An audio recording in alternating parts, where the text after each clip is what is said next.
Yeah.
Yeah.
welcome to our second edition of Tech Conference for 2021 in our third consecutive year, in our sixth overall edition.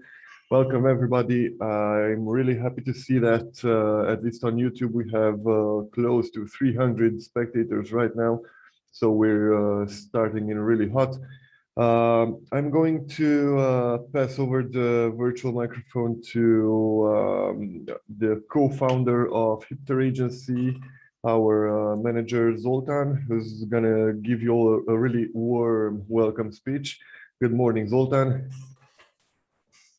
Hi, Alex. Thank you for the introduction. And could you switch up your microphone? Because we're having an echo being in the same room.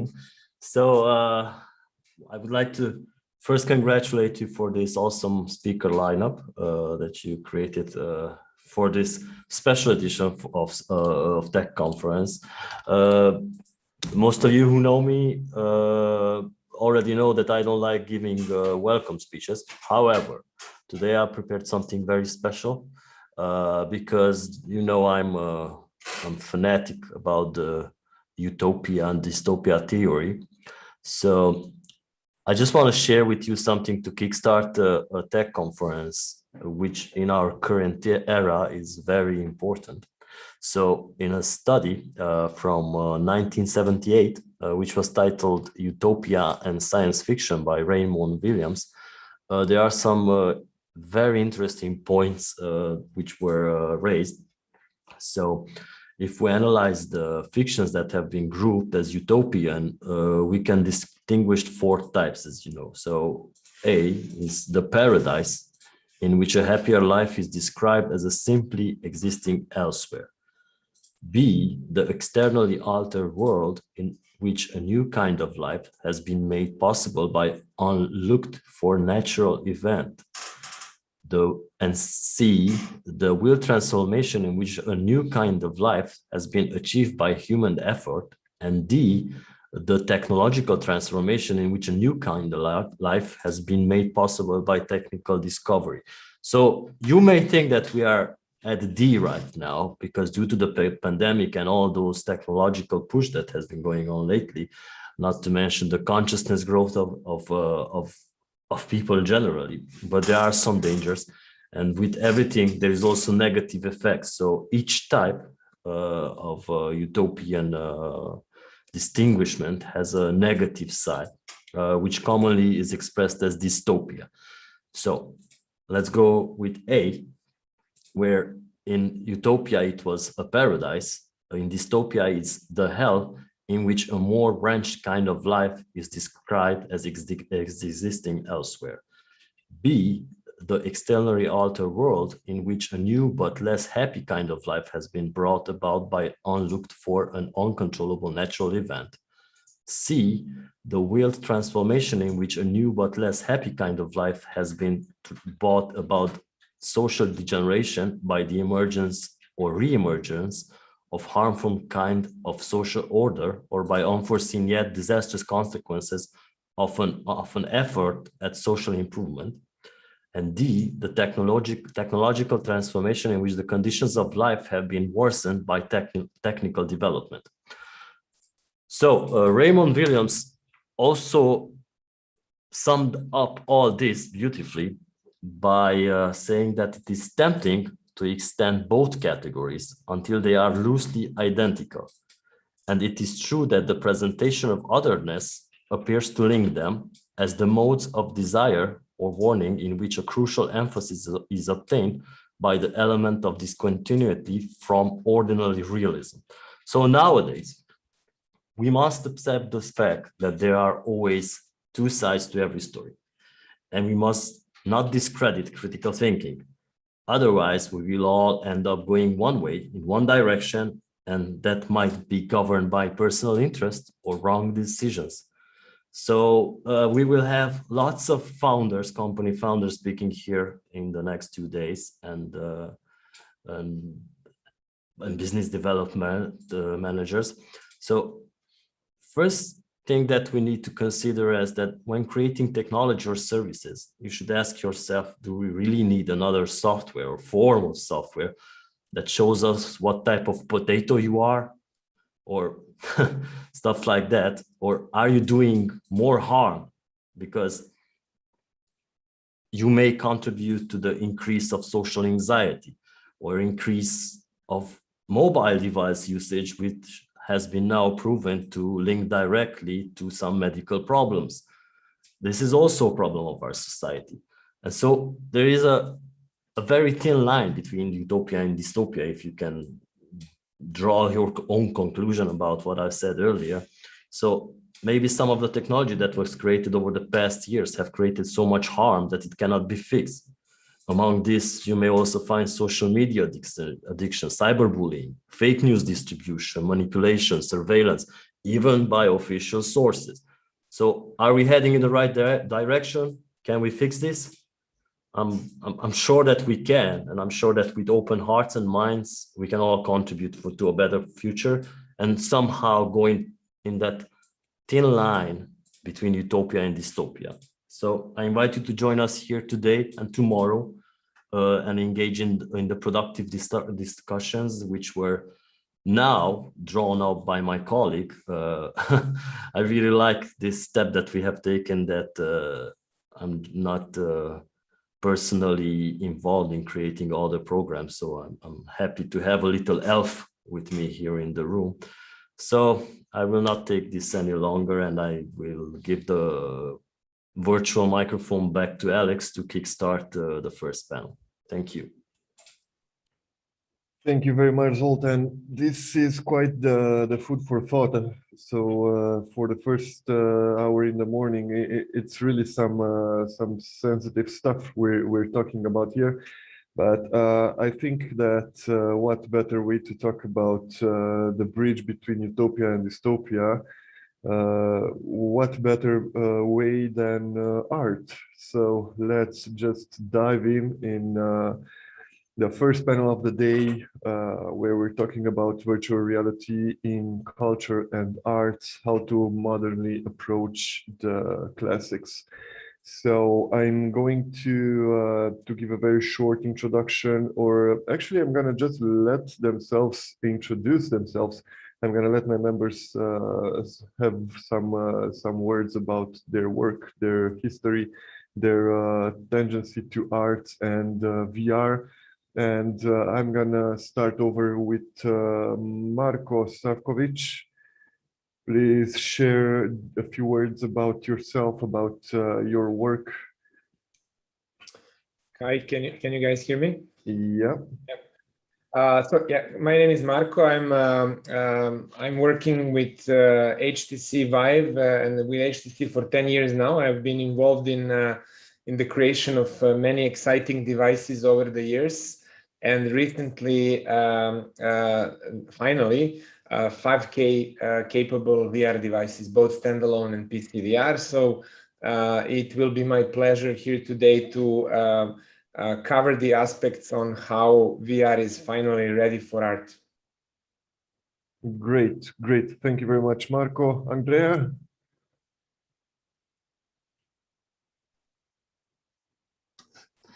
Hi guys, so I'm Andrea from Loop VR Solutions, and I've been working with VR and immersive technologies for the past 5 years now. And the latest project that we are very proud of is VR theater, 360 adaptations of theater plays and stories. So this is what we will be talking about regarding today's subjects. Nice meeting you all. Thank you very much. Felix? Thank you, Alex. Good morning. Good morning, everyone. My name is Felix. I'm currently a software engineer. I'm also studying artificial intelligence in my master's program, and I'm very passionate about artificial intelligence related applications and its uses. And I come from a background of philology, so I'm also very interested in art and aesthetics and whatever our technological transformations can bring to this. Thank you. Thank you very much, Felix. And last but not least, Vito. You're on mute.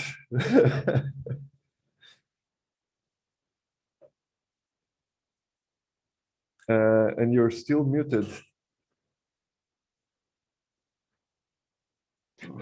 Yeah, I thought, yeah, okay.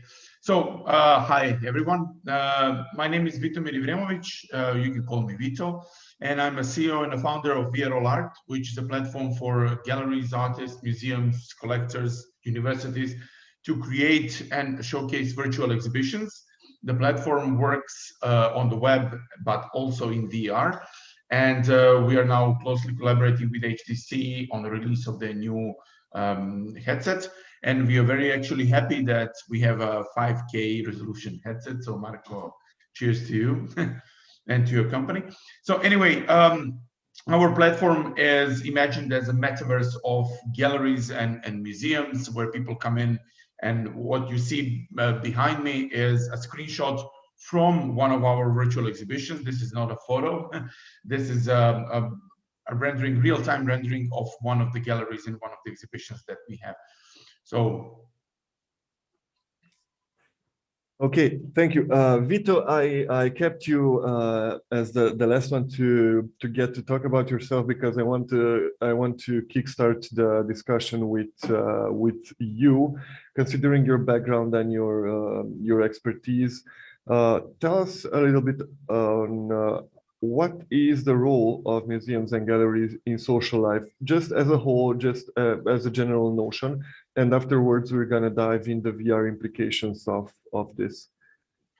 Well, that's a tough question. And the role is changing, I think, in the last, especially in the last couple of years, with a lot of technology that is coming into the play, and maybe galleries and museums are not really capable of handling such a transformation easily because they're mostly traditional institutions. So I would say that their role is, first of all, social, which means that kind of their goal is to attract public and to share culture and arts with a broader community. Their also role is educational, maybe not so with the galleries, but with the museums, definitely. And the problem with the museums is that they have their vision on what is their role, and the public has another vision what is their role, and government maybe has another vision. Because, for example, a government might consider museums to be political institutions where the history is controlled under, let's say, a current view of the political system. While the museum itself, they could say that they're an institution that is, let's say, protecting the heritage. They're the ones that are having the vaults where they keep their objects closed from public, right? And protecting them. While the public might say that museums should give them as much as information as they need and educate them about their heritage, their history. So the role is different, especially now in a digital age, and now that we are coming into the virtual age. I think that this role should change, and I can explain later on how and why. Well, thank you. Indeed, there are several different opinions going on.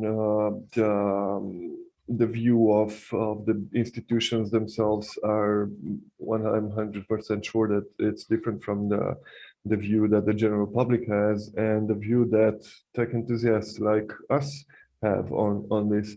And I think we should really dig deeper into the subtopics of what the role of galleries and museums should be.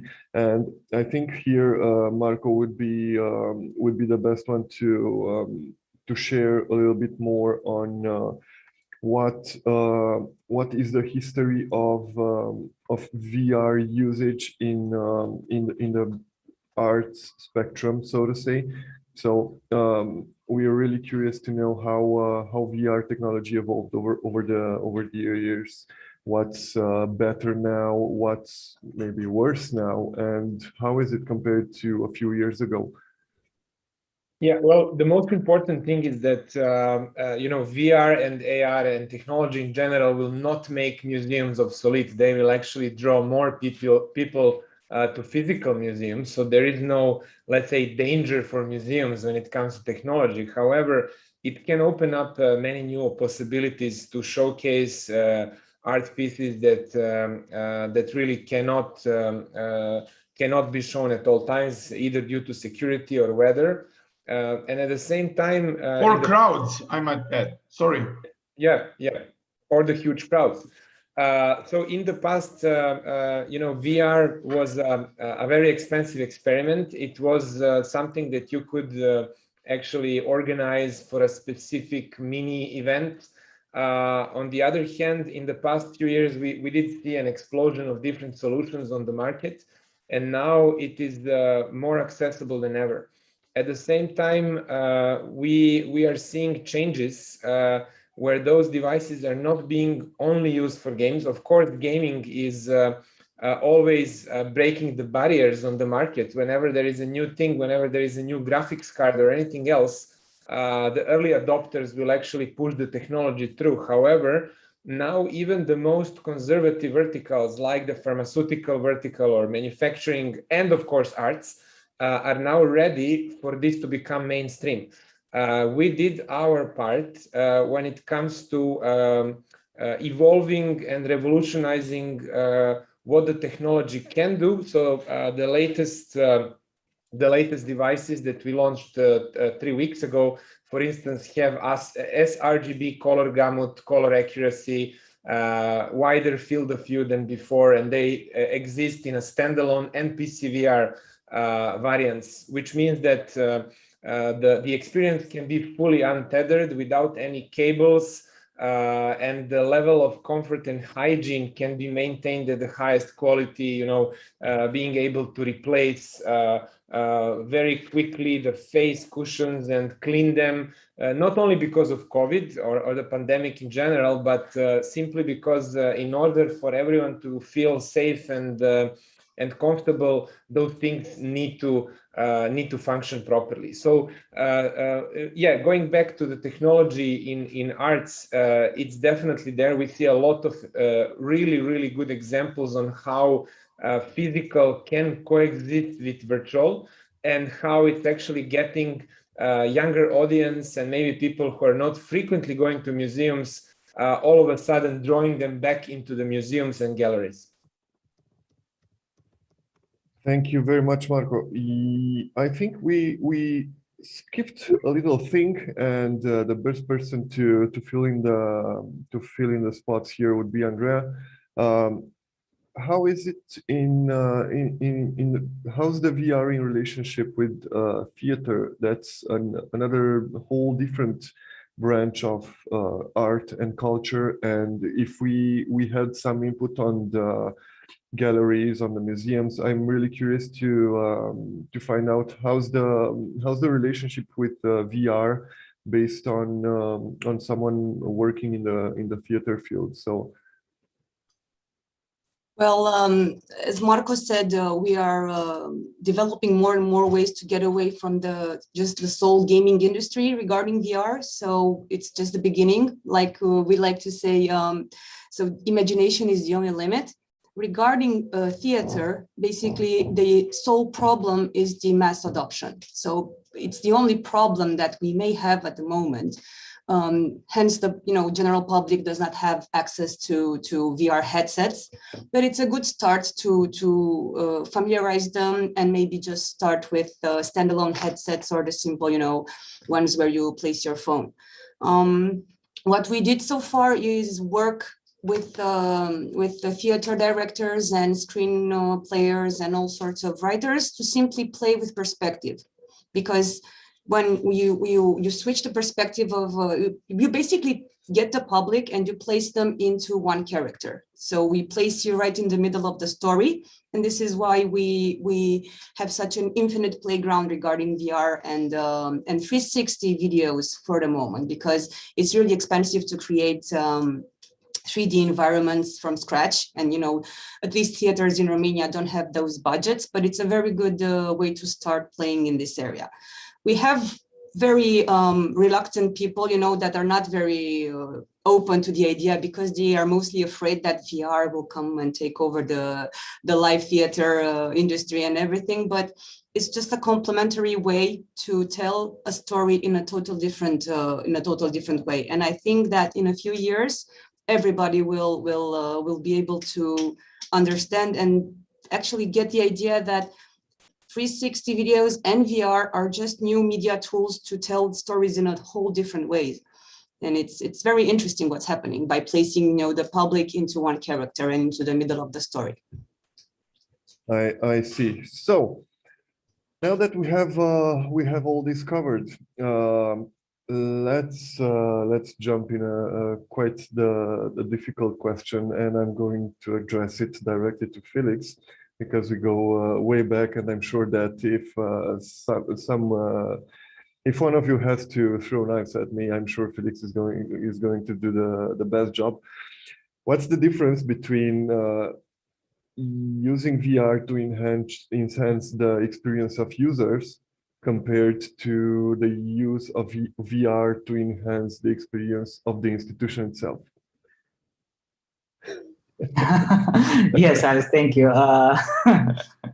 Thank you for a very kind introduction. I gently threw you under the train, so yeah.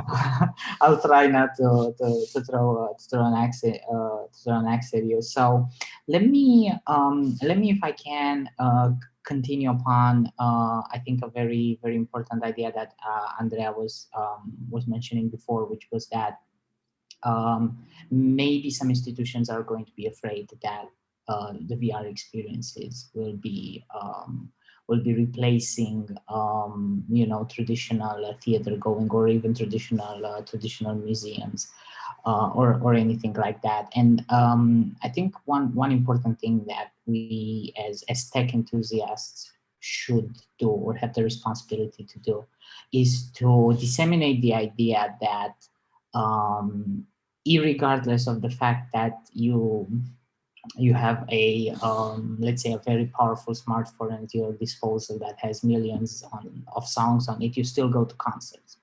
So, and you still go to the movies, even though you have a Netflix subscription or anything like that, because you are not willing to outsource your aesthetic apprehension experience to the digital screen. So you still want to have that. You still want to have that in-person appreciation of art that you are not willing to outsource to digital devices. So people who have been going to the theater, and who have been going to museums, and have been going to concerts for the sole purpose of appreciating art have always been a minority of the population. That I don't think will change. But what we can do with the help of technology, with the help of VR, is also what we have done so far quite successfully, in my opinion, with the internet itself, which is disseminate and help bring more people in.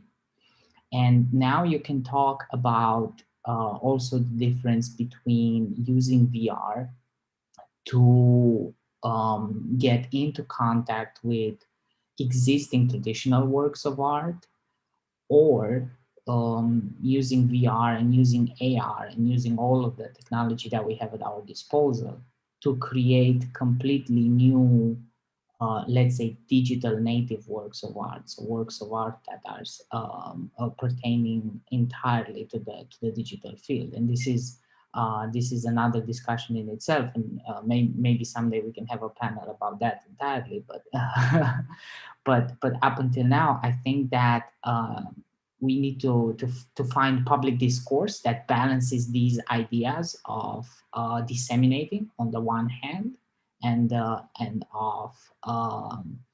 of realizing the importance of what would you say, in-person aesthetic apprehension. So I hope that answers the question.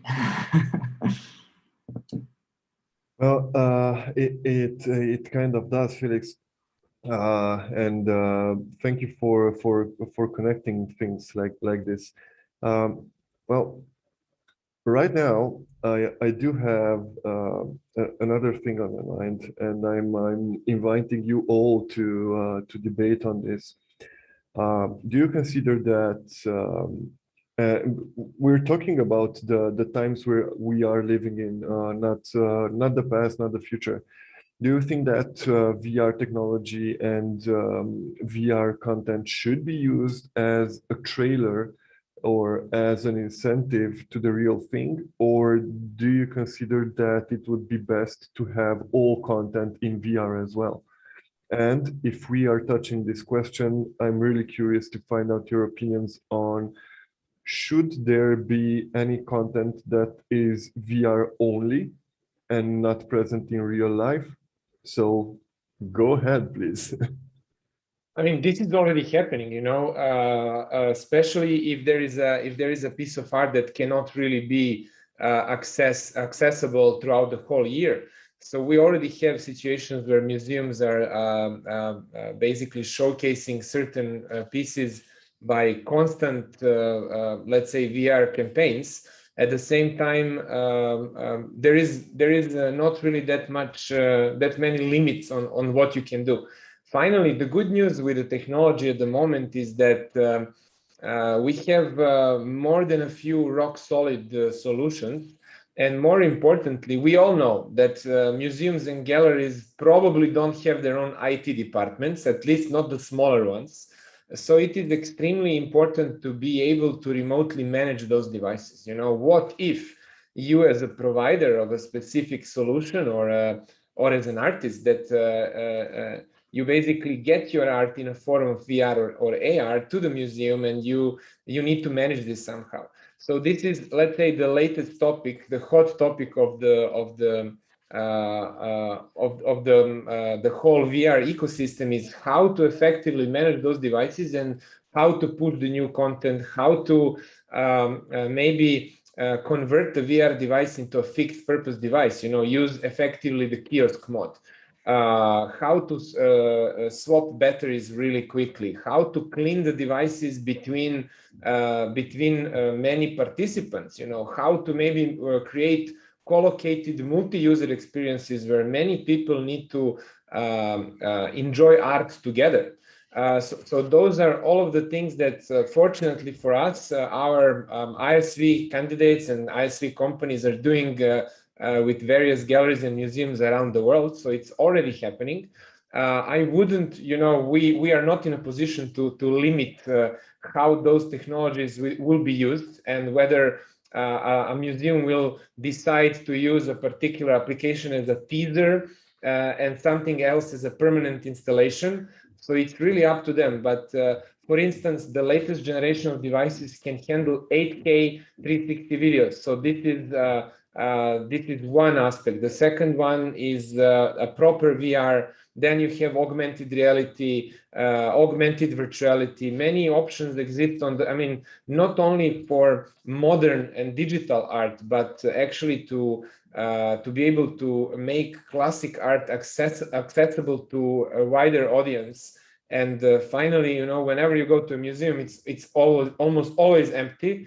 If this is a small help they could get to actually draw the attention finally back and promote what they're able to offer, then why not?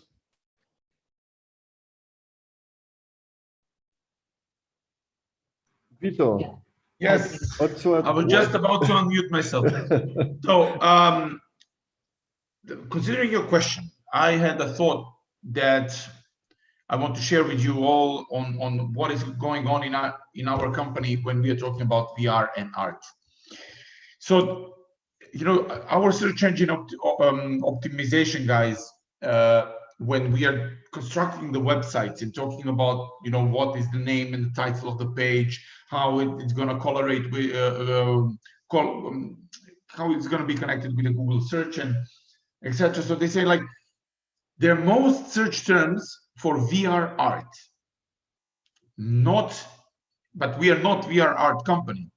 We are an art in VR company, which is kind of an interesting twist to the whole story. Is like, do you have virtual reality for art or art for virtual reality. And when you talk about it to people, people usually don't know what's the difference. And even on Google, you cannot find a proper definition of terms, like saying, okay, you know, VR art is one thing and the art in VR is another thing. So what I can say is that, you know, in the art sector, a lot of things going to change in the future. There will be art that is exclusively made for VR, and there are some beautiful pieces that exist already. But there are also museum experiences that will be created solely for the purpose of VR without copying the real life.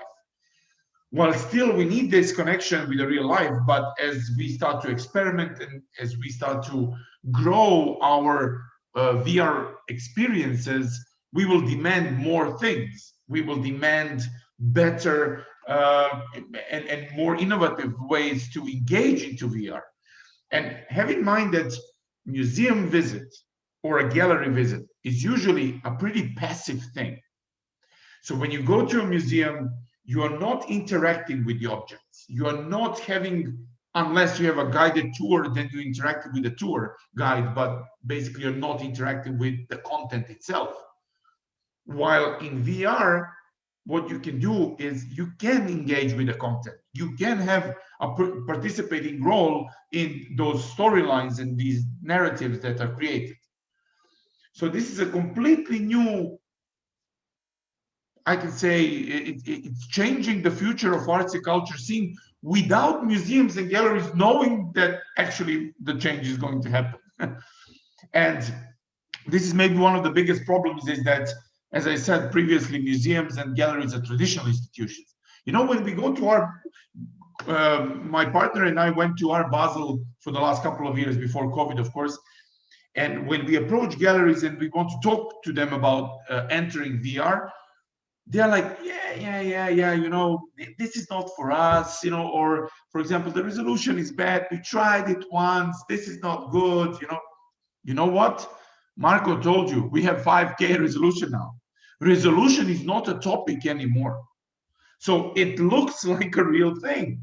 And so I think that art sector, especially the galleries, will have a big problem now justifying their need for real life installations for people that live, I don't know, 5,000 kilometers away from where their exhibition is taking place. So I mean, the topic is very broad, and I can talk about it for hours, but maybe someone else could also jump in. Yeah, it's quite a sensitive matter, and let's touch base a little bit on the dark side of the moon.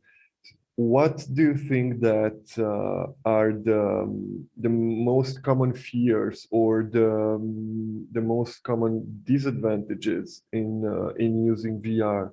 And I'm going to address this to Andrea because she's working with a different branch of art, and I'm really curious to hear about this. And afterwards, I think we can all share our thoughts on are these fears and are these obstacles founded or not?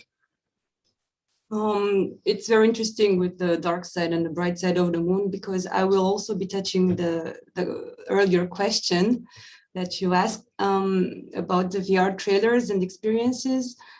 It's all related to objectives. If you keep in mind that VR is just a new media channel through which we actually communicate our thoughts and messages and objectives, then it all gets a little bit easier to transpose to the general public. And of course, if we keep in mind that there's a certain message, and the way that we do it and the way that we construct the content and the way that we make it available, then you eliminate the darker sides of the moon. Also, because we have been working with the general public, at least in Romania, for the past 5 years, we've seen a lot. And we've come across all sorts of situations, from, you know, disinfecting the headsets when nobody else was doing it, or helping people, you know, understand what's going on. And most of the people that came across bad experiences with VR, they were not guided correctly. So I would actually say that a very important thing in eliminating the dark side of the moon is guiding the people and having them understand what's going on. You do not leave them unattended. You are always there for them, and you make sure that they don't get hurt in real life. The second point of view from my perspective is the way that we construct the content. You know, you have to eliminate motion sickness. You have to eliminate bad graphics. You need to work at the best way that you can. Because of course, if you show somebody, you know, a really bad graphic, or, you know, it's not realistic, or the wind doesn't blow in the right direction and they get sick, it all leads to the same idea that VR is bad. So right now, after all of these years, I think that everybody can work together, you know, and construct content that is actually in accordance with the objectives. And yes, we should have trailers in VR for everything, because basically, you know, VR is the ultimate empathy machine. And as long as you create empathy and you place the people and you get them in the situation in which you want them to receive a message, then they will receive it and you will get to the core of their feelings. Because we are, in the end, offering experiences through VR. And if we keep that in mind, then we will step by step eliminate the dark side of the moon. And it's all through education, you know, I mean, have VR guides, have people understand the way it works, talk to people, you know, create the best environment for them, even if it's simpler, you know, get people to know the idea and the benefits of the way we use immersive technologies, because AR, VR, mixed realities, everything has a purpose, and it's just a new way to communicate. And if we do that, then we will get the general public to understand that this is, you know, the new wonder, is the new ultimate playground. It's for arts, it's for training, it's for learning. It's basically almost everything from my point of view, because you can apply it almost everywhere. Yeah, the whole industry had a really big problem with people who have witnessed bad VR and said, this is not for me. You know, the early devices that were phone based or some very, very entry-level devices, and they said, I tried it once, I got sick, this is not for me. So it took us a while, a lot of trade shows, a lot of events that have been sponsored by different companies. And it took us years just to tell them, please try it one more time, and then make a decision, you know, because technology definitely did change. So in the case where it's a multi-user environment, you know, you need to take good care into about all the little things, you know, the face cushion, it cannot be sponge, it needs to be PU leather. You simply cannot allow that somebody's makeup is being transferred to another person, you know, so it's either 70% alcohol or UVC cleaning. So it really needs to be done properly, you know, or whenever you say to a person, can you take off your eyeglasses? It is instantly, you know, will I be able to see this? They feel insecure, they don't feel comfortable at all. So being able to normally, you know, regardless of your hairstyle, and believe it or not, we pay attention to a lot of little details. Even people who wear turbans, you know, they also need to be able to normally use VR headsets or have funky hairstyles. This is not a disqualifying category, you know, for VR and for galleries in particular. So this is why all of those little things are slowly falling back into place, where we finally have the technology, we have the resolution, we have the immersion, we have the lenses, we have the performance, but more importantly, we have the whole ecosystem where we have providers of solutions, we have people who already saw something exciting, we have big names who already did it, we have smaller ones who are, you know, elbowing their way into becoming famous by maybe using a little bit more VR than they should, and all of a sudden it is a mature market. You know, 3 years ago everyone was skeptical, but today everyone wants to do something. I see. We are slowly running out of time, and I have two really important things that I really want to throw in the discussion. And I think they're the most difficult. I think we can have a whole different panel on each and every and on each one of these things. And I'm talking about the financial involvement and the ethics. So they're two whole different ideas, but I really want to have a little bit of info on what are the ethical involvement and the ethical problems and all kind of ethics related items on each and every one of the AR and VR developers. And I'm going to address this question to Felix, because I know he's a little bit more happy to talk about these sensitive things. And also, what are the main difference in terms of user experience when we talk about AR compared to VR? Yeah, that's a really good point, and ethics is one of those things that always comes up when anybody discusses new technology and discusses especially powerful tools and technologies like AI and VR. And as you said, you and I go way back, and we've talked about this many times. And I think that we can start this discussion from some of the points that were previously made, especially by Andrea and Marco, with regards to how we see VR in arts itself. So, for example, we all know that historically the medium for artistic expression has been changing. Not exactly, all the time. So it's taken time, but new media for artistic expression is coming up as history goes on and on. And I think that we already have art that is entirely in VR or entirely in the digital world. So, for example, I know that you and I both used to be into gaming, and I'm thinking of all of the incredibly talented people that do digital artwork for video games, right? So, and then you can move the discussion. One point forward to how you interact with that content. And basically, not all the time, but there are cases where you can look at a video game from the perspective of an interactive story, right? It's a story that you get to kind of like mold a little bit and experience a little bit and maybe change here and there. So all of these literary narrative techniques have been implemented already in the medium of video games. I mean, is The Witcher 3 a work of art? Maybe. I mean, it could be. In my opinion, it certainly is, right? And judging from your smile and your nod, I'm guessing in your opinion as well.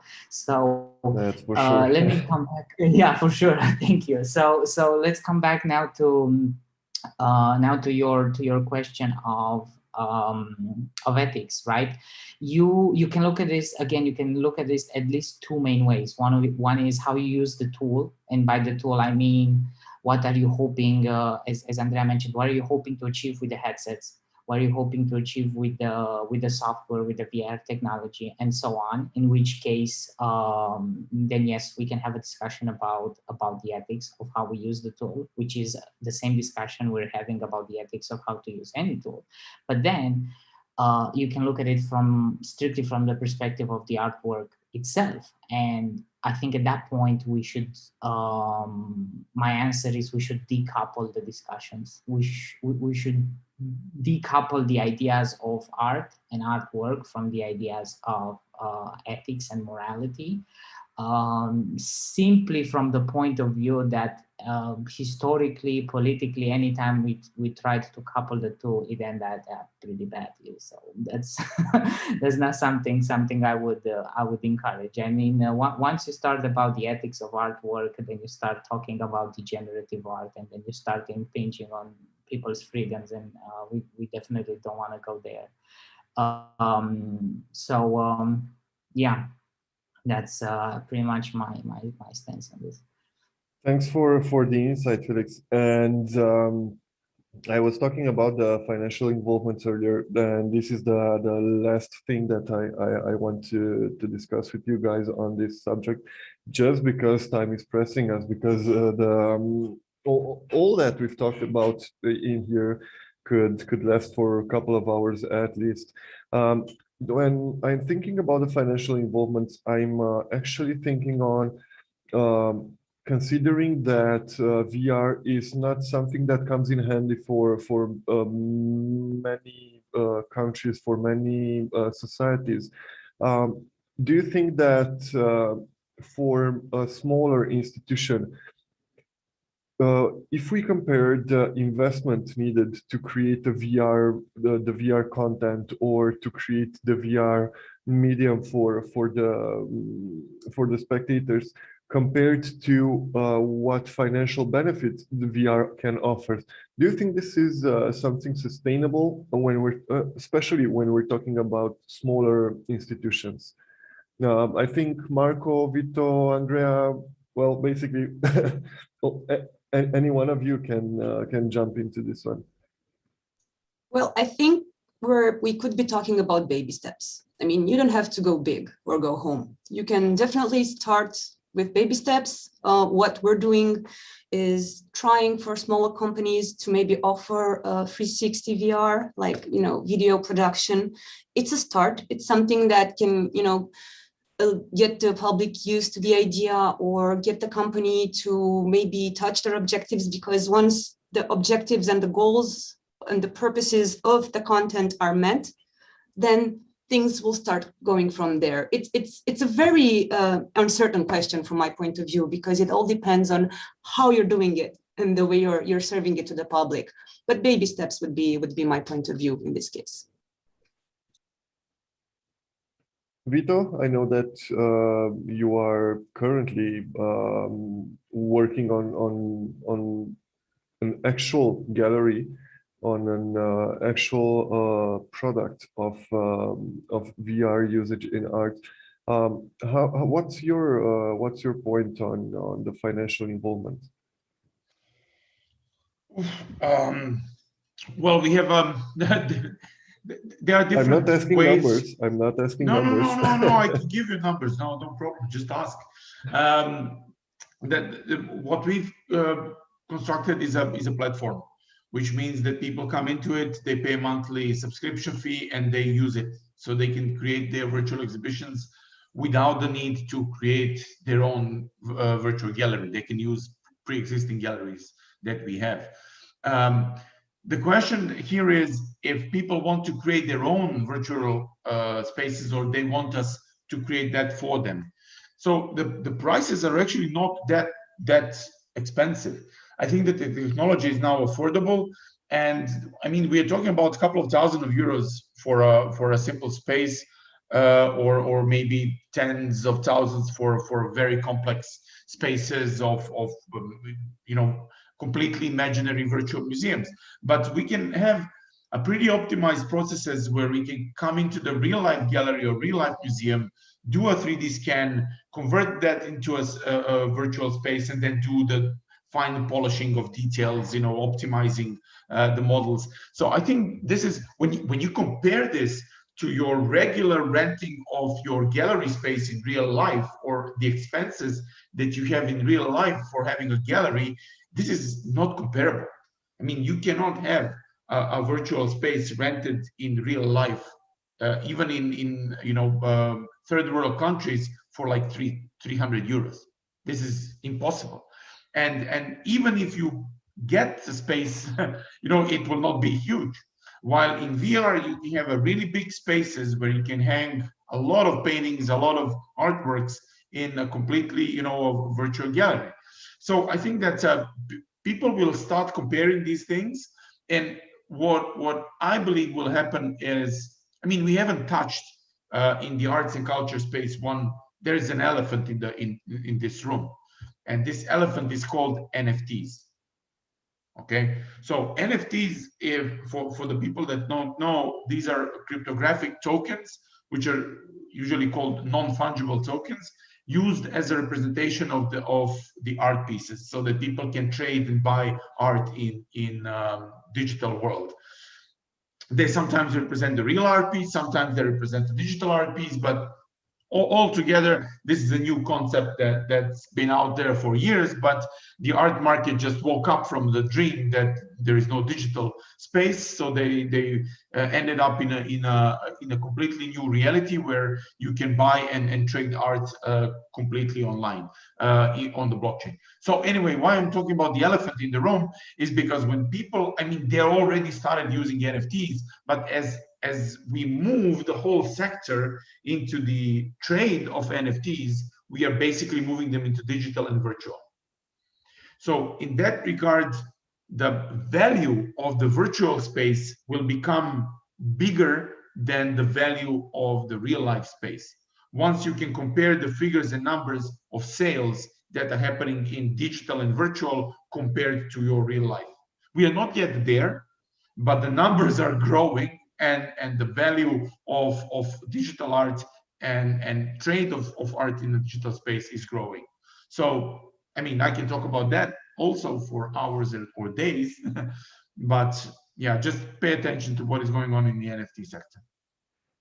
Well, thank you, Vito. Thank you, all of you guys. I honestly feel that we barely scratched the surface here, and I have no idea when, well, 45 minutes have passed. Time really flies. But we do have to close up this this panel and pass over the microphone. Thank you really much, all of you guys, Vito, Felix, Marco, Andrea. Thanks for joining me. It was a really an insightful panel, and I do hope to catch you guys in our next editions. Hopefully, we'll have more time to deal with this. But right now I have to let Robin, the CEO, the co-founder of Virtual Reality Learning Lab, take the microphone and kickstart his presentation on designing the future of augmented reality. So stay tuned, guys. And Robin, the stage is all yours. And you're muted. Classic start. Yes, thanks. I just dropped in for the last 10 minutes. It seemed like a very interesting discussion. And what I'm going to talk about is, my talk is called Designing the Future of Augmented Reality. And it's on the work that I do together with students for my honors class at Leiden University, but also with our interns and graduation students and students. I teach a few other classes as well, and how we collaborate with students to design possible futures of augmented reality.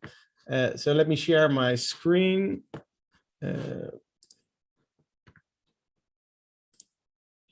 I'm still disabled from sharing. Could you give me the rights? Yeah, just 1 second.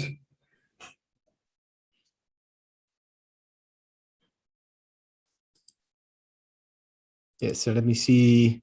So I think there's a small group over here, right? And then we have the YouTube channel with people watching. It's always... Yeah, just 1 little second. I'm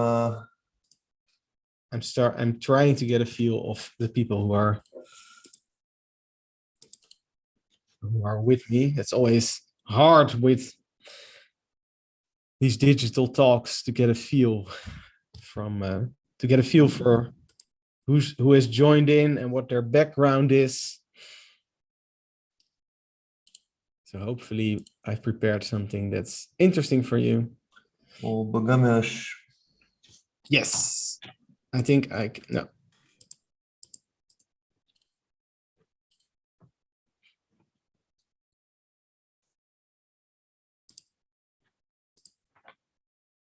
Just a quick sec, perhaps a short coffee, a break to get some coffee. Yeah, I'm really trying to get this working, I had to switch computers, and I'm kind of struggling here right now.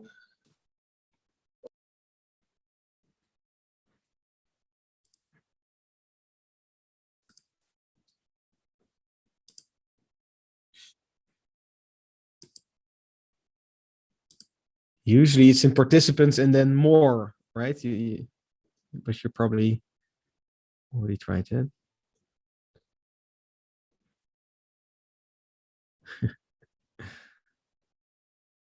Yes.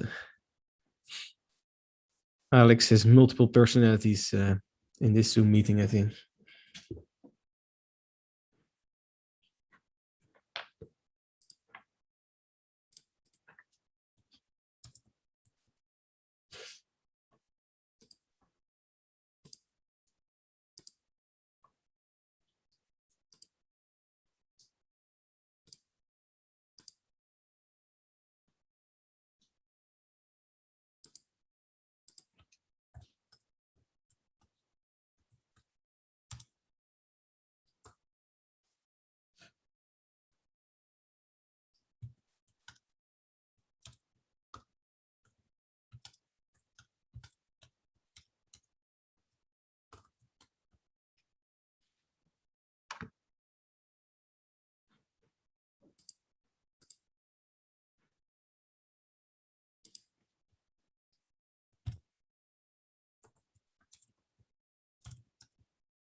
I do apologize for this. I think you can share the screen right now. Yes. Oh yeah, perfect. Thanks. Great. Yeah. Let me see. I have a lot of screens open.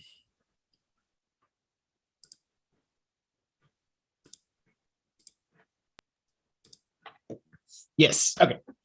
So let me see where they whether I can still see you. Yes. Okay. So let me first tell you a bit about myself. First, a bit about the talk. So my main points that I want to talk about today is that I think it's hard to underestimate how much influence the whole emergence of augmented reality will have on our culture and on our society. And for that, I will discuss a bit of where the technology stands and where it's going, and I'll go over a few of the more ethical or societal issues that are being touched by the emergence of AR. And what I'm trying, with our team, we're trying to do is how can we broadly explore possible futures, and how can we steer the whole development of AR in the right direction by creating prototypes that raise discussions. That's sort of our goal here. So let me tell you a bit about my work. So I'm still have half a leg in university. I started out with more academic research, and now I'm focused on the VR Learning Lab, which is sort of the spin-off company from my research. And the questions that have been guiding my work stay roughly the same. So one thing that I find really interesting. So how can we use virtual and augmented reality as valuable learning tools? How can we use it for training and teaching in new ways? And why could this be beneficial to the field? A second question I find interesting is how do we prepare students to become digital makers? So we teach a lot of students from the VR Learning Lab, from 10-year-olds till professionals, and one big part of it is to also build their digital skills and see how they can create 3D games, teaching them how to code, etc. And then the third question, which is more the focus of today's talk and a bit more philosophical, is can augmented reality make people more productive? Can AR headsets make people smarter? And what does that mean for what we learn in schools? And I was working on this in my graduation thesis 8 years ago or something, and then it was really still a quite philosophical question. And when virtual reality came along again with the launch of the Oculus Rift, I sort of switched my attention towards VR. But now the whole AR field is getting more and more interesting, and I'm sort of switching. Yeah, I'm starting to pay more attention to AR and how that will change how we live our daily lives. So that's what we're going to talk about today. So this is the VR Learning Lab. This is our group of people. So we have a whole network of substitute teachers and a few of our clients. Okay. So let's get back to the topic. So I wanted to talk about how the emergence of AR will drastically change our culture and society. But let's look at the technology for a bit now then, because I think that mixed reality is going to be one of our primary forms of interacting with computers, and it's not something that's not a quite unique statement. If you just look at the investment patterns from large tech companies, there are billions of dollars being invested to back up this statement. And I'm calling it mixed reality now. You can call it augmented reality or spatial computing or extended reality, whatever term is now trending at the moment. I don't have specific opinion about which term to use here. But the question is it really, this is going to be one of our primary forms of interacting with computers? And we see all these exciting videos like this. This is already a few years old, but I like this video from the HoloLens where they sort of show what the working place could be like when we would all wear AR headsets, and how this would revolutionize how we collaborate, how we visualize things, how we it's an interesting video, and we see all these rumors. But we have the Magic Leap hype. We've had the Magic Leap hype, and we always have new developments happening at Apple. They're buying up new AR companies, and when will their headset finally come out? Facebook is working on an AR headset. There's a lot happening in this whole space, and you see how large tech companies are competing with each other here. So many of the tech companies, it definitely looks like that AR is going to be the next big thing, right? But is it really? We've had quite some disappointments in the field before, right? So just to mention a few.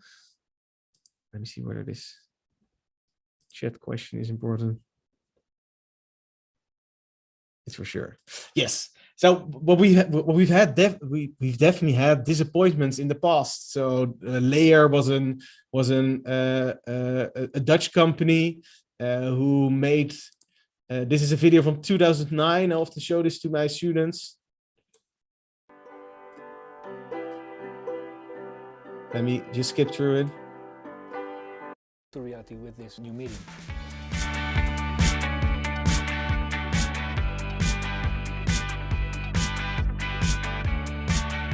Today with Layer you can experience history, art, ATM finder, real estate for sale, how things looked 10 years ago, 50 years ago, 100 years ago. Foursquare, Twitter, tourism, sports, commerce, gaming, social. Gaming in augmented reality is a completely new genre. Interacting with objects right in front of you. You know, we got crazy shit on there. They got crazy shit in there. This was 2009. That's quite a long time ago already.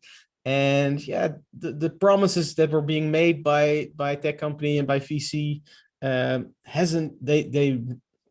we can't say they've come to realization, I guess. And Google Glass was another failure of the market, at least the tech companies made promises that just could not be realized yet. So we should be skeptical, right? Is AR really going to be the next thing, the next big thing? And I understand that skepticism, but I think we should also see this in a much larger time scale. So when we look at this whole development of virtual and augmented reality is something researchers and developers have been working on for decades already. Just as a reminder, have a look at this clip from 1968, 1966 even, which is probably the first augmented reality headset, the Sword of Damocles. And you would see this cube projected over your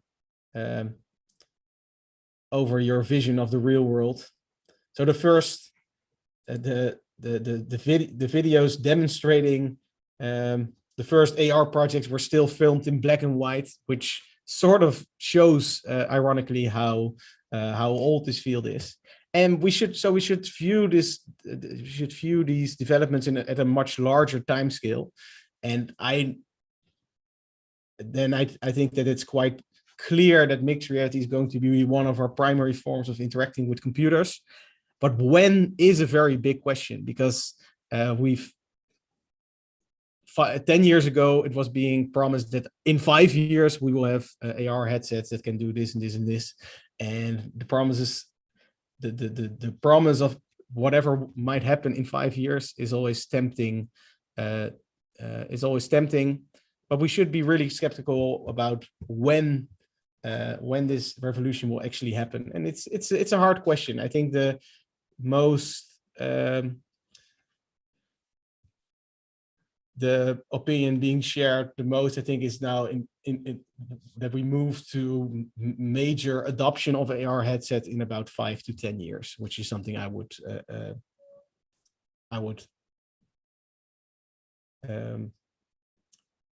declare as well. Yeah. Okay. So why is AR still lagging behind? So it's good to realize that virtual and augmented reality are definitely in very different places in development. So virtual reality technically is just done, right? The Oculus Quest for decades, it was the holy grail to have a 6 degrees of freedom headset where you can move around, where you have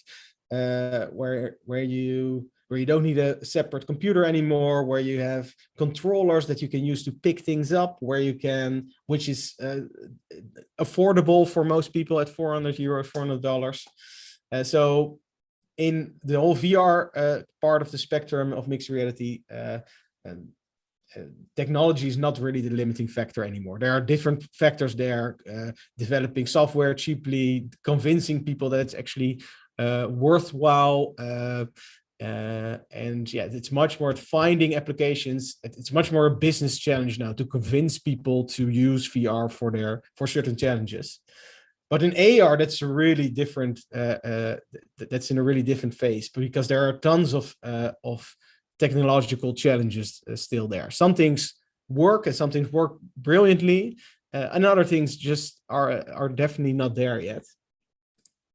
So what are the challenges? What are the main challenges then? Well, one of them is to create an immersive display in a small form factor. And I think this small form factor is essential to augmented reality, because to me, what makes AR really promising is that it could potentially be something AR headsets could potentially be something we would wear 6 hours a day or something, or perhaps even longer, or during an entire work session. But for that, I think the HoloLens form factor is way too big. That's something that it's not convenient enough for people. So that's a real challenge, to create immersive displays in headsets that are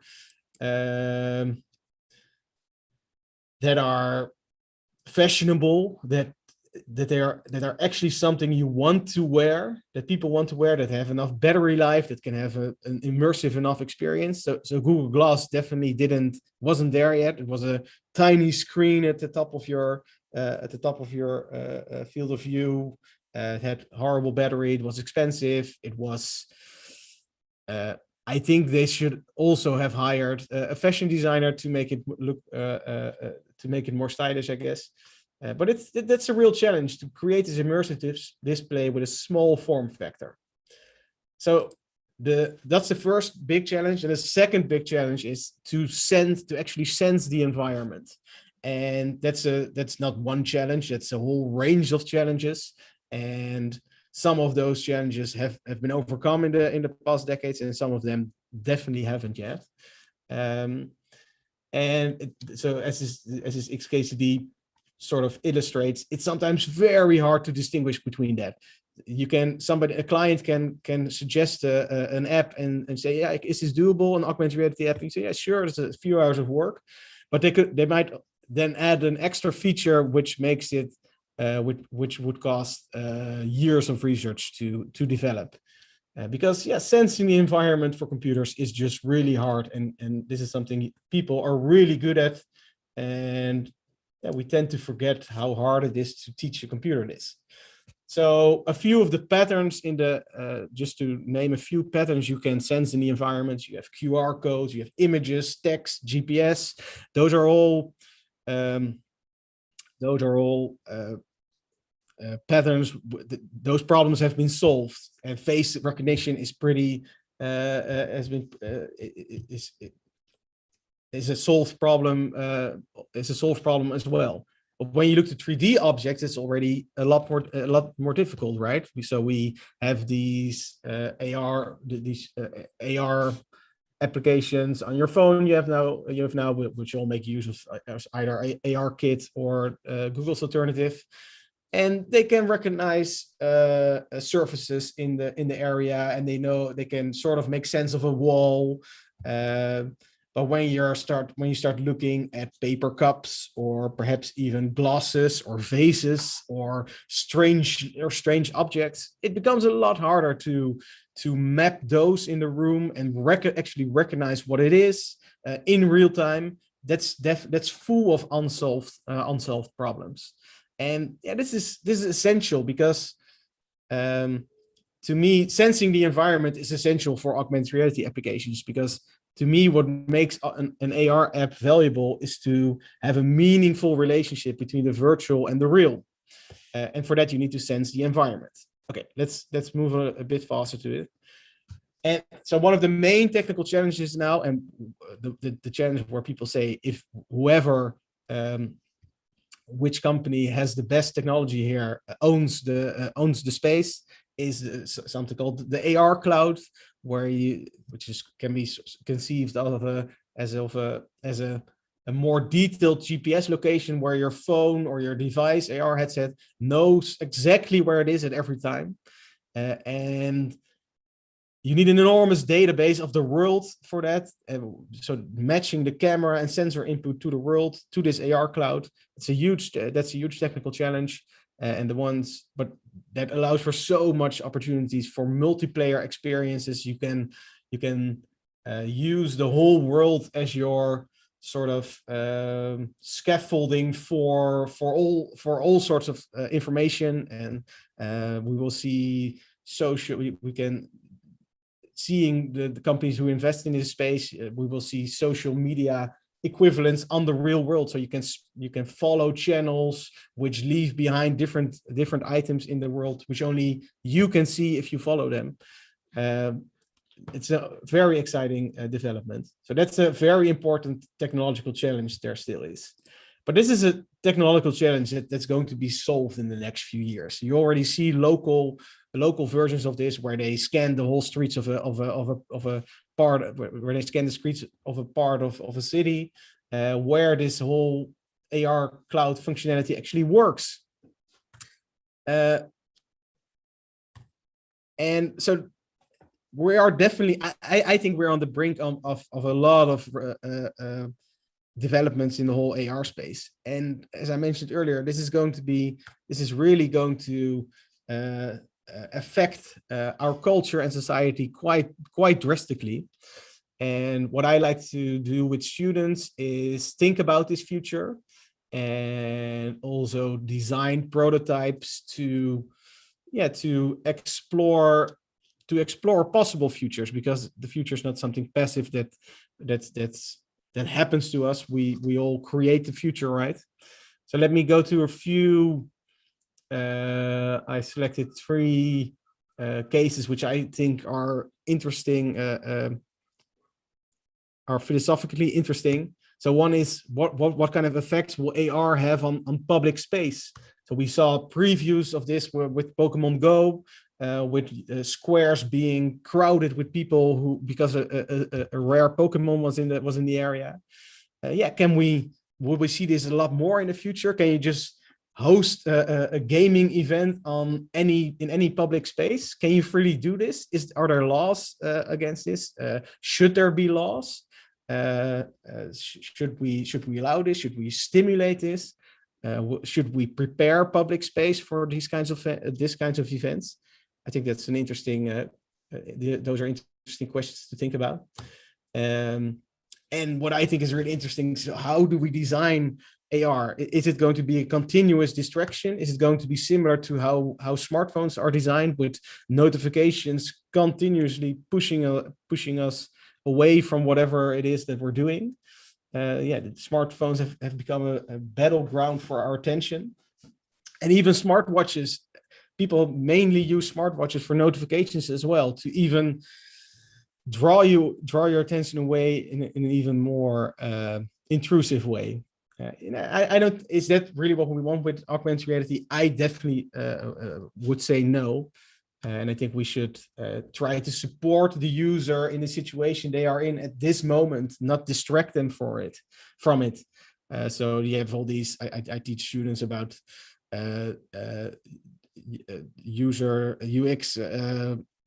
IDs like Calm technology, where you support the user in a more in the sort of periphery from of your senses. Yeah, and the question that I also think is very interesting is, can people combined with AR headsets actually form new forms of intelligence? So AI. Historically, artificial intelligence has received a lot of attention, but what I think is nearly at least as interesting is how people use tools to augment their intelligence. And we, with my students, I go back to old work from Doc Engelbert and his work on computer interfaces, and how they try to, the tradition to design user interfaces that help people solve problems in new ways, and yeah, really collaborating between computers and people. And this is something where AR is really powerful, because it might seem as only little improvement. Okay, I can either look up something that's on my screen. I can grab my smartphone and look something up, or I can have my AR headset giving me the information at exactly the time that I need. But I think that difference is really quite important. The difference in time is essential, because it allows you to implement information structures on the web, implement them in your cognitive abilities, implement them in how you solve problems. And that's a really powerful thing. I think AR really offers ways to solve problems in new ways, and yeah, that's what we try to investigate, explore with students. I'm going to skip this one. Yeah, that's what we're trying to do with my students at Leiden University, but it's only a small group, and we're now in the process of seeing how can we expand on this, how can we scale those efforts to reach more people, and really make interesting prototypes that aren't possible just right now, but might be in a few years. And how will they affect society? And is this really what we want? And try to have some public debate on that. That's what we're trying to do, and we're trying to expand those efforts. So whenever if you're interested in that and want to collaborate, please let me know. I'm really open to that. Okay, that was my presentation, and I'm not sure how tight the schedule is, but we might have time for a few questions. Hopefully. Hopefully there are some questions. Anyone? I see Conrad here saying clap, clap, clap. So he enjoyed. I saw that Conrad told that when you were talking about the disruptions and the disturbing push notifications, That's why he loves working in VR. There are no distractions from mobile phones and complete focus. Do you think that we can achieve that in AR as well, or this is just something that can be accomplished in VR? No, this is that AR has the potential to sense what you're doing and trying to help you in that process.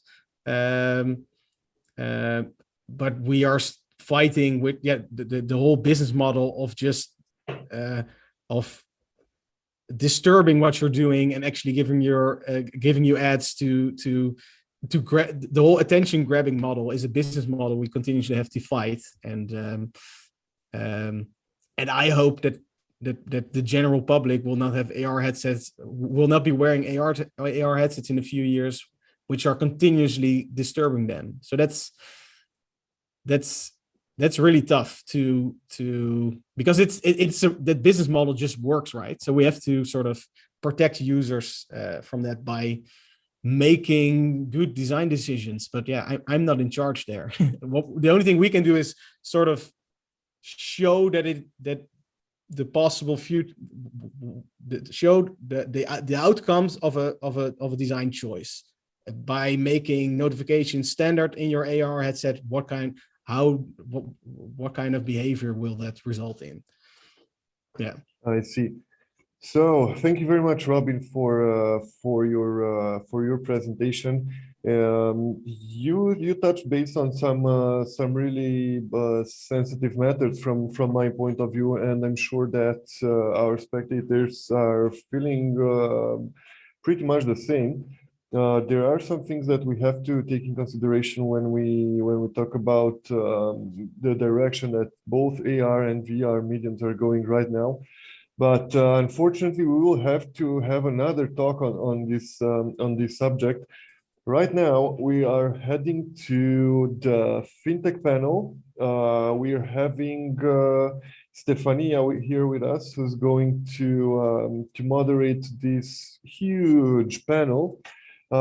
We do have to mention the panel was sponsored by AML Bot, and right now I'm just going to pass over the microphone to Stefania. Hi, Stefania. How are you doing? How do you feel about having this huge panel? Well, this is good. This is very, very good. I'm really glad you feel this way. So I'm just gonna let you do what you do best. So.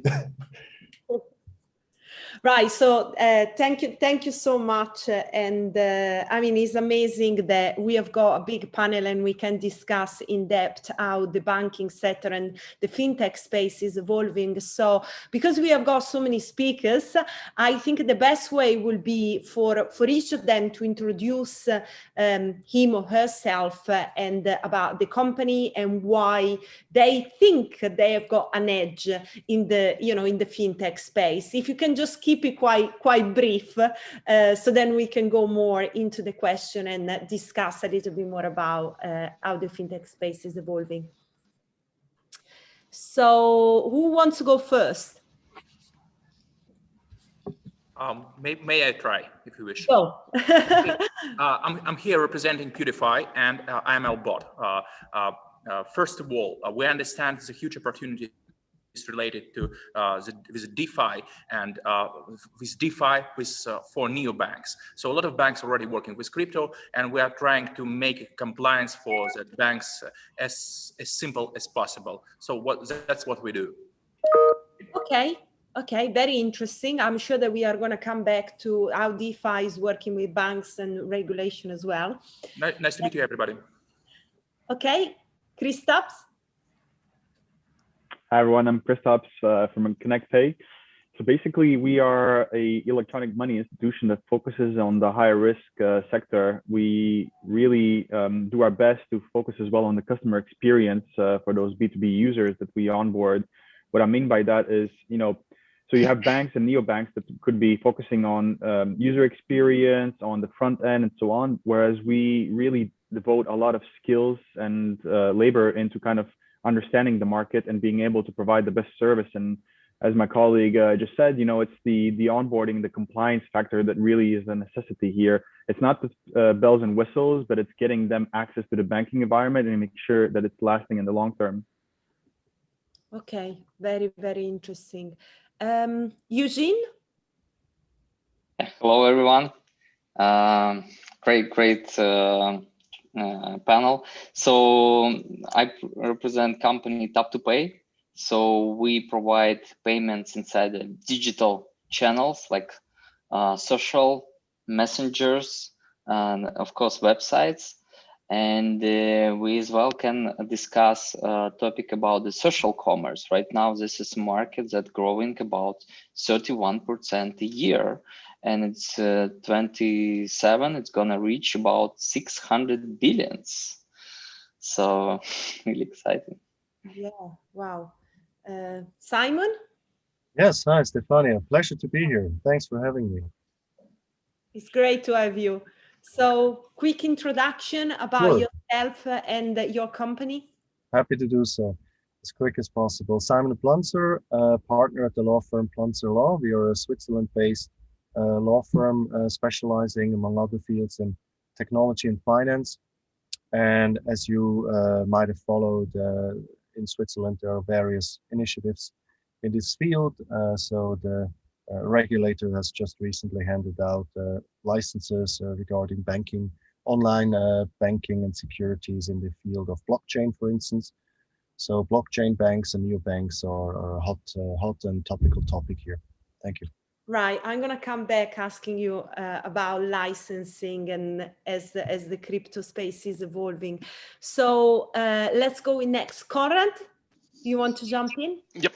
Yeah, hi, my name is, my microphone is working, yes. Yeah. So my name is Conrad Gill. I am founder of VRSys, a virtual reality company actually, and business lead of Neos, the metaverse. And why I'm here, I have nothing to do with payments on the first side, but this topic becomes hot in the moment because we are, just to explain, like we are building the metaverse from within the metaverse. So basically we're building virtual reality worlds and have like an open virtual reality platform where everybody can come and build, and we're building commercial applications there as well. And here comes a few questions and opportunities for payments, because for me, coming from the gaming industry for a lot of time, like neobanks and like fintech was all about like how to get a payment done fast from place one to B. But in fact, now founding a company and like a meta company is also like banks are so much more. And that's something that I miss a bit in the debate. And that's something that we want and can bring on the table, is what services are needed in the future when people work in a meta space with each other that don't know each other, but have to trust each other. How can banks offer their traditional models of like financing stuff, accumulating capital, giving it to companies that they can make more of it, something that is debate that is very often lost in the recent debate.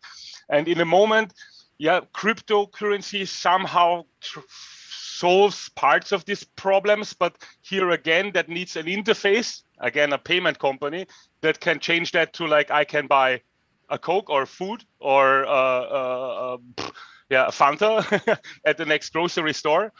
And this is the perspective that we want to bring in, and we are thinking and searching in the moment for like companies and fintechs that also want to bring in the traditional banking services of like consulting. Is like people go there, okay, I don't know what to do with my money, what makes what. I mean, like this old school banking stuff that's lost over the last years. We think that our immersive technologies will bring back into the meta space. So that's why I'm here. Interesting. Stefan? Okay, let's go with next. Tracy? Are you here? Okay, so Kristen? Oh, there are some people, Okay, right. So I think Justinus, you go. Yeah, Stefania, thank you very much. And thank you for moderating the discussion. It's my pleasure to be in this great and big panel. So my name is Justinas. I'm the head of sales of Banquera, and essentially what we do is we open payment accounts to companies. Mostly those companies come from the digital industries, so iGaming, Forex, crypto, e-commerce, affiliates, and we support SEPA and SWIFT payments. We have other possibilities such as mass payouts, SEPA Instant, and we also have some additional features such as card issuing. So just quite recently we got a Visa principal license for issuing cards, and also one more quite exciting field that we're doing is we offer white label payment accounts and white label cards. So we can talk about this later if you'd like. Okay. That sounds very interesting.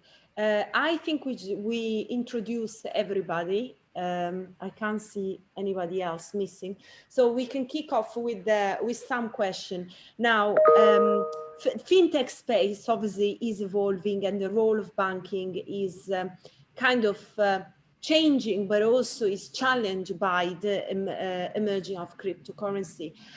What I would like to ask is how neobanks are keeping up the pace with the revolution that is happening in money market.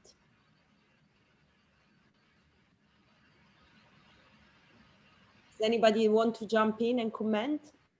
Like I would have first a question is like, what defines a neobank? I mean, like for me as a non-banker person who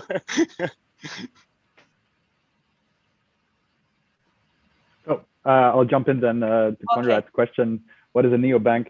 A neobank really is a digitally first bank that circumvents some of the traditional, banking necessities such as deposits and so on. But we really need to be careful here with fads and these kind of very large keywords that are used in the industry. A neobank is just a new bank. I mean, there's still capital requirements. There's still a lot of AML and audit requirements and so on. It takes a lot actually to build a neobank. And so what you see a lot of companies like my own and Banquera and so on, that they will take a slow journey to it. They will first get their PSP licenses. They're going to integrate lots of solutions with different market players. They're going to even be working with a lot of traditional banks as well. And at some stage when they feel they've gather enough kind of skills and competence, then they're going to take that next evolutionary step and become a neobank. But yeah, really the main difference is lack of deposits, and at some point they switch into the credit lines themselves. Thank you so much, Christian. I think that was a great description. Now maybe we can get Simon to jump in, because he's obviously dealing with the regulation and how neobanks are actually are working, are developing as well in this changing financial landscape. Simon, do you want maybe to shed a little more light on some names in the neobanking space that so Conrad can understand a little bit better, and perhaps start to mention about the regulation. So how the regulation is different for a neobank? What are the things that maybe need to be stressed more than the traditional banking? Yeah, sure. Glad to do so. Actually, as our colleague just mentioned, Christoph, right? They're moving into neobanks from the physical side. Traditional banking is one possibility. We might have also other examples where people try directly to go into the online first experience. So in Switzerland, some of the names include Revolut or N26. And indeed, in many regards, a neobank has to fulfill requirements that the physical bank also has to fulfill. But nevertheless, there are some important differences. So first of all, a neobank obviously doesn't have to fulfill a physical presence.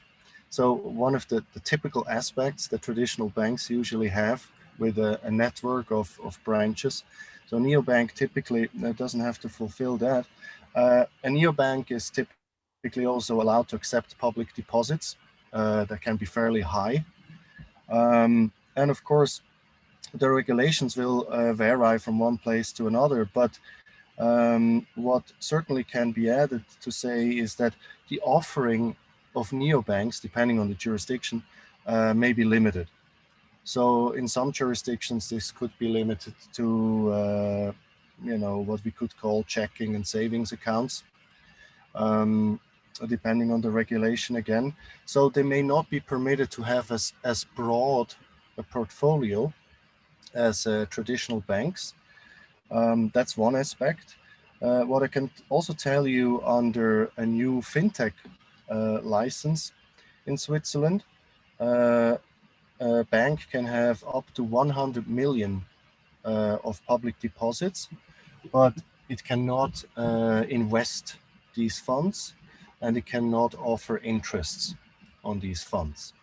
So a couple of interesting differences, which of course also include, let's say, a lesser burden of regulation in some regard, but then also lesser possibilities for the neobank on the other hand. Okay, can I add that on maybe the user experience? Because I think neobanks are trying to serve the customer better, because they integrate different kind of services, and I think it would be great if somebody from the panel would like to jump in and explain how the user experience is enhanced thanks to neobanks. Maybe Justinas, do you want to jump in talking about cards and how that Sure. helps? So, sure, Stefania. So when it comes to user experience, there was actually a study done why individuals switch from traditional payment accounts from traditional bank accounts to neobanks. So one of the main reasons was, the sexiness factor, the user experience of this neobanks. So essentially, like Simon mentioned, when you can send via Revolut or N26, you have the you can send funds with a nice app. You can add a message to your friend and so on. Whereas if you send the money using a traditional bank account, it's usually more traditional. So the user experience is typically one of the main factors, when it comes to individuals switching to neobanks. I would like to add one more thing to Simon and Christoph's when it comes to neobanks, their profiles. So one thing that stands out with neobanks, with fintechs, EMIs, is usually the clientele is more international. So when it comes to traditional banks, they're mostly focused on clients from their own countries, and it's quite difficult to open an account with a traditional bank in another country. Whereas neobanks and EMI institutions, they're typically working with clients from all the Europe, even global clients. So this is, one more thing that can be attributed to neobanks.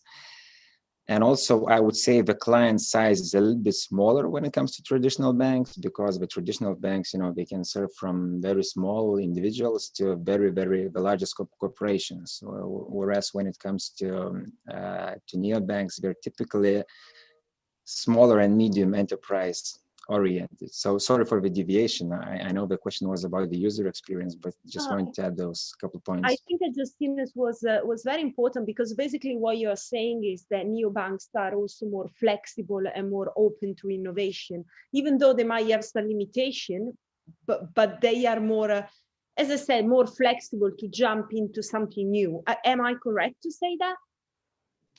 Yes, absolutely. I believe, we are more nimble, we have smaller teams, we're quicker to react, and we have to go through less approvals to bring the changes to the market.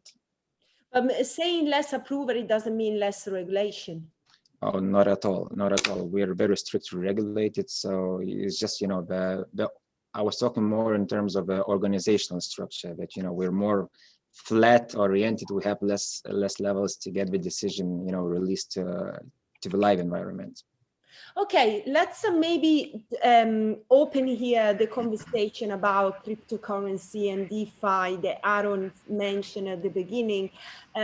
One of the things that when you want to open a bank account, there is always this frustration. They start to ask you some question, and if you are dealing in cryptocurrency, they raise a red flag and say, "Oh, we don't gonna open your bank account." Why there is this resistance to the crypto space, and how you think, maybe Aaron, you can start, how you think that cryptocurrency can be implemented into the banking system in a way that is okay, and they are not going to start to, create problem and just don't open the door, basically. Yeah. Thank you, Stefania, for that question. Actually, I will talk from the head of neobank perspective, because it's way more important for that panel. And what's important, it's for the neobank, it's profits for their customers. It's new products, because the neobanks is also frontier on the frontier of the new fintech technologies, and the DeFi is definitely part of that frontier fintech technologies. And that's what I'm willing to point here. It's important for neobanks to be in compliance with all that outstanding regulations and all the pressures they have from the governments all over. And that's why to implement the DeFi, to give their customers ability to operate with that DeFi, to implement all that high profit opportunities for their customers. It's important to create that vehicle. And what we do with self-sovereign identity and verifiable credentials and all the methods we are working with, let's say, with all of the major players and all of the regulators, we're helping neobanks to be in compliance with local regulations, working with DeFi. That's the first thing. So it's not like dirty place, just ultra high risk for neobanks. It's ability to implement DeFi products in their portfolio, and that's important. So I'm not talking about opening the bank accounts for crypto exchanges. It's not. I'm talking about creating the new products for their customers, taking the biggest opportunities from the DeFi space, and that's our key value proposition. So Aaron, I stop you here. So basically what you're saying, but for anybody that is not familiar, obviously DeFi is decentralized finance. So what you're saying is that you perform all the KYC, all the checks on your customers, then you allow them to, are you allowing them to bring in some DeFi product they bought out in the decentralized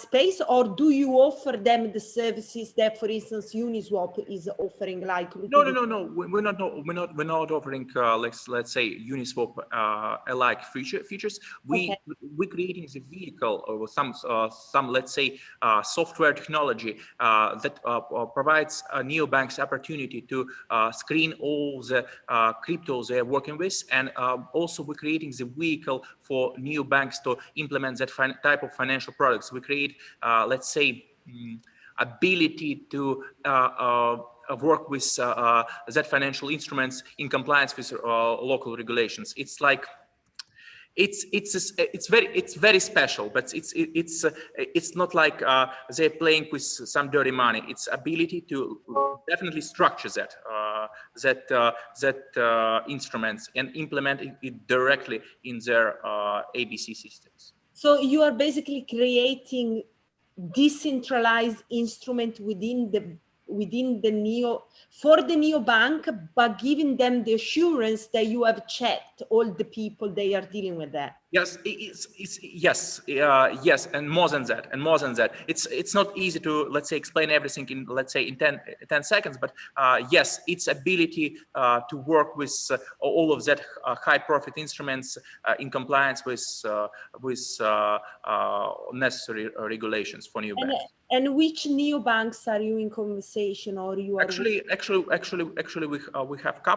have more than 200 VASP in our portfolio. So we are working with with hundreds of VASP all over the world. So it's we are just building a product on top of our AML solution and AML bot, because AML bot is a simple solution just to screen any crypto coming into your wallets, no matter you are a big exchange or bank or just a small customer. But Purify, it's an instrument to work with the DeFi space for big guys and structures that inside the, let's say, inside the legal framework environment. Okay, interesting. Stefania, if you allow, you've asked about the difficulty of cryptos in banking, right? What makes it so difficult, for instance, to open accounts initially, right? Yeah, because if you see Anke in the UK, some people that have been paying in Bitcoin, and they, for instance, they've got an account, a person I know, an account called Lloyds, and Lloyds actually closed the bank account. If they don't close it, they ring you and they ask you, where this money come from? Where are you bank transferring? And it is becoming very scary for people. They actually start to transact. Why is that happening? Well, yeah, I'm happy to briefly comment on that. So when you open an account, usually you have to declare your source of wealth. So for instance, when people will mention they have made money in crypto, this will raise a red flag indeed. And I would say this has two reasons. One reason I would describe as a more intangible reason, kind of the smell that comes with crypto in the banking sector, and the other one is a very concrete reason. So for the first one, what I call the smell is, you know, crypto is associated with headlines such as here is a group that did some extortion on somebody and wanted the money transfer to be made in crypto, in a cryptocurrency, right? And this was done, and the person could actually not be found, the persons who were extorting the victim. So, you know, there is this kind of smell of something evil, something that is related to crime, to criminal activities. It's used by criminals to cover up their tracks in order not to be found in the world. That is one aspect. The other aspect is, of course, a very concrete aspect, and that is the requirement of anonymity, or rather the non-requirement of anonymity, meaning that what banks cannot sign up to is anonymity. It's the opposite that they are obliged to fulfill. So as soon as you can overcome anonymity in the crypto area, I think regulatory-wise, nothing stands in between. But that's the big challenge, because under AML rules, banks cannot accept aspects of anonymity. Okay, so you are basically saying if you are able to provide the bank with a full detail to where your bank transfer to, where this, you know, if they come from a sale from Coinbase, you are going to be safe, basically. Yes. Well, in principle, yes. And then we come back to the first point, right? Due to an in-house policy that is not written anywhere, that is not made public or official, it may well be that the compliance officer will still recommend not to open the account just because this is an unwritten in-house policy of the classic bank.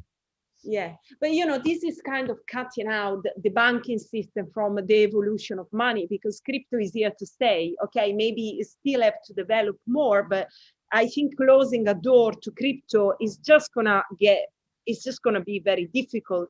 But I got your point, Sam. It was very good. It was actually very, very good to hear that. Maybe, Christoph, do you want to jump in to this, talking about stable coin payments? Because what I wanted to highlight here, some banks, right, might be considering to accept stable coin, which are less volatile than the other crypto assets, for payment. So I'm saying maybe, because obviously it's not widely adopted. What I wanted Christoph maybe to comment is that something where you see the payment is going to kind of implement a stable coin, or perhaps you think there will be the CBD of the issue by the bank, they are going to become the next digital currency? No, I think there's quite a lot of benefits in using stablecoin, especially us in ConnectPay. We're deeply looking at accepting all sorts of crypto, currencies, not just stablecoin, but Bitcoins. Bitcoins and others as well, right?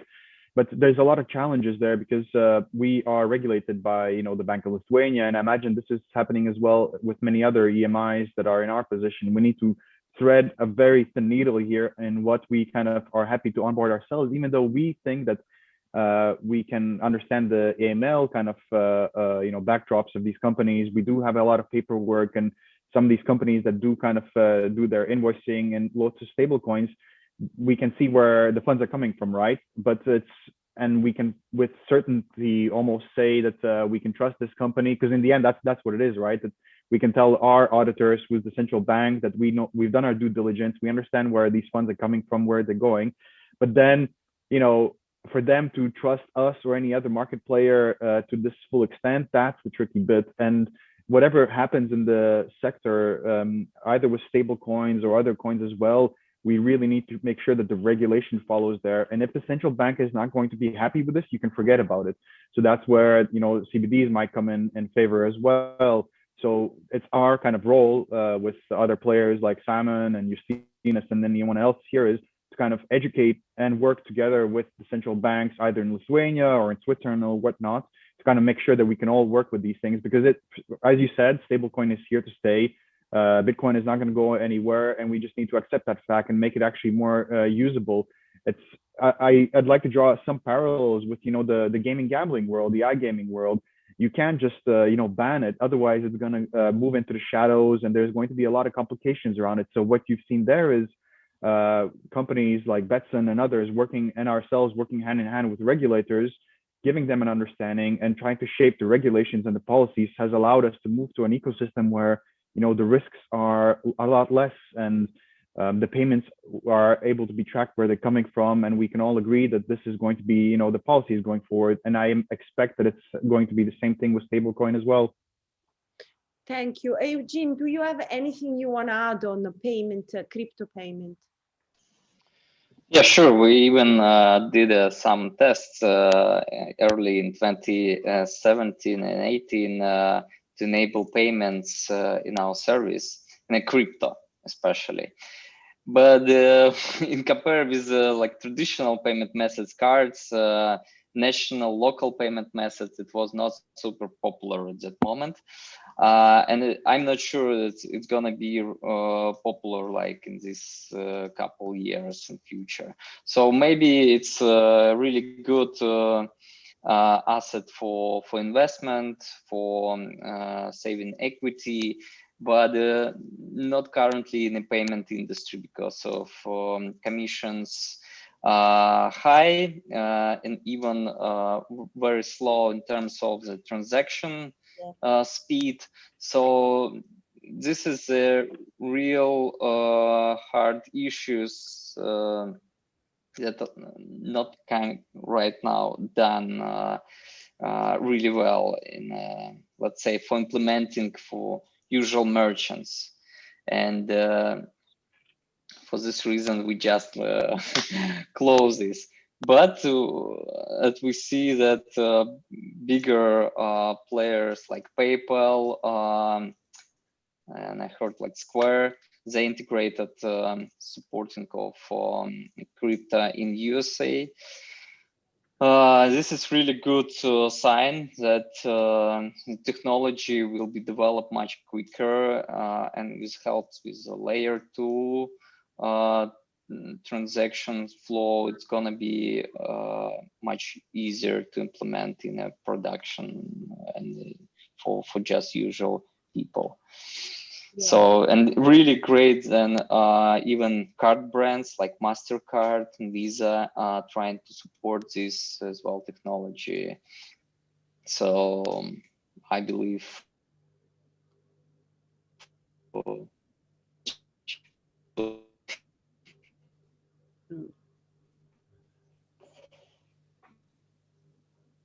Okay, Eugene, I think your camera just freeze for a bit. Yeah, I think obviously it's all about speed and also cheap transaction, because if you can compete with Visa and MasterCard, then obviously, you know, then you are playing the game. Konrad, you are beating something completely crazy. It's not crazy, it's like old school. It is crazy in the banking because it's the first time that I hear a metaverse to do with commercial product and banking.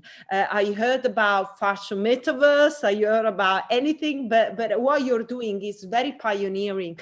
So do you want maybe to explain a little bit more how a metaverse with banking integration and commercial products will look like? Yeah, so what we find now, I mean, it's like a very fast expanding, like a metaverse. And to say, like, what is a metaverse? Like, there are multiple. These are basically social VR spaces. That's where they come from. I mean, like, think Second Life, but like you are there and you're like really interact with people. And we had like a similar procedure, like when Second Life became big, and they're also like the first, like how they did the payment. They solved the solution very easy with like, okay, you make like an in-game currency and everything happens in that in-game currency and you have to convert it, but then it becomes a game and it's very difficult to connect it like with the real world. And the situation that I think that we'll be facing in the future is that a lot of meta companies or organizations, you can think of this like a country, like a small one. In the beginning, it's a city. Yeah, there are 30 people in a virtual space. They trade with like, I do something good for you, you do something good for me. That works up to like a user base of 100 people. Yeah, when everybody still knows each other and you can like do it on a social level. But then in one moment there comes the need of a good of exchange. So like that's like the whole finance system started in like real society, and that's like the point where a lot of these societies are now. And there is like no real bridge except like this crypto thing. But as Simon said, like not only in banks, there are people. Yeah. And this is sometimes forgotten by the crypto industry. There are not only the banks who are people who think, yeah, this crypto thing is a bit shady. I'm afraid of it. I don't really want it. I don't take that serious. So there is a big chunk of people. Crypto companies totally ignore that chunk of people because they say that's the holy grail for everybody. But banking is so much more, because banking is about trust. And so here I'm just like wondering how this old value of trust, yeah, can be brought for these needs that the new society has. Because just a solution, okay, here is some blockchain thing, and then send your coins where you want in like free wild and organize everything by yourself. Yeah, that works for payments. Yeah, but that does not work for functions that a bank has. Yeah, when it's about financing stuff. Yeah, when it's about exchanging between different currencies and so on. And there you need these old banking values. And I'm just on the naive search of these old banking values in banks and in the new banks. And I'm wondering what can be the solutions there. May I add just a couple words, because as I understand, it's all about the digital twin. So you're creating some kind of digital twin universe. No, it's not digital. No. Digital twin would be, this is too easy, because like a digital twin is like I recreate something that is there and make it digital. Yeah. But the new virtual world is not. That's not what it is, because like everybody is like, put it on avatars. Yeah. There are two groups. There are three groups of people in virtual worlds, in avatars. There are people who like to use like replicas of themselves because they feel safe with that. There are people who make something crazy but still humanoid. Yeah, and then they like basically they run around as like some fur animals or aliens or robots, but they're still like humanoid. And then there are people who are whatever. Yeah, and so it's not really a replica. For some people it is. Some people build virtual dance clubs where you can pay an entrance and then have a virtual dance club party, yeah, including everything, virtual drinks, everything. Okay, that's one edge. But the other edge are completely surreal things that we cannot really attribute to like a twin, because there is like no real counterpart in the real world. So it's a mix.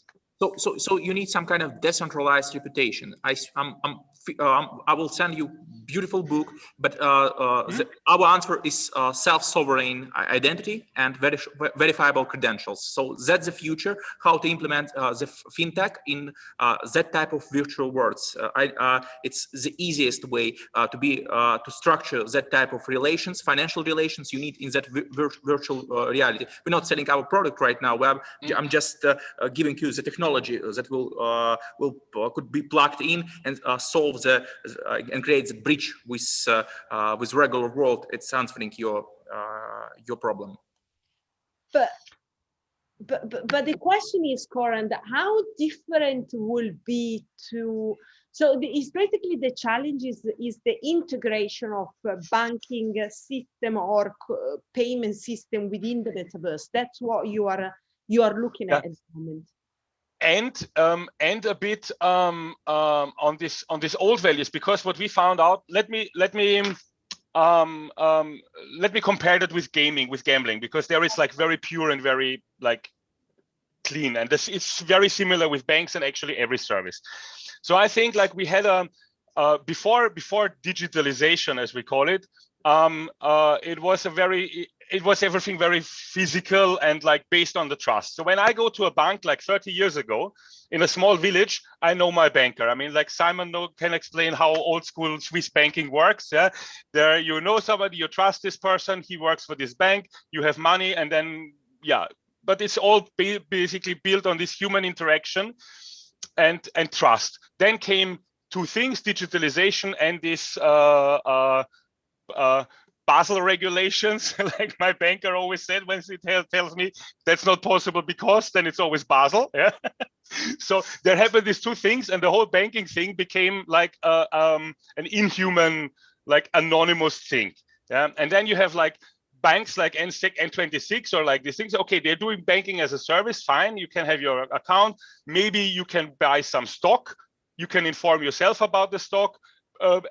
But it's all not personal. But what we see in the metaverse is in the moment when you put people together again, then this old human like values come, and you have to build this trust by like consulting, by like giving a good tip. So when a bank comes, when a bank knows my situation, when a banker says, okay, I know you have a house here, you have an investment here, that's the best way how to do it. So this personal contact, what people want with their money, some of them, yeah. And this is more what I think, what I ask, like how can transform this into the new meta spaces, because this is gone, this is missing. These two things, digitalization and this Basel criteria, killed it in the normal banking. Crypto made it completely more anonymous. Even when we talk about crypto is not anonymous anymore because there are some tokens where you can like say who had it when, but it's still anonymous. I don't know the person, but the new media allows us to actually know the people again, and that's human-centric banking. If you ask me, is that there in the future or not? Yeah, well, and I'm sure the metaverse is developing fast, so that will be definitely a space. The next reality, and bank has to. I mean, they will have to keep that in mind. So at the end of the day, he's still talking about user experience. Yeah, it's kind of the same things, and it's good that comparison you made with gaming, because there is also the element of gamification life as well. About the gaming comparison, yeah. So it's like it's in a land-based casino. So like before, land-based casinos, when did they work? When did they make money? When they had good stuff there, who like was nice to, okay, location, where you are located. Okay, we can agree on the digital space that is not a factor anymore. Maybe you have a nice domain, then you can say the domain name is location, but but there, the business worked when the people working with the customers were friendly in the end of the day. Then you had online casinos where this completely fell flat. Then you had bonuses, and it was only all financial initiative. But these two industries don't have a lot in common. And now we see in the metaverse that gaming hangout spaces are popular when other people are there who take care about the people. So we are basically in the gaming, in the total convergence into the metaverse space. We are again at the values of the traditional gambling, mixed with the technology of the online gaming. And I think it's the same in banks. Yeah, exactly. I think I mean, it is challenging what is happening. Have you heard of unstoppable domains? No. So where they are building decentralized website for the webs, I will put a link in the chat, because we are talking about metaverse, we are talking about decentralized word. So definitely, you know, is something that we all have to bear in mind. What else? Maybe we can discuss a little bit more with Kristaps about the next step to enhancing user experience. What the neobanks will be looking to do next. Right. So I think the next step really is, and that's already kind of started, is moving away from dumb accounts. What I mean by dumb is basically, you know, you have your get statements kind of line, how much money you have in your account, where it's coming in and where it's going. You know, I'll call it the revolutionization of our finances with these kind of neobanks, challenger banks that are giving us a lot of insights and analytics about how we spend money, that are able to basically plug in lots of different features such as savings, you know, card usage, where you can switch on and off your cards. You found it, you know, you lost your card, you're able to go in your app, you're basically able to lock your card, and then if you find it behind the couch, you're good to go, right? Neobanks go after as well. And you know, banks are not standing still, they're moving with this as well, but they're playing catch up as well. And it's kind of good, you know, that you have had these neobanks. And I think really the next step, especially for us, because I think we're all kind of here a bit more on the B2B aspect, is entities like ours, like mine, and like Banqueras and the rest, we're going to be also making these kind of features available, if not already, to our B2B users, because those are people as well that, you know, have a lot of tasks on a daily basis, and they need an easier way of, you know, fulfilling their roles, gamifying it as well, and showing, you know, statistics and analytics behind their kind of usages and so on.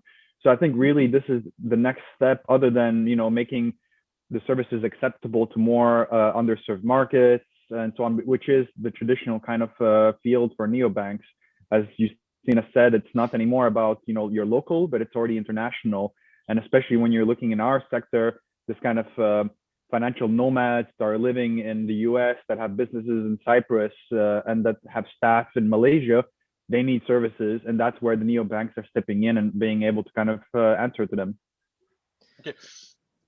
Okay, when we are talking about regulation and how the government is kind of controlling the banking sector, obviously there are places like Gibraltar, Malta, now I understand also Zurich and Switzerland is getting up to date with exactly quite innovative as well.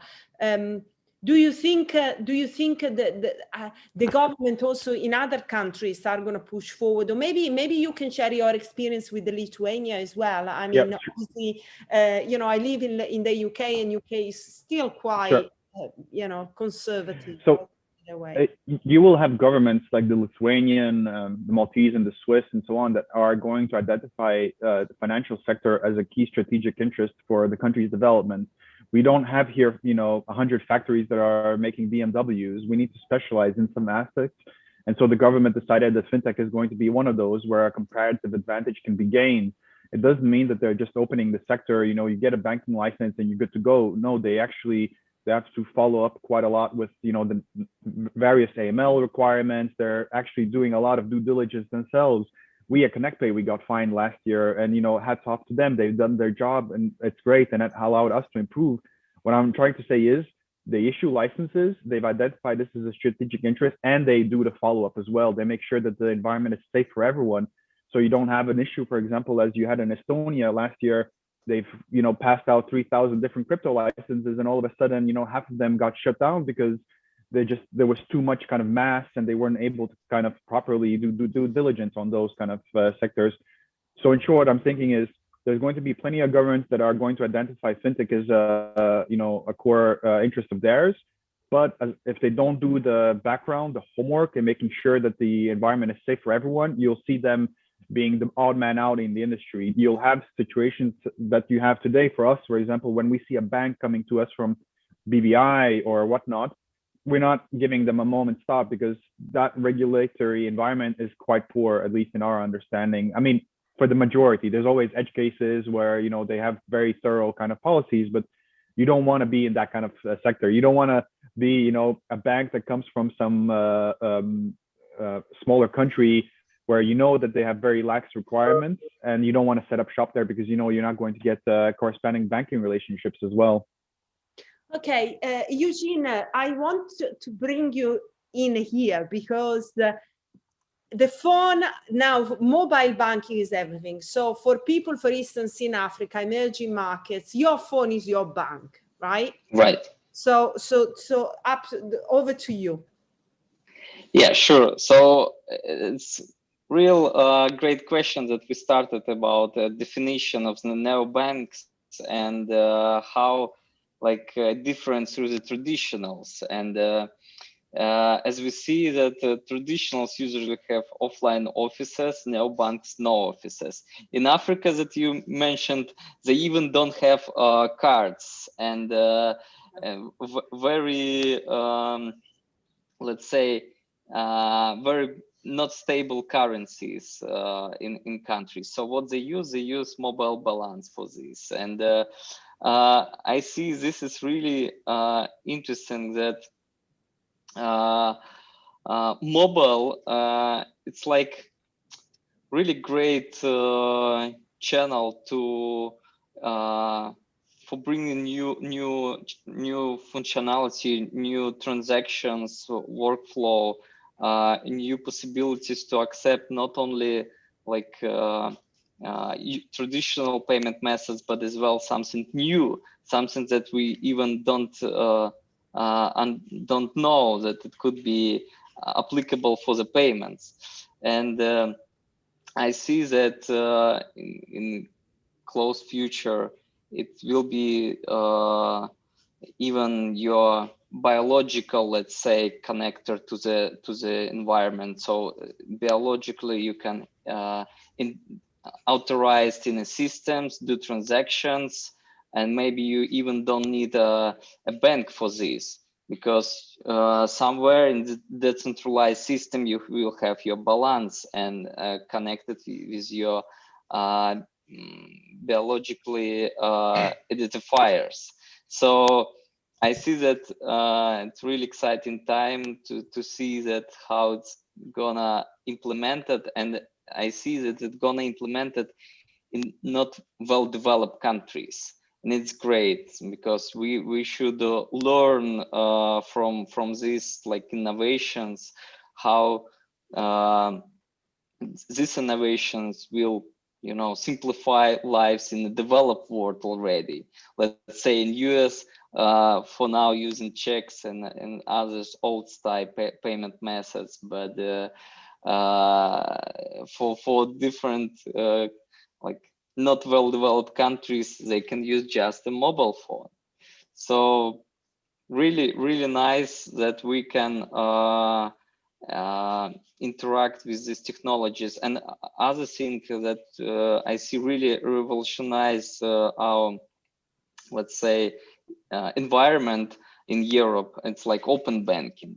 And just recently we got a workshop organized by Visa, and they described like it's not only open banking, it's gonna be open data and open finance environment. So it gives us really freedom as users, and we can switch through the through one service to another without locking our funds, our data, our, let's say, deposits, interest rates. So it will be really real freedom of our, let's say, equity in the end. Okay, thank you, Eugene. That was a great insight. Justinas, do you maybe want to follow up on that and explain us what Banchera is doing to open the banking services to a wider audience, perhaps maybe people they are unbanked? I can more tell about, you know, offering kind of a gateway to banking services to businesses, which we focus on. So when it comes to businesses, we have two ways how we offer them to cooperate using our infrastructure. So one exciting way is actually a new buzzword, banking as a service, or BaaS. They're also called white label payment solutions. Essentially what it is we provide our infrastructure, our EMI license, our whole banking system, our AML team, our onboarding procedures, and we provide all this infrastructure to a company that wants to do a payment platform without having to acquire an EMI license themselves. They can, for example, become an agent and use the infrastructure for a fraction of the cost, because getting an EMI license is very costly. It needs even a capital of, I think, 350,000. So it's a costly endeavor.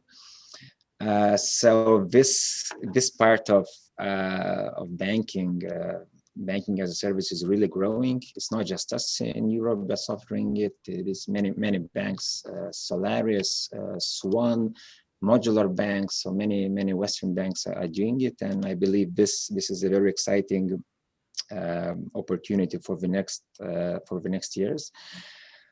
Another thing that we offer kind of as a to use our infrastructure is to issue payment cards. So this is, to other fintechs, other companies that want to offer payment cards to their customers. So since we have a principal issuing license, the company can use our infrastructure and basically issue cards to their clients. Stefania, you asked about banking then banks. So actually opening the account with Banchera, it's easy to get banked. So we open accounts, to customers remotely. The process is very simple. We have clients, from Europe, from outside of Europe, and those accounts are free. So we're actually, making the banking on the phone quite easy in those terms. Okay, very interesting to hear, what you're doing. So maybe Aaron, I want you to come in again and tell us if, you are focusing specifically on implementing or on letting DeFi possible in the more traditional financial system. Do you think this is coming? Yes, because what we need, it's, let's say, just two things. First of all, we need to be profitable. We, as a part of the financial system, we need to be profitable. We need to provide some profitable products for our clients. It's so simple. So new banks should be profitable, and it's like no-brainer. And secondly, we need to be in compliance. So what we are solving, it's ability to create new profitable products, being in compliance, and that's all. And the answer, it's not just our product. We're just implementing self-sovereign identity concept, but I'm just adding that book to our chat. And the missing part of everything is self-sovereign identity and verifiable credentials. And that will solve all the problems here discussed, I'm pretty sure. So, yes. No, sorry, I just say, because like the problem of a human-centric banking is not solved with this, because like, okay, I have a question in the round. So I make up a scenario. Let's say when I go to a bank, I go to a bank when I either need money or when I have money. Like the whole transaction thing is another thing. That's a service. Okay, that's what a bank does. But in the end of the day, like, at least maybe I'm super conservative countryside person, but for me, I'm going to the bank when I have money that I want to invest somewhere, or when I need money. Yep. Or a combination of both. When I want to build in a house something, and then I take a loan, that this building what I built like pays back the loan. That's why I go to a bank. And there you need somebody to explain you like what are the best options, what you can do.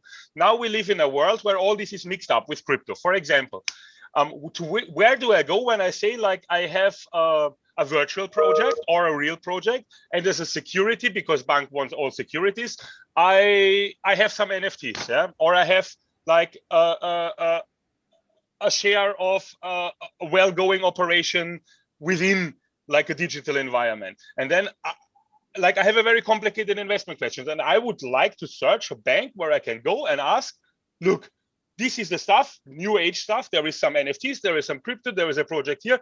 How can I get a loan for this amount of time that I can finance this project?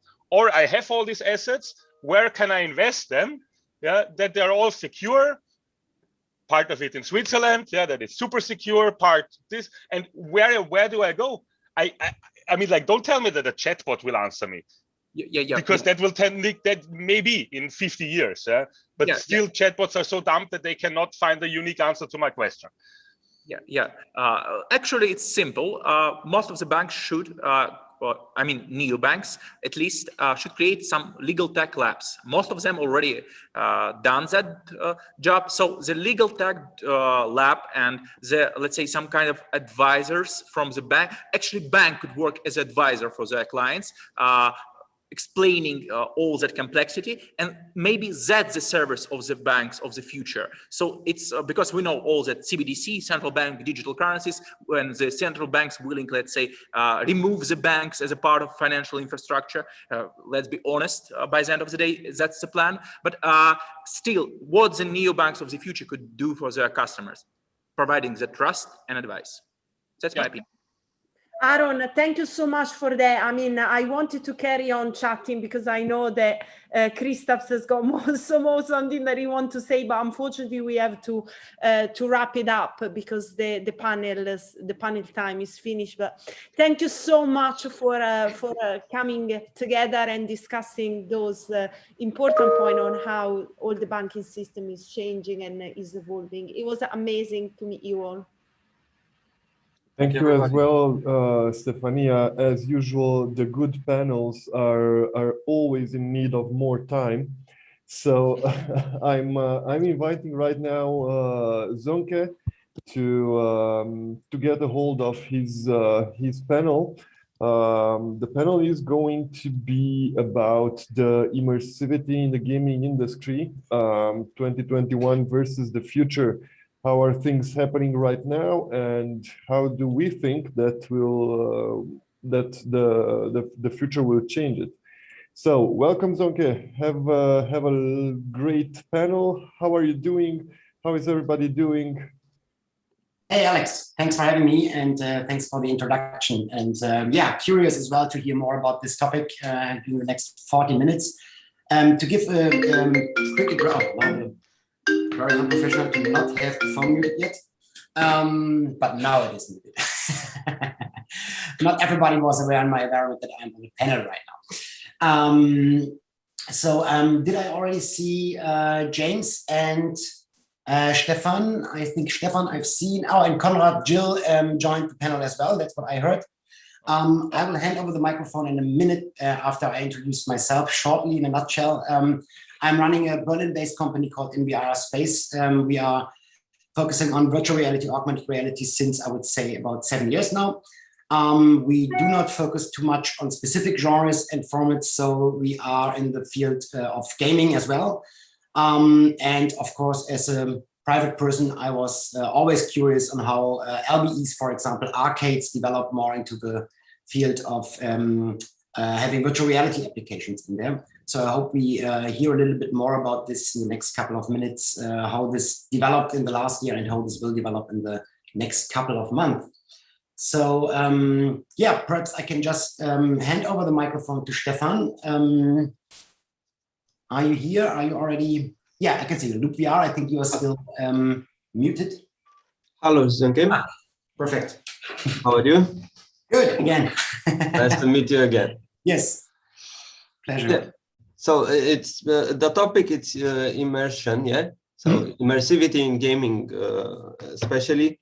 And I thought, let's start with, let's say, a definition of immersive, because not many people know what immersive means. Of course, in this panel and the ones who work in this business already know, but in general, people doesn't understand quite good this idea. So it's, in short, a three-dimensional space generated by a computer Let's think of even our phones are very little computers, in which you can find yourself in the middle and you believe you are actually there. So, of course, based on this idea, I always thought that if we manage to get our senses with the technology that we have right now, and to get as many senses that we can, then this idea of immersivity, it will be stronger. Right. So in our minds, in the one who tries it. Is that perhaps a good moment to show your presentation as well? Because I remember you mentioning some options of hardware, for example, to enhance this immersion. Yeah, I'll try to do that right now. Yeah. So just tell me if it looks okay for you. Well, I see your screen, but it's not full screen, at least here. So perhaps there's another button to make that full screen on your screen and full screen, but it's visible anyway. It's actually, maybe I can do a zoom. Oh, yeah. Yeah, no, it's fine. Yeah. Okay, so first of all, I made a short presentation of my team and my colleagues. It's Andrea, it's my partner since day one, and Bogdan, it's our colleague who manages the event. Of course, in the last year, we didn't do much events, but in the last 3 years, we have been doing it a lot. So if you think about that, we have some experience in that part of the business. And to enter in the topic, so I told you before, immersivity, it's directly connected with how your senses feel things and how they believe that these things exist or not. So if we take the basics human senses that are sight, sound, touch, smell, taste, and equilibrium, we will find out that trying to capture the senses, it will increase your chance of being immersed in this 3D computer-generated environment. And in my case, we are talking about VR, of course. So let's start with each one of them. The sight, it's the most important because you have like 80% of the surroundings info that you get through the vision. So these days, everything that it's called VR uses, let's say, a little screen, like a little TV put in front of your eyes. So when you have these screens so close to your eyes, you will not see anything in the real life. So it's very easy to trick this sense with a little display and 2 special lenses. I think in the future, this will change because if we are going to talk about 2021 versus the future, then in the future, the idea of this headset, this big headset that we see in this picture is just a representative of most headsets these days. Yeah, they are all big and looks like that. But in the future, we may have just, let's say, a pair of glasses like our sunglasses. You put them on, touch a button, and they start to change the image that you see. You will not see the real life anymore. And maybe this type of glasses could be used even for AR and VR in the same time. It's just an idea. I try to be in touch with the news and trends. Yeah, let's go deeper into the development of headsets later a little bit, but perhaps we can hear a little bit more on the real, like the immersive aspects on top of what you just showed with the headsets. I think I remember you had some add-ons and so on in your presentation as well that enlarged the immersive. Yeah, of course. But let's go to the sound. That it's very important because if you corroborate the vision with the sound, then you get most of what's happening in real life. Like we have these two senses, we based on them. So the sound is very important to make the vision believable. I mean, the experience, it's believable if you have sound associated with vision. So these days, sound is not only stereo, it's also a surround sound, a spatial audio solution. I managed to use this type of technology in our VR theater project, where we used a special microphone that is called ambisonic. It's a microphone that uses more than one capsule just to take sounds from different directions. Even it says if the sound is up or down, above or down from your head. Right. So you can actually hear if the sound is coming from up your head or from your feet, or of course left, right, and in front of or back of your head. Super important. Yeah. So it's very interesting to experiment this type of sound, the spatial audio, especially combined with the VR headsets. Another thing is to take over the touch sense, and you can do that in multiple ways already. You have haptic gloves, you have the basic controllers that you can see here. Every VR headsets use them for controlling the game, but not only that, through vibrations, you can experiment different type. You can imagine that you are touching an object, even if the object is not there. You know, it's just an illusion, but it's a very good illusion. So combining with what I said earlier, vision and sound, it will increase this feeling of immersion in a 3D environment. So we already have full body haptic suite that send you different types of touch, like not only vibrations, but it can make you feel heat or cold. And of course, they are used very, let's say, with a good results if you are having an experience like a game where you are shooting something and you are shoot at and you feel the bullet, you know. That's exactly an interesting point. I mean, considering that VR headsets are already still kind of a niche thing, not everybody has one at home and a computer to attach that one. If we're talking about tethered headsets like the HTC Vive, you said, maybe we must consider that these kind of haptic suits are something very rare out there in the market. So like consumers, I don't know how many thousand may have a suit like this. But the other way around, do you have a feeling for how many games are out there that really use these suits in an immersive way? May I add something here about the touch? What I have seen is like the touch. Yes, it's very niche. There are in social VR, there are like a hardcore user group of people, and that's actually the main use of like all kind of like haptic experimental stuff are people who are like trying it out in social VR for all kind of stuff.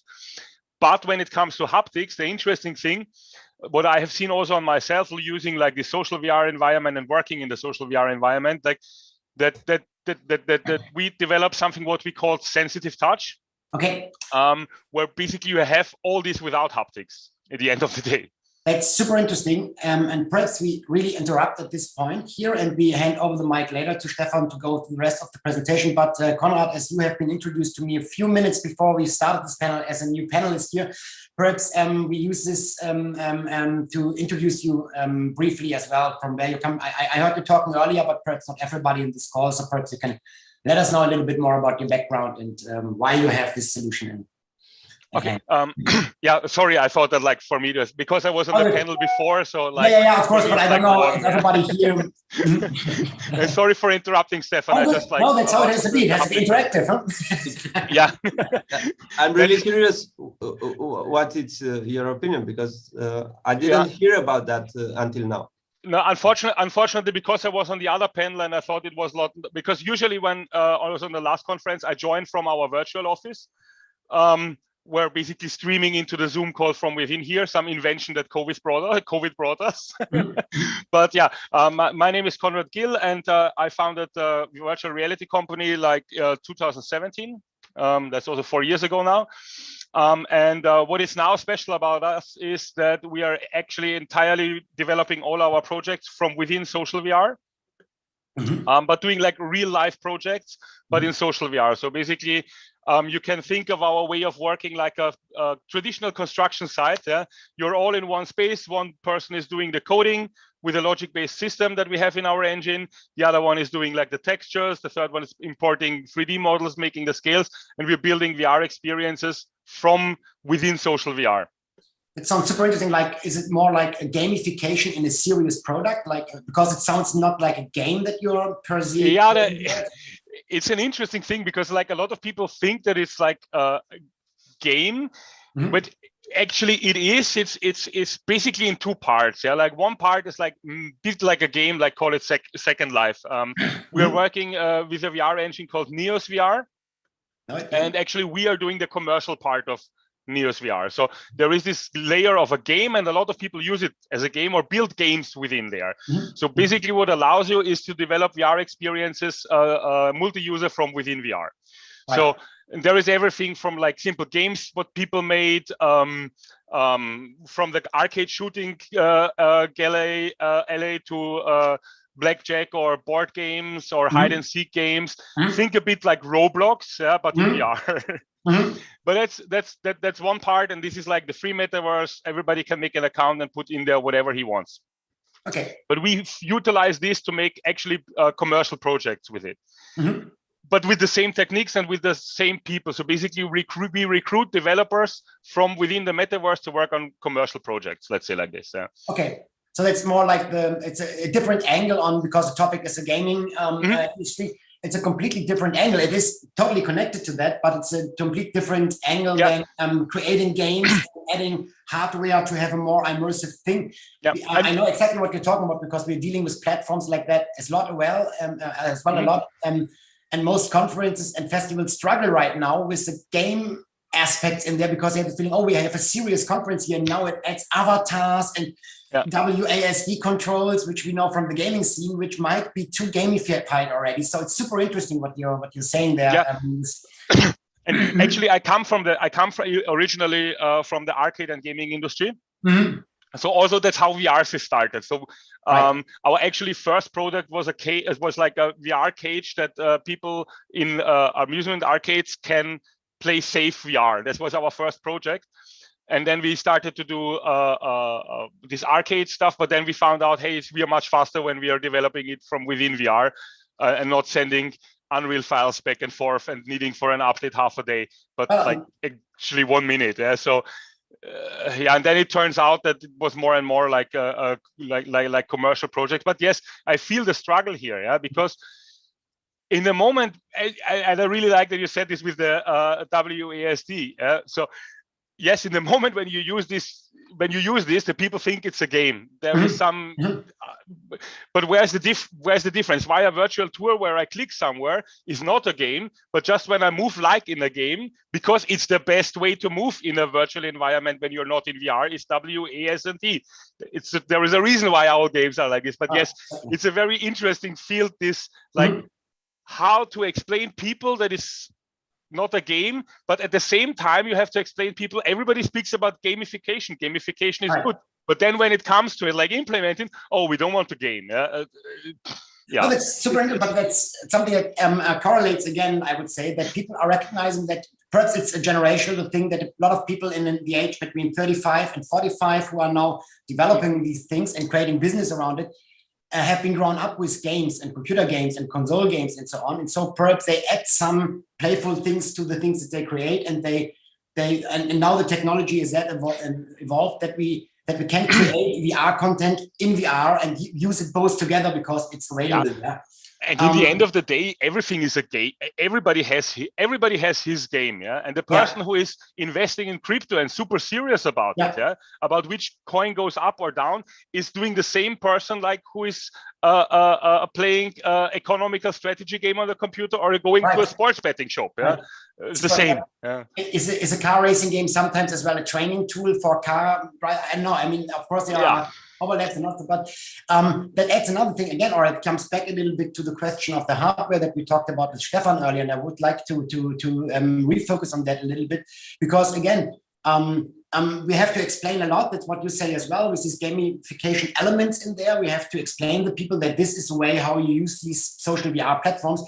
But of course, you might need to explain to people as well, why should you put on the suit that makes warm and cold? And then I think you have something in your presentation about smell as well.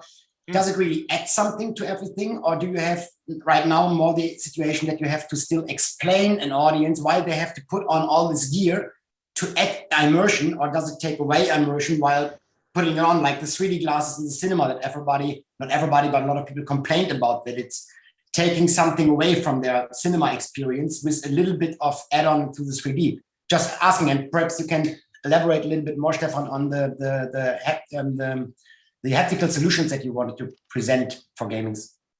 Yeah, I will start share again my screen. I hope it already started. Yeah. Okay, so just to finish what Konrad said, we also use Sansar, if you know the let's say the VR version of Second Life, and it's the same thing. People understand the need of gamification, and I'm talking about businesses right now, but when they really have to use it, they are reticent about that. You know, they somehow like it, but they don't know if they should use it or not right now. And that's another point of view with Sansar. We like it a lot. Just an example, in this time, in the pandemic time, we went to different festivals in Sansar.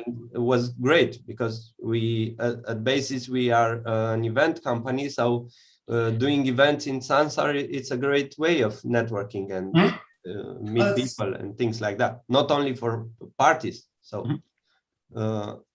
let's continue. So your question, Zönke, about the haptic suit. Of course, not many people have one. Not even, we didn't even try one because you won't find it a haptic suit in Romania so easy. But the idea is just to try to increase this notion of immersion. Right. If this is a solution right now, of course, it could be just experimental. It could be just part of the industry that tests things like that. And somehow in the future, I think everything it's connected to the price. If the price it will be small. Let's see what Oculus did, Facebook did with Oculus when they sell Oculus Quest to everybody, because the price was so little compared with what they offer. So they managed in 1 year to take almost all of the market in this consumer VR part. So it's the same with the haptic suit. Maybe if this haptic suit will cost 100 euros, many people will have it. But if it will cost 2,000, almost nobody will have it. Yeah, so that's, I think, the difference. How much does it cost? And how big this illusion of immersivity, the immersion is when you use it. I don't want to be rude, but I think we have to speed up a little bit. We have 15 minutes left, and I think we just have a third of your presentation, as far as I remember. So if you want to get to the end and the Q&A. Yeah. So you ask about the smell, right? Yeah, this was let's say a prototype. It was a device that was made. It was like the vapor cigarettes that you smoke, with liquids. The same idea, and you can the smell. It's very interesting because the smell, it's directly connected with memories. For example, it's a sense that you can not only use to feel a smell, but you can also use to trigger some memories in somebody's mind. So this should be a very interesting part in the future if it will be used, let's say, in psychological domains or things like that. Taste, I don't think taste will be soon enough a thing in VR, but it was used like for testing. So there are people who try to do that.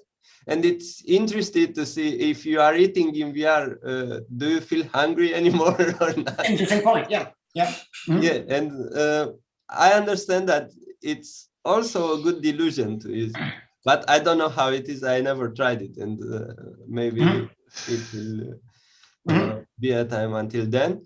So let's get to the most interesting part.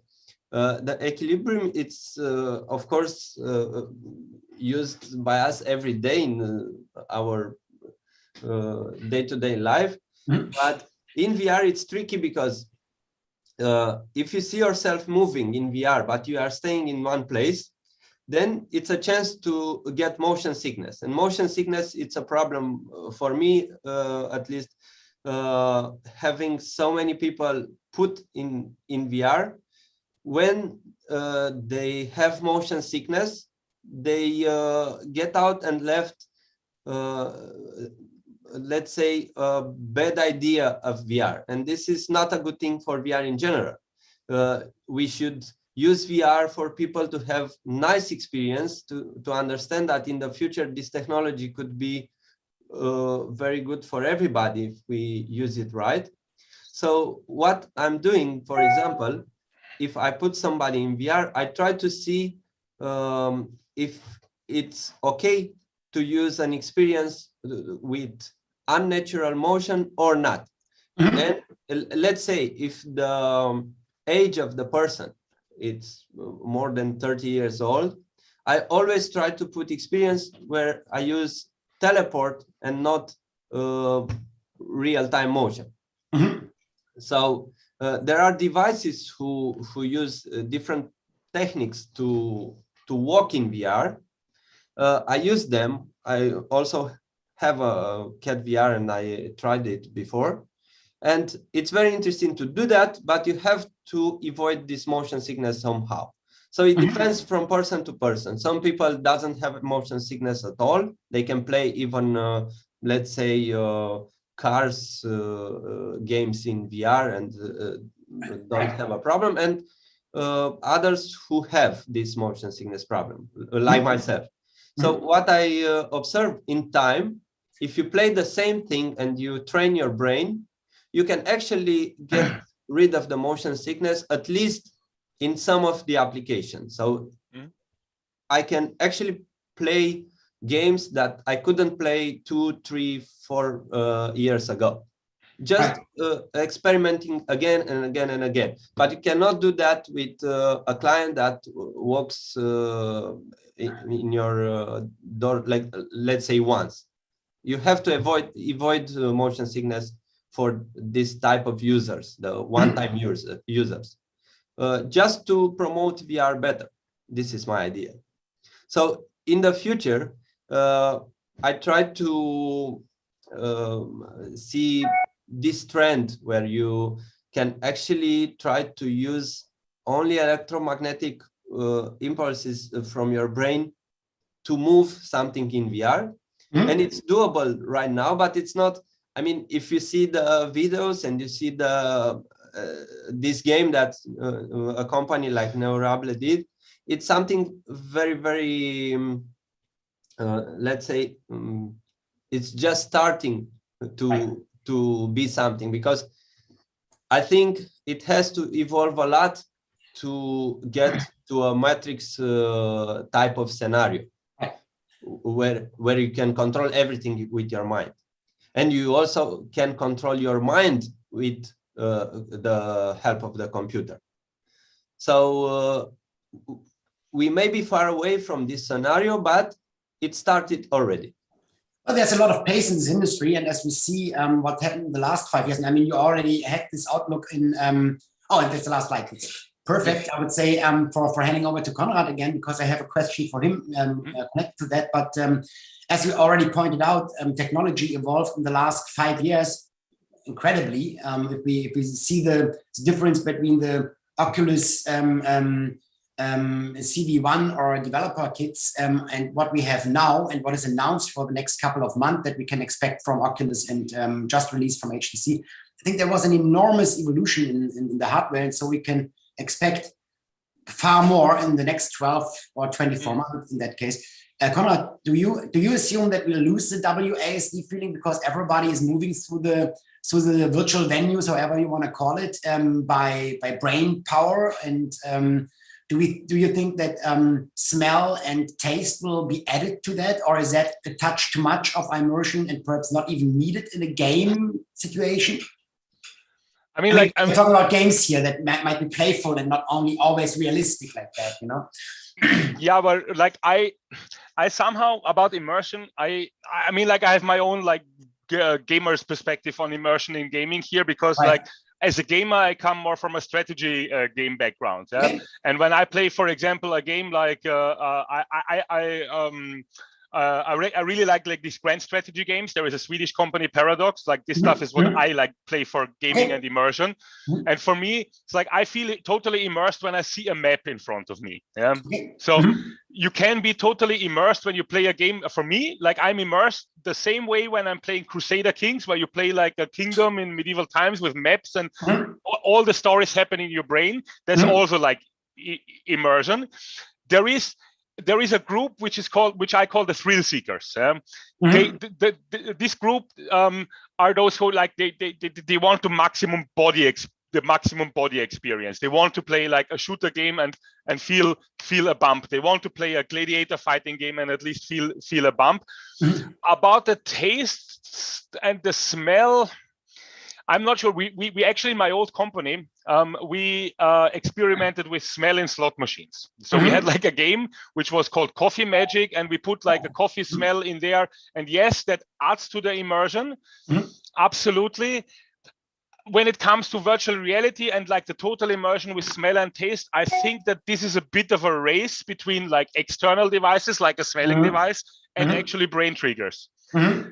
I don't know who will win. Both are possibilities. Both will eventually be there. Where I personally think, from my experience with like experimenting with the smells for the coffee machine, that the direct brain interface probably is the easier way, because the one big problem, for example, faced with smell is you cannot remove the smell. To create all these smells, like we had a wonderful partner company, they could make you every smell. Yeah, if you want to have rotten vegetables on a they could do it, but to remove the smell was impossible. You just mentioned something that I want to pick up as well on, because I think that's definitely the point.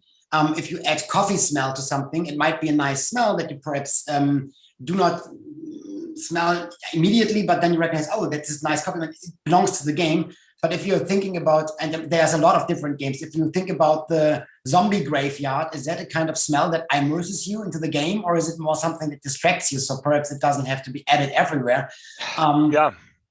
I don't know, perhaps not something that is a discussion for 2021 anyway, or 2022, because it's still in the very beginning. But I wouldn't say that it's so in the beginning. For example, when you take like amusement parks, we made one project with an Austrian amusement park where we like virtualized like one of these old school ghost houses, you know. So, and when you spend in there like 2 days and the whole smell there, because it's built like with this brick walls and so on, what I can imagine is when you have an arcade, for example, that is in a basement that anyway smells a bit rotten, and you put zombie games there, you will find your players who want to go there because they want to have this zombie environment. Right. When you go to a metal bar, you like this like dodgy smell, what you would never ever like when you wake up. Right. But yeah, there is a place for that, but it's like for this full experience. I don't think that this is something like for the home gaming for many reasons. But eventually, maybe one day it will get there via this brain interfaces when these things are so good. And as Stefan says, like when they're so good and so cheap that it's just like, okay, that's a nice gimmick that I will buy now, and not like a huge investment. For arcades, definitely. I mean, like amusement industry is playing with smell already. When you go to amusement parks, when you go to, it brings you into the environment. But I don't think like, the zombie graveyard, for immersive experience, when you want to make a history lesson about how shit it is to be in World War I, yes, you add smell, totally, you will reach your goal, because smell is very strong, but it's also very invasive. Smell is a very invasive sense. You cannot stop it. That's the problem. I think you catch you made the point with when it fits to the environment where you are anyway, and the content then fits to the environment where you are anyway, it all adds on something, and it's not like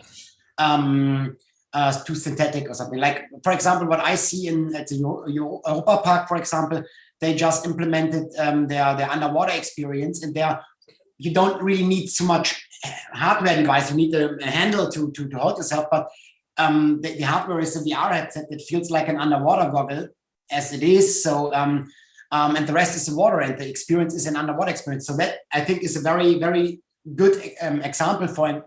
I just came to that because you mentioned the amusement park thing where we already are dealing with these kind of technologies and add-ons like smell or a little bit of mist that was blown into the audience.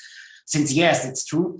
Now I can see a lot of development there, and since we had this cut in 2020 due to the lockdowns and so on, where LBEs and arcades had to close a lot, that's another interesting point as well. I've seen that a lot of multiplayer games or platforms that tend to be multiplayers, but as well co-working spaces opened up. What do you both think about that? Is that an evolution now that is that nobody expected, but by accident happened now, that we are perhaps going from arcades, LBEs, where everybody expected there is the most money, the biggest market for interactive games, more to a multiplayer, perhaps even more at home game thing? Or is it just two different roads that are there right now? Will the LBEs reopen all and have their audience? And what's your expectation, your outlook in 2021, 2022? So. Stefan, you're like, I can give a short answer for that, because for us, actually, this pandemic in the beginning was like a really hard hit, because yes, we did work already for a year before in this virtual space and meeting in VR and having a multinational global team meeting with us. So from this part, the pandemic did not hit us. Where it hit us was that actually before the pandemic, 80% of everything that we did in VR was somehow related to real life events. Because it was a technology, especially when you wanted to use it commercially, you had to bring to the people. So then came the first 2 days of the pandemic, call, 80% of all turnover gone. Bam, one day. Totally the same for us. Totally agree. then you know, like we were like really like frustrated, and I like, especially also with the out of home entertainment. Okay, there at least there were in some countries that you could like get the refunds from the governments, but like for the other stuff, no. Right. But yeah, then for us we came like, okay, then total down, and we came okay, but we are the only people in the moment who can meet. We have to utilize that. Then we invented that we like present via Zoom and all this like everybody else, but we had a bit of a technological edge. A lot of this stuff is like here to stay. But I still do think that because the people are virtualized now, especially by these Zoom calls, and the people like, they don't like Zoom calls. I mean, it's stupid to say that on a Zoom conference, but it's basically after some hours, it's all samey, and VR like offers like another, but basically people have like less fear of digitalization. And then it's now easier to say them, look, you spent on 1 year in Zoom calls, here is an alternative. And here arcades come in place again and are very important to open these doors. For me, arcades are a door opener to immersive technology, to bring it to like normal people. And this is via gaming, via experience, via education, via all these things. And it needs arcade to provide that. And there is certainly a market for that. And the market now, I think, is bigger than the year before. Good to hear. And so I hand over again in the last minute to Stefan. What's your expectations with exactly as well the solutions that you presented right now? Yeah, but anyway, Conrad is right, and this is the trend. If you think about what happened in the pandemic times, the VR at home just doubled in the 2 or 3 months. If you look at last year selling points, and this is great because people are starting to use VR at home. But for us, let's say the arcade owners, it's not a big problem because in the gaming industry, at least, the VR part is so small that we can still use our arcades for a long time coming, if you ask me. One thing. And the other one is that in the arcade, you can actually have the multiplayer platform, people playing in the same time in the same room. And yes, they see themselves through avatars in VR, but when they take the headset off, they are together in the same room, so they can laugh and stay together for socializing in real life. So it's a mix between what they are doing in a VR arcade with the headset on and off. Right. And this is great because if you think about that, you cannot do that at home, at least not in a normal home. If you have a very big house with, I don't know, 10 VR stations and computers, it's great. But that's a difference between arcades and home VR usage in the future. And I think it will be kept for a long time.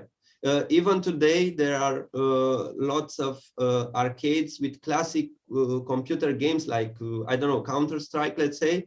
Of course, there are not so many as 10 years ago, but people still are going there for the multiplayer experience, being with other people in the same place. And of course, the pandemic times, it was a big hit for this, but maybe in 1 year, everything will be normal again. We hope so.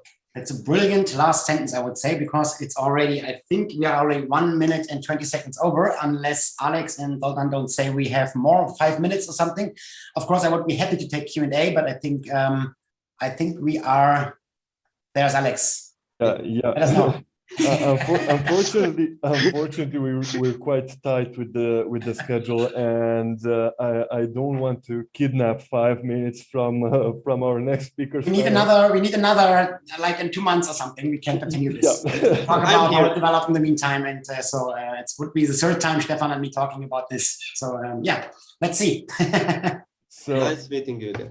Thank you very much, guys. I am taking this opportunity to introduce Valérie, who is the first time with us, and she's going to touch base on quite an interesting topic, that being mindfulness. I'm sure I'm not the only one, and I do have to ask, what is mindfulness? So Valérie, let's kick it. Thank you, Alex. I'm happy to see your face now, and on the picture of Zoltan too. Hi. So yes, it's very interesting. I see that you are speaking much of. Super. Thank you, Zoltan. Yes, I prefer that than the written things. You are speaking of gaming, of creating some new words. And with mindfulness, we are going to explore what it is. So I don't know, it may be very disruptive, but maybe in this reality, there is things very interesting to explore too, I guess. I just want to say, I propose you to have a very an interactive session, because I know what it is mindfulness. I do practices. I've been practicing for 20 years and more. And but I'd like really to answer your questions and practice together if you want. And I will just say a few words on me, because mindfulness is not a hard science, and it may be filtered by people who present this concept. My background is rather scientific, physics, mathematics, and biology. I have studied economy too, and I've been practicing mindfulness for 20 years. When I told you, because it was a way to cope with burnout, on many provocations of life, challenges of life. And maybe you know this feeling when the head is very, very creative and you just can't find the stop button, and sometimes difficult to sleep and to have new ideas, to be creative without any substances. So mindfulness was for me one of the possibility of dealing with that. And I've been teaching for 5 years. I've trained in the Massachusetts University Medical School in the US. And I tell you, because there are many mindfulness, it's a very fashionable word. And now it may mean many things. So what I'm going to speak here with you is about like secular mindfulness, science, evidence-based mindfulness, and which has been promoted from the 80s. So we have 40 years of research. We know what it is good, for what it is not good, what it does, what it does not. So we have some elements quite sound evidence-based. But first, I would ask you, yes, as you said, Alex, what is mindfulness? I'm just very curious to know. Give me what is your opinion on mindfulness. There are no wrong answer. There are just answers. So tell me what you think about mindfulness, what it is not, and after I will give you the definition I work with, and we will practice a bit together. So what it is mindfulness for you?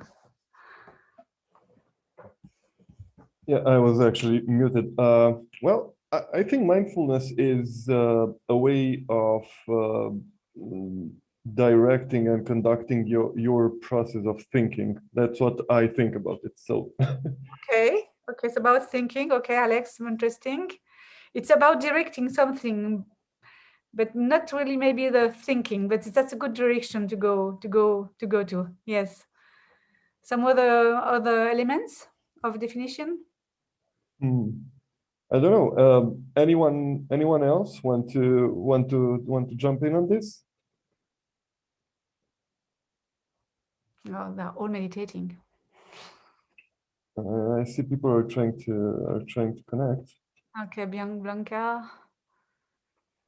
So there is here Christian, Marina, Andre, Tracy, Shonke, Konrad, Stefan. Can you hear me? Yes, I can. Loud and clear. Sorry. I think I very passionate discussion before, and now we are going to go to explore another kind of hormone. It's less adrenaline. It will be like that. So, Shonke, do you have any clue of mindfulness, what it is? I must admit, after my panel, I had to leave for 2 seconds. That's why I switched off the camera and so on. So I did not get the question. I understood that you asked if I can hear you, and so I answered. It was when I was jumping back in here. So let's ask again, and then I perhaps can. Yes, I wanted to speak about mindfulness, and I was wondering what element of definition, what you know about this concept. Well, I think very, very. I mean, all of us heard the word, and all of us have an understanding for that. Perhaps for me, like spontaneously hard to find the right words right now for putting it into English words, what it might express and so on. There will definitely be a description for that. Perhaps I don't have the exact sentence for that, but it's about how would I explain it in my own words? About being present. Andre, thanks. Thanks. Yes. It's present, yeah. Awareness, presence, stuff like this. Okay, super. Yes, we have the keyword awareness. Awareness. We put it the keyword. And awareness about what it is. And it is about not thinking, Alex, but it's a very nice discussion we can have about that. It is about attention. It is the neocortex features of being here and now in a very aware way, because sometimes we are present Sometimes when we cross the roads and if there's big trucks coming, for sure we are present, but we didn't choose it. And the idea is now how to choose to be present, which is not very easy because with all that, which I don't know if you know that, but now it is, I'm sure you know, it is a kind of war of attention. The more precious things we have, and now to get the attention for the adverts, for any things, so there is a real war for attention. And the idea of mindfulness, it is to win the war, but not for the others, for us. I mean, to be able to conduct in a very, very conscious way our attention and to direct it where we want it to be. So I will just share you the definition of with which I do work. So it is about attention. I have some slides. I promise there's not so many, but okay. So here, you can see my screen here now? Yep. Yes. Yep. Yes, super, red mode, full screen mode. Yes, fantastic. Okay, and here I will speak from the John Kabat-Zinn. If you want to know more, I really, I advise you to go on Google, John Kabat-Zinn. He was the first one. He was the first director of the stress reduction clinic. And he elaborated this concept of secular mindfulness that in Massachusetts University Medical School. It was in a very clinical environment developed. And he created this program of 8 weeks, mindfulness-based stress reduction, a program which really is evidence-based, as we're changing the way our brain can work. It increases the gray matter in the neocortex area. It decreases the amygdala, which is quite reactive. And so it means after 60 hours of training in 2 months, we may have another way of looking at things. And from his point of view, John Kabat-Zinn, mindfulness is this awareness, just a keyword, awareness, that arises through paying attention in the present moment on purpose. I choose to be present. And I do it not in any way, I do it non-judgmentally. And if possible, with curiosity, openness, and distance. Here it's not about being here and criticize everything. It means to be here. And for me, it is like a doctor, or how you say that in English, in medical environment. When you come and look at what is the disease, you won't try to say, oh, I don't like the disease, I won't look at it. So it means that you have to be very aware and ready to see things even if you don't like them, and there's no way to go away from that. So it's quite new, because it's this new world. We may want to drive to the pleasures of senses, more pleasures, which is okay. But at one point, it may come against us, and sometimes there are some things which goes, and you just lose yourself in that. And mindfulness just invites us just to keep back our power, real power of being present, and to be able to see what it is, even if you don't like it, to cope with, to overcome it better, and after to go forward. That's the idea. And some studies show that we are not able to stay more than half of our time in a moment present, and I think it is very generous statistics. Maybe I think we're 30% of our time here now. And I would like to invite you to a small exercise, 3 minutes. 3 minutes, it may be a challenge. Can you imagine just 3 minutes of your life and not doing anything than being here? 3 minutes. And I will take my my phone to help us to be here 3 minutes. So I mean, when I tell you to be here 3 minutes, it means that not looking at the phone, at the mails, or trying to be here. So now I have my 3 minutes. I use an application, app, which is Insight Timer. I won't cheat. And I just invite you to see what happens with you if you dare staying here 3 minutes. before the screen. Maybe you can look at the name of your colleagues, at the pictures. And just looking what happens in your body, with your emotions, and maybe with your mind. And I will shut up the last 2.5 minutes.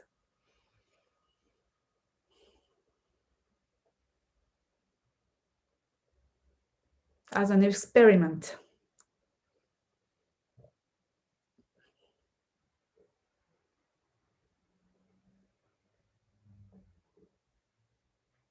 Maybe look at you if you want to look at your phones, just to do something with this time. Or if you can stay with you, on me, on Alex, André, Shonke.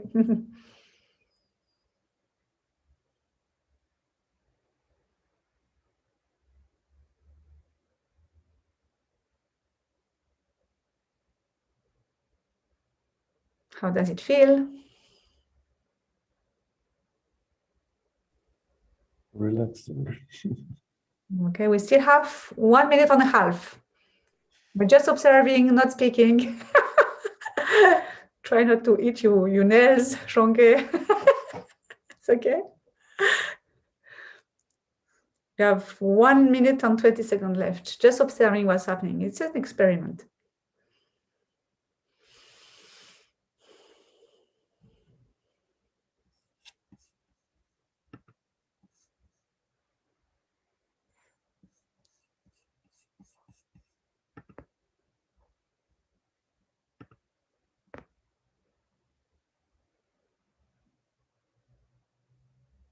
And everything which happens is okay. It's an experiment.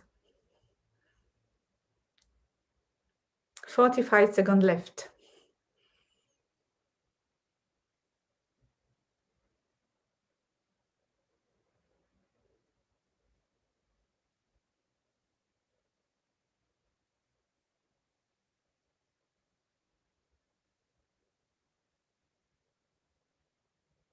Twenty-four seconds left.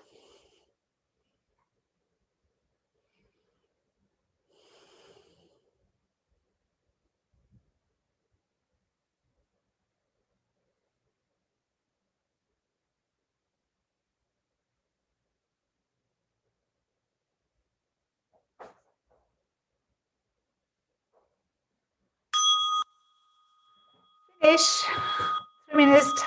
3 minutes have passed. How was it? What did you see? What could you do? What could you not do? How do you feel? I really tried to empty my mind and not think about anything. Mm-hmm. How did you manage? Not quite. Okay. Same here. Same here. Yeah. The same here. Okay. Yeah, of course. I wondered all the time if all the cameras switched off belong to someone who is still sitting in front of the monitor doing the same as I do, or if it's just nobody there anymore. For example, like these are the small things that cannot be erased. That's a thought. Very good. So you saw this thought. Mm-hmm. Okay. And Alex, what your thoughts were about? You're not obliged to describe them in detail, but about the past, the future, about some. It's actually about the present. I was really trying, as I said, to empty my mind, and the thought that kept popping back like a light bulb in my head, like the tech conference. I actually was seeing all this on the screen, and I just can't cut the connection with it. Disconnect. You can't disconnect. Yeah. Okay.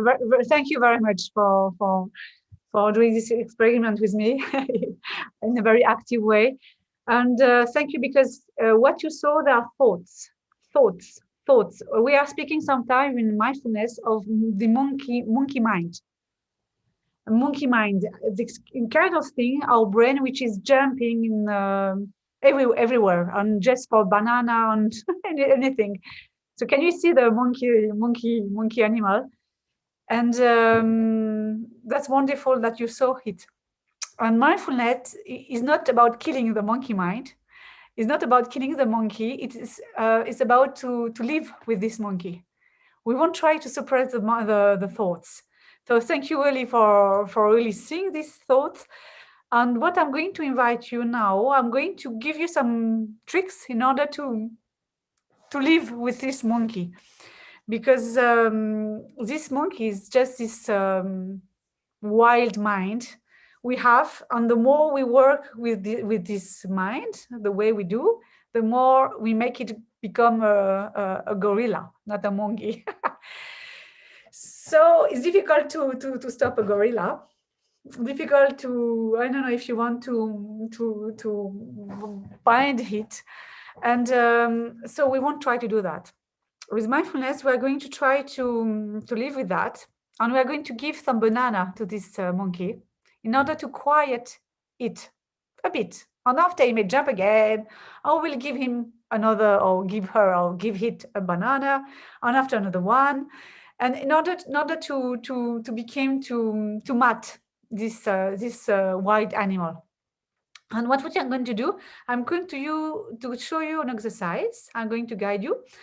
And this exercise is, it may seem very simple, but I don't know if it will work with your monkey. And the idea is we're going to give, this banana is something about the present moment, something which will connect us to this present moment. And what can connect us to the present moment, for example, is the body, the feelings, the sensation of the body. If I can feel my hand, I'm here, my attention is here, and it's not about the conference, about the people under the camera, what they are doing. Believe me, these thoughts are normal, are totally normal. We are not broken. It's the way we work, and the mind is working. But now, if you really want to take our power back, and our attention back, we need some trainings, because this monkey does what he wants. So during this we are going to make an exercise, if you want, 5 minutes. And I will show you how to give some banana to the monkey. So we're going to use our body, so body sensations, and the breathing, which are two anchors really, which are going to lead us to the present moment. I've made a scheme. Maybe it's easier for you to look at. I'm going to show you again. Share my screen. Maybe it's easier. Okay, we did. So it is about the monkey mind. You see the mind of somebody who practice a bit is able to see what it is. And if not, we have many bin rubbish in our head and difficult to do exactly what we want. And here we are going to do, in this exercise, first we are going to have a posture which is going to help us to be present. And after, I will give you just to be attentive to the physical sensation on the breath. And when we see that the mind is wandering, the monkey is coming with some worries, with some ideas. Okay, there are thoughts, but we come back to exercise, physical sensation and breath. The mind is going away, we come back to the sensation. So it is what we are going to do, and mindfulness is just about that. Just about that. It is maybe too simple to be true, but maybe it is not easy. I propose you now to do 5 minutes of practice. And I'm going to put my clock again. 5 minutes, so a bit more than we did first, but now we are going to use these tricks and see if it works. And if it doesn't work, it's okay too. We just try. We don't have to believe anything. It's just about trying and see what works for us. So now, 5 minutes together. So I will invite you first to just maybe to put your phone or things which really attracts you feel that attracts your attention very much. Maybe you put them away. And if you won't look at the screen, look at something else. And have a posture with the back upright position, something which helps us to keep our attention. Because if we go to the chair, we may sleep 3 minutes, and it's not the way we practice. So just have the back, right? In the upright position, and maybe you feel if you have your feet on the ground, just to feel the ground a bit. And for this, with the gaze, the eyes are really attracting our attention usually. So if you want, you can just close them if you feel comfortable, or just stare at something which is neutral in order to decrease the eyes activity and the view activity.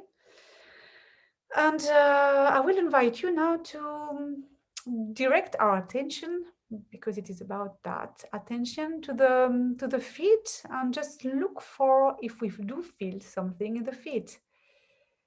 Maybe we can feel the contact of the shoes, or maybe we're barefoot, and we can feel directly on the skin the contact with the floor. Is it wood? Is it plastic? Is it synthetic wool? Just feel what is in our body. And if we do feel something, we can congratulate ourselves. Okay, I'm present, I'm here. Okay, maybe we can feel some pressure of the feet somewhere because of the shoes, because of maybe in the heels, some contact, pressure. Okay, maybe it's cold, maybe it's warm, maybe it is, it's cool. And now we are going to direct our attention to the sitting place where we are seated. Maybe we can feel the bottom, the hips in contact with some cushions, with some plastic chair, or maybe some other kind of materials. Maybe we can find some very much pressure at the tail of the spine. And if you notice some thoughts coming, oh, Valérie, come on, I want to finish now. Okay, just look at the thought and come back to the exercise. That's a way of playing with the monkey mind. And now the hands. How are our hands? Are they touching each other? Are they on our hips? How does it feel? Can you feel the fingers, the air? And each time we do feel something, we can be happy that we are here. So we made this exercise of being present. Just looking, we have 1 minute left, and half left. And for this half minute, this minute left, we are going to direct our attention to the breathing, if it is comfortable for us. If not, we can stay on the physical sensation of the body. Just looking at this breathing, how it is. Not trying to do anything, not trying to control this breathing, just looking at it. We are training our observer here. If there are thoughts, that's okay. We just come back to the breathing and the physical sensations. If the monkey calls us back 1,000 times, we come back 1,000 times to our breathing and physical sensation. And that way we do train our neocortex, insula, cingulate cortex. And we can train our attention to be here. How is the breathing? Can we feel the abdomen, the belly? Maybe we can feel how it moves.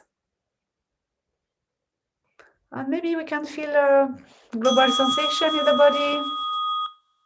The 5 minutes have passed now. Okay. So how was it this time? Are you on mute, Alex? Yeah. Well, oh my God, Zoltan just sent a photo.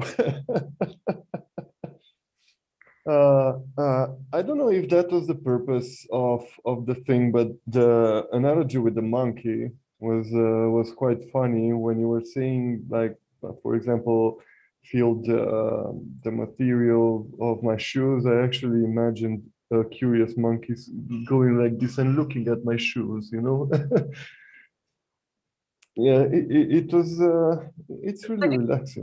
Look at your shoes, and did you feel something, or did you see something, or did you feel something? Something. I was actually looking at the monkey. Okay, you were looking at the monkey. Okay. I felt a little bit detached, like I was some sort of looking at myself from a different perspective. I can understand that you are looking.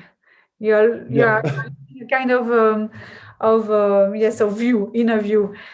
I am very curious if you felt something in the body, where you sat, the hands, if you could have a physical sensation. Yeah, I actually had, because I was playing with this little thing and I always had it in my hand. But as you were instructing to think about that, I noticed that when I was actually thinking about, for example, the shoes I was speaking about, I stopped playing with this. My hand just froze. Okay, good. So it means that maybe your attention went to the feet. Okay. Yeah. At the time that you're aware that you are doing something else during this exercise, that's a awareness. And there was another thing when you told us to look at the breathing. I was actually controlling my breathing, but after that, you said to not control the breathing, and I was like, okay, but I'm still controlling it. How can I make it stop? Yes, very, very interesting, because you are speaking about controlling and doing something. Yeah. And you see, so really, thank you, Alex, because your choice is not so simple actually.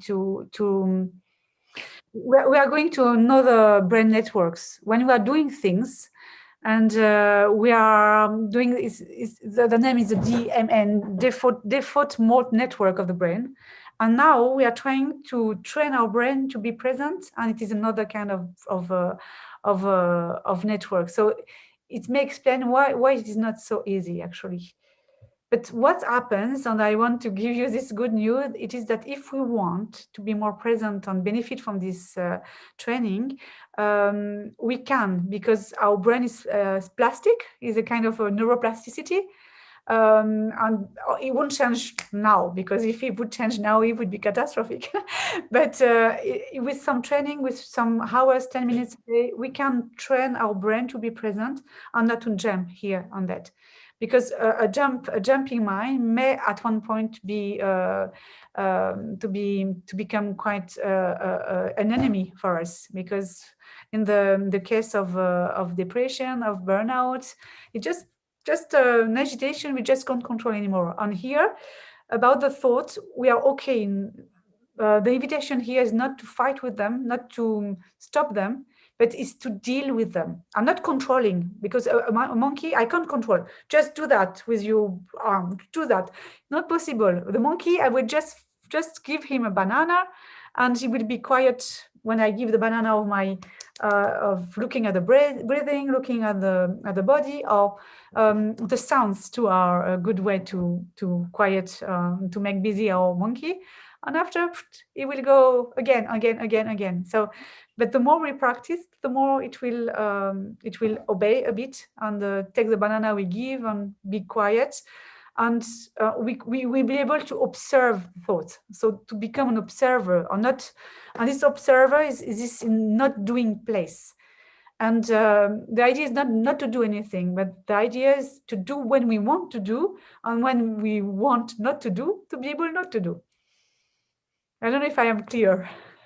Yeah, I'm trying to wrap my hand around this, but I think I think it's something that we should think more about. There's definitely something that that we should try at least. It's really interesting, and it's surprising in quite a few ways. And what do surprise you, Alex? What is surprise? Well, the fact for the start, the fact that I never thought of I don't know, how do my shoes feel, or how am I breathing, or how is my belly moving when I'm breathing, or stuff like that. I don't think we actually have the time to stop and think about this. Mm-hmm. Okay, you don't have the time. Okay. And here it's a question of choice, because this kind of training is really a kind of choice, but it is the choice to, if we want to have the power back of our life, of if it is okay like that, it is okay like that. The thing is, this may be at one point, you may be interested by this kind of techniques to tools when you feel that you can't control anything, and when your life becomes out of control.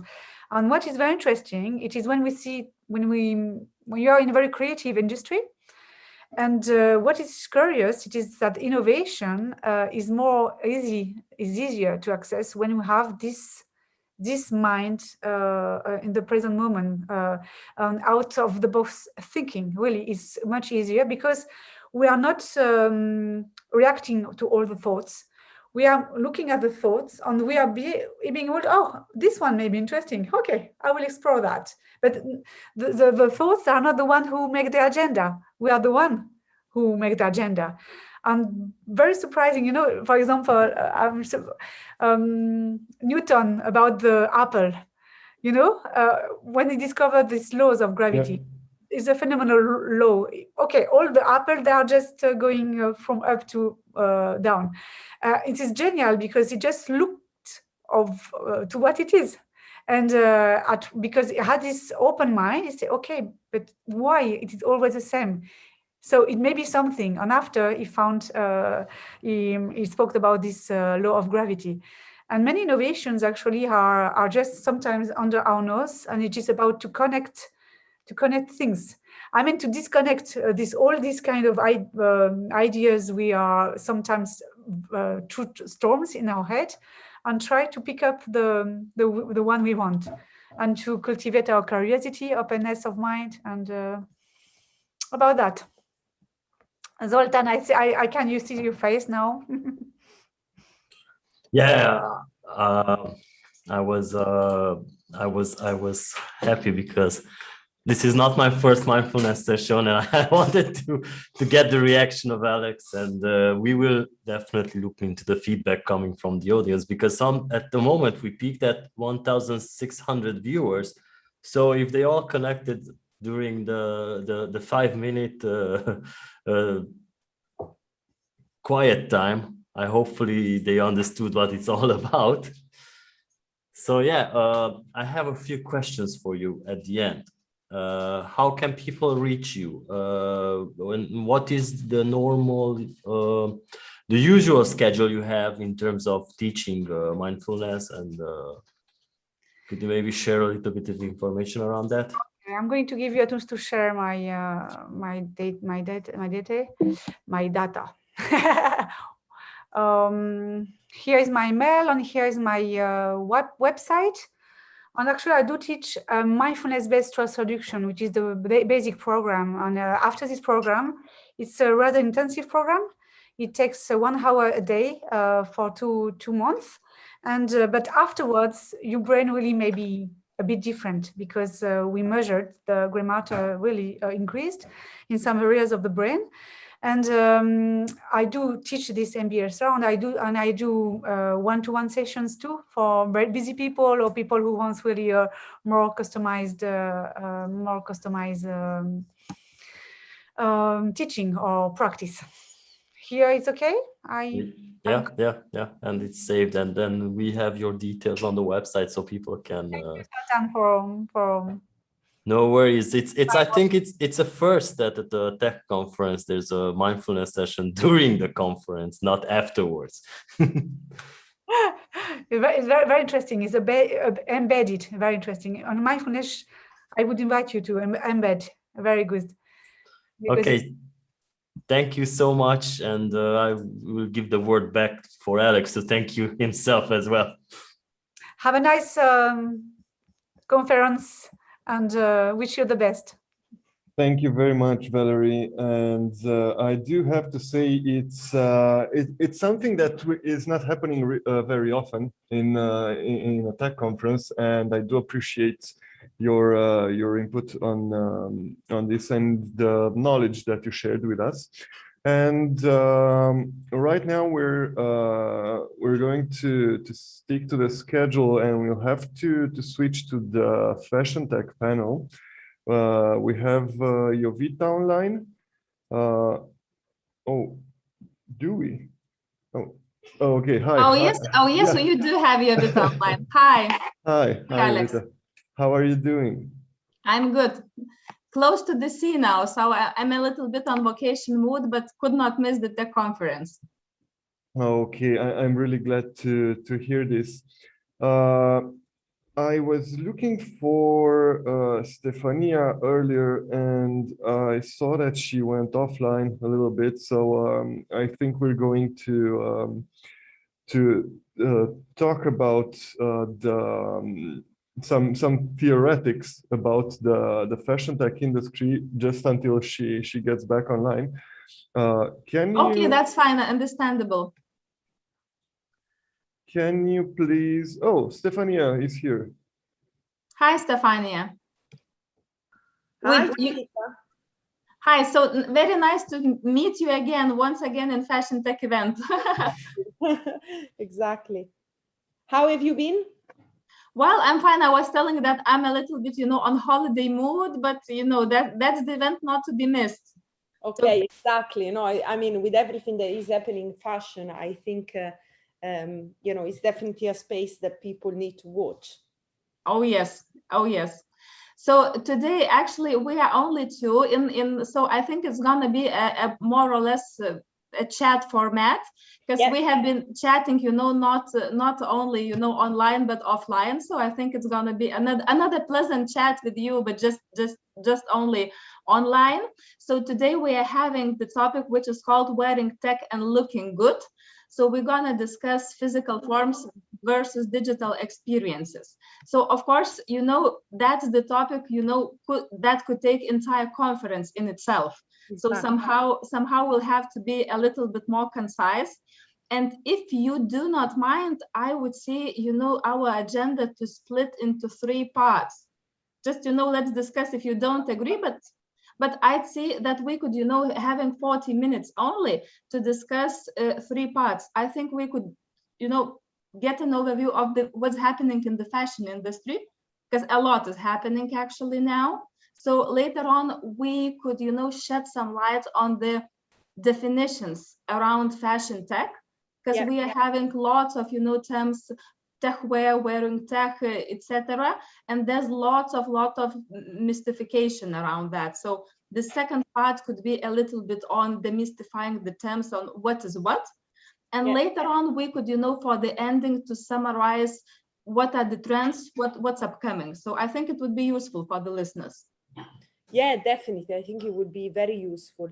So, right, do you want to kick off with a question or something? I think we can share, the insights. I could, just make a short introduction. What's from my side has been happening in fashion, because, well, maybe the viewers do not know. It was a description. I'm a lawyer and attorney at law. So basically, I come from dispute resolution background, but now I'm highly involved in all the leisure industries and entertainment industries, including fashion. So I do deal with IP issues, and the fashion business comes to me from the legal side. Yeah. And maybe you can tell from which side you are involved in the fashion tech. Yeah. So where I'm more involved into kind of what is actually happening and how technology are impacting the fashion industry, which is significant. And even though maybe not everybody is seeing that, things are happening behind the scenes and very, very disruptive. So first of all is the big brands. Let's look at the big brands, which is basically what everybody is kind of recognize. So they start to come out saying they are looking at new technology, they are implementing artificial intelligence, virtual reality, and blockchain in order to create different ways to interact with users, but also maximize data management. At the same time, improve their supply chain, which, for instance, authentication is a big issue. There is the problem about verification of goods, supply chain provenance, and I think all these things has become really hot topic for big brands, because they see small company revolutionizing the way that they interact with users, so they don't want to be left behind. And we see, for instance, Gucci, we see, for instance, Louis Vuitton, but also Cartier, they are all coming out with these experiments. And then obviously there is the big buzzword of NFTs that I'm sure that everybody heard of, and is kind of gathering momentum also in the fashion industry, because it's another way that actually fashion could be owned in the virtual world. And then there is all the element about metaverse, which is another big thing that is kind of happening right now.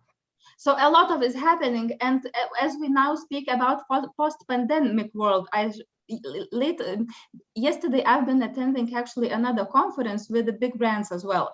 So what basically they were telling that, you know, the change that has happened in the latest year will gonna change the industry forever. So the industry is not, you know, coming back to the pre-pandemic stage. So what has happened is it's not temporary, it's gonna stay permanent. And what they say that, you know, the interplay between fashion and technology is absolutely crucial. And what I can see that these both industries, despite, you know, slow fashion movements, etc., they are getting increasingly fast. The speed, it's enormous.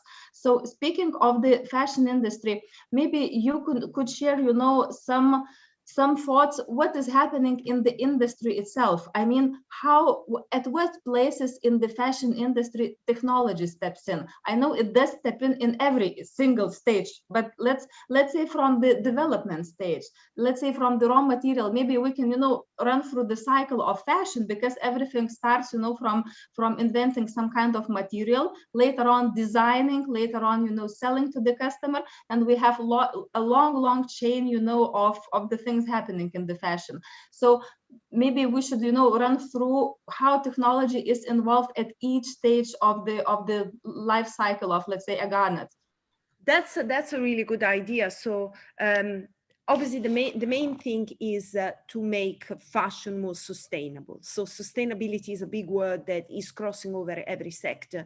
And in fashion, there is this, I mean, the need to have a more sustainable material.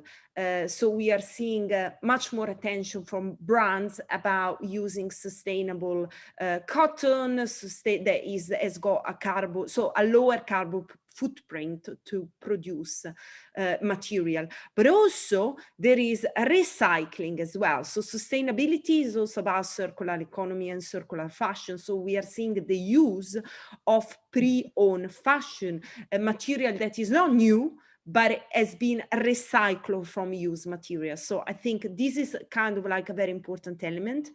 And this is where technology comes in also to track where the material comes from. Then we are moving into the designing space. And so maybe, I'm sorry to interrupt, but maybe let's stick a little bit, you know, with the traceability, because that's a very interesting aspect, because we do have technology, you know, we have the materials, like they make pants from ananas, we have like all these techy materials that can make you warm, cold, etc. And we also have, you know, this traceability aspect. So I know you've been dealing with blockchain a lot. So yeah. So as far as I was, you know, in this industry, I'm not, you know, being here for 10 years, it's a bit less, but what I know that blockchain is used to be called, you know, the single only possible remedy to ensure the traceability. And I know about a few initiatives that are already working on. but I haven't found, any initiative that would unite big brands. Are you aware of any house blockchain doing in the traceability of sustainable garments? Well, there is Louis Vuitton is looking and is developing ways to fight counterfeiting. So they are partnering with a company called a French company, and they are obviously trying to track the material for counterfeiting. In terms of sustainable material, there is a UK company called Provenance that is a technology company with brands, to make sure there is a complete transparency in the supply chain. And don't forget, it's not just about materials, but it's also about the labor. So making sure that the people working for the brand, they are not abused, but they are actually empowered, and the life standard is quite high. And I mean, they are not abused by the brand, and despite what happened, for instance, with Nike and different kind of brand, they were making products abroad, and they were, getting children to work and stuff like that. So I think that requires an investment. So I think it is not an easy integration into kind of a business, because you have to say, if I have to invest some money in the business, obviously what a big brand will do will always look at a way how I can acquire more clients. That's why maybe perhaps the end of the chain, when we are talking about sales, we are talking about customer experience, we are talking about how to engage with clients, maybe those kind of area of the business, they get most of the investment. So I think this is why we are not seeing too much. So maybe companies are kind of exploring ways to do it.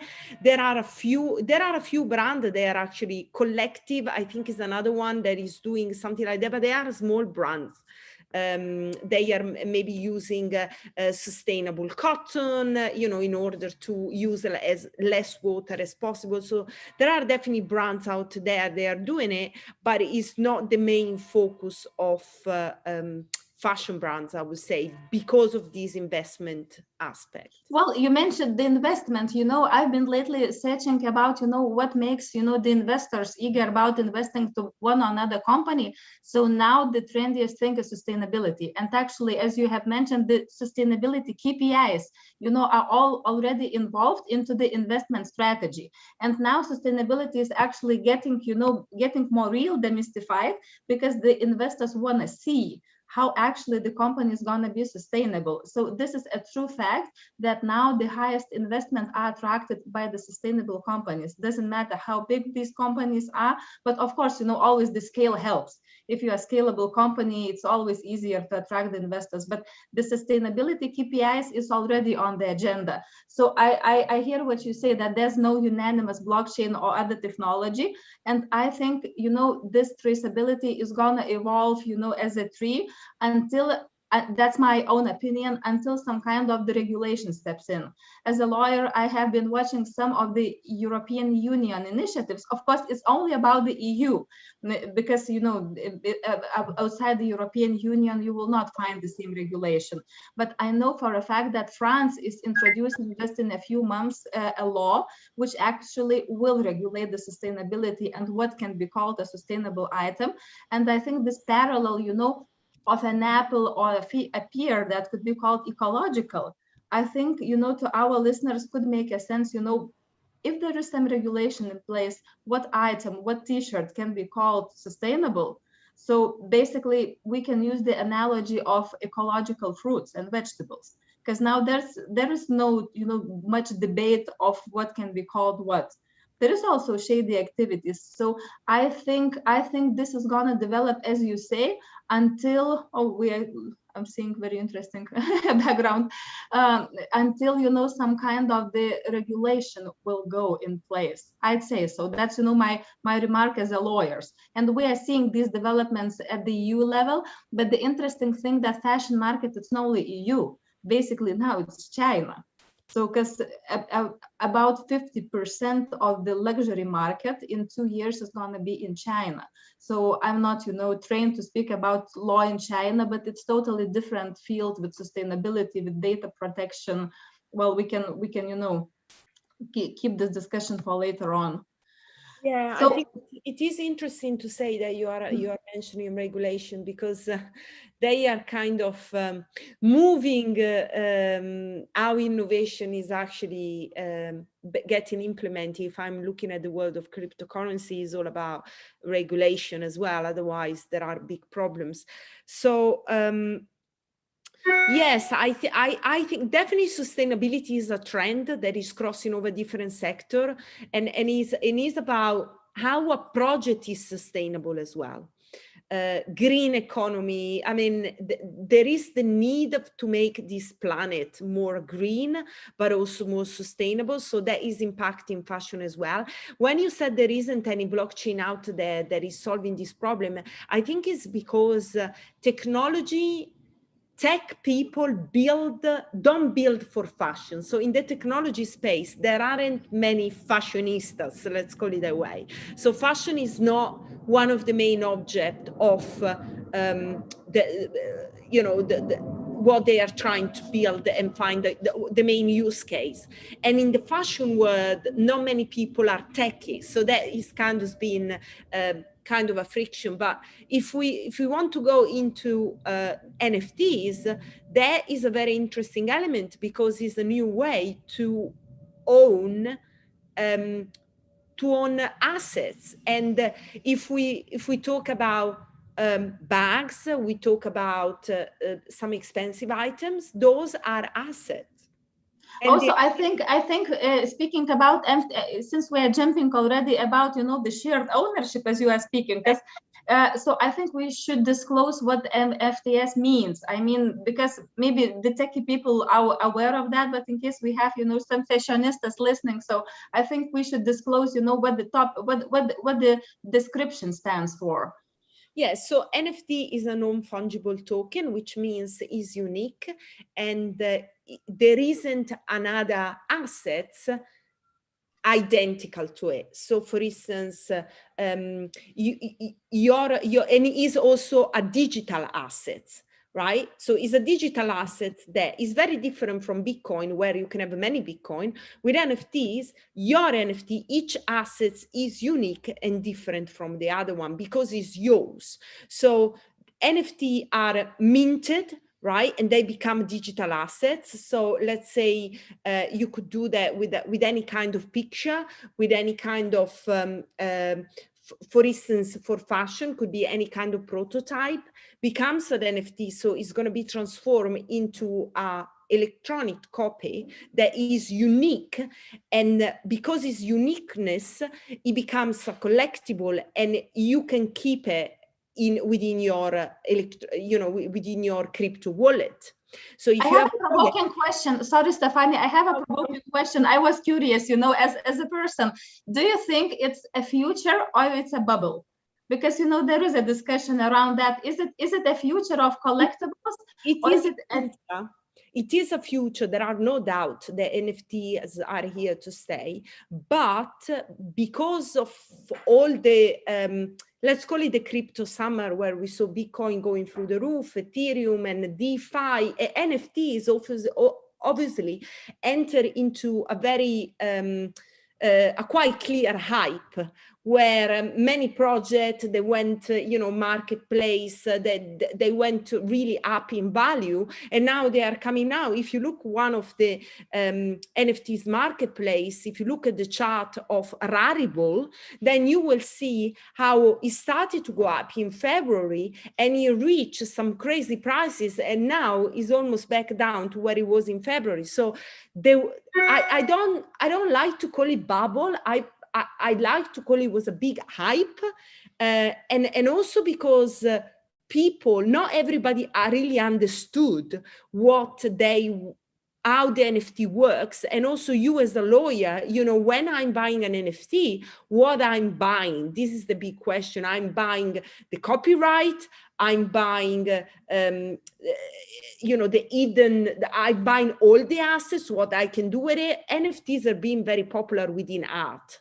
Now they are going out of the art space, and people are talking about fashion, and the other kind of sector, but they are a new way of ownership in the digital world, and this is where we are coming up with the metaverse, which maybe not many people have seen, but is actually happening out there.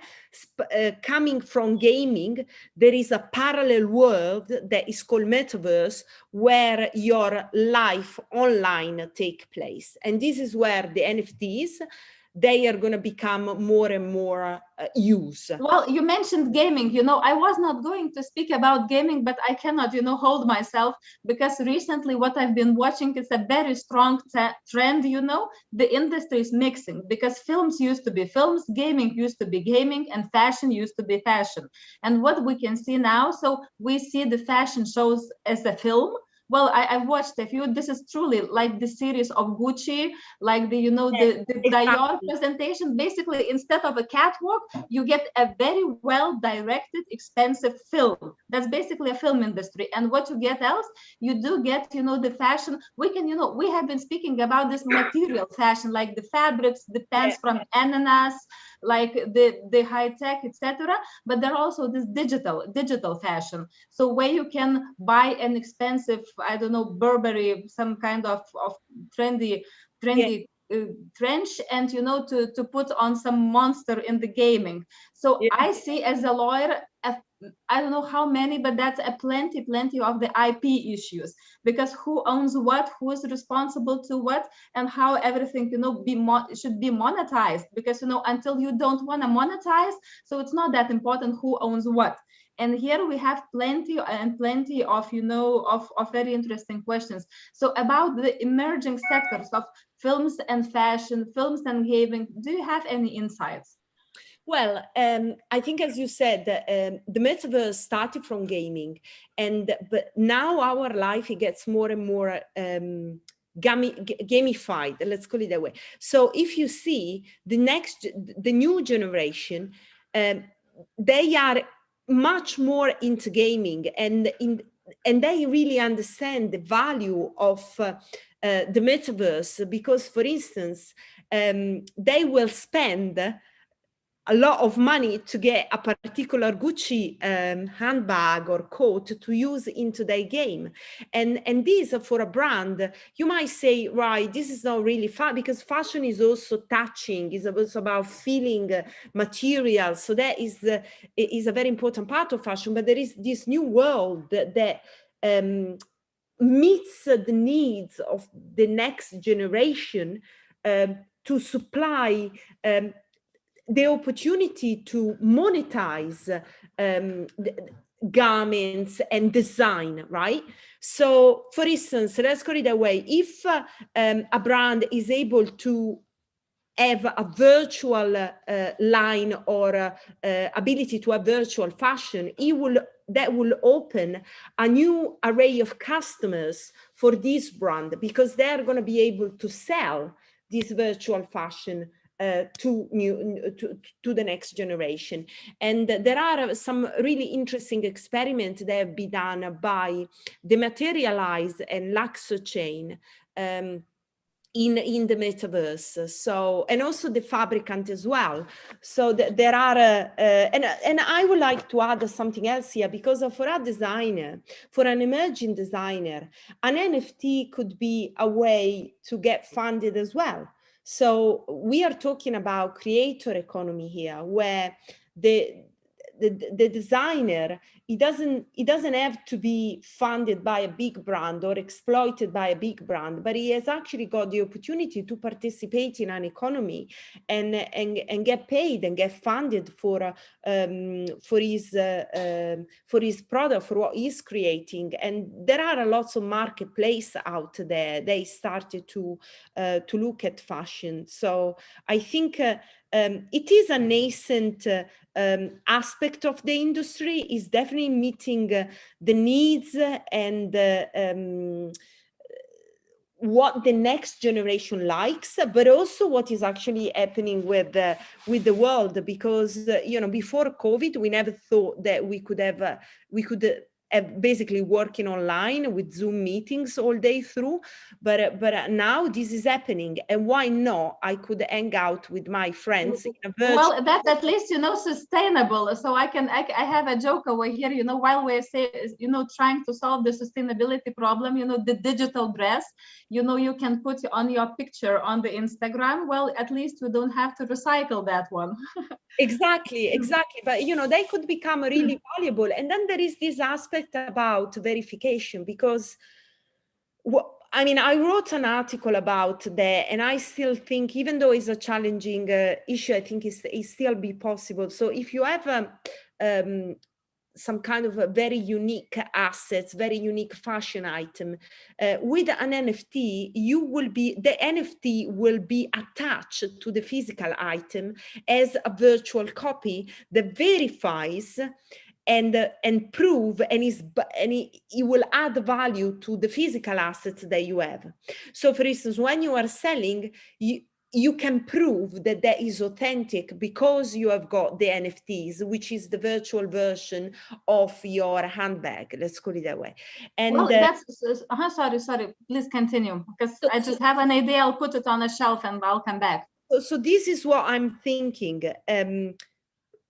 Obviously, it will need maybe a more accurate way to mint based on different kind of picture, because in the NFT, you need to be able to capture all the uniqueness of the bag, but that will be a way to prove that that is the digital certificate of. Well, and that raises a lot of, you know, issues of enforceability, because if you have any kind of asset, doesn't matter, you know, whether it is a material asset, whether this a registration certificate of a house, so to say, because, you know, the ownership documents always were virtual. For example, if you do own a house, a very understandable, you know, thing, until you don't have it registered somewhere in the registry, you cannot prove that the house is yours. So when purely conceptually, this is not entirely new, but it's very new for the items like that. So the concept that you have something physically and you have something digitally somewhere, it's you know, it's just a concept that is transforming to another place. So what I can see now, that we are basically starting to have copies of the actual things online. And I don't know how familiar you are, for example, with the initiative like Save My Wardrobe. So basically, initiatives like that allows you to make photos, or just, you know, the screenshots, or put all the clothes you are having virtually. Why? Because you are putting the data. Well, actually, it's data. And if you put the data of your dresses online, later on, you can get, you know, the customized offers from any shops, maybe from the repair services, because we are starting to have everything in the real world and having the copies online. Why? Because online, we actually, for some kind of benefit, people do agree to share this, I'd say, very intimate data. Because, you know, the data of what size I am and what size I was, you know, in 2018, it's very personal data, actually, you know, and we do agree to share this data. Why? For the benefit.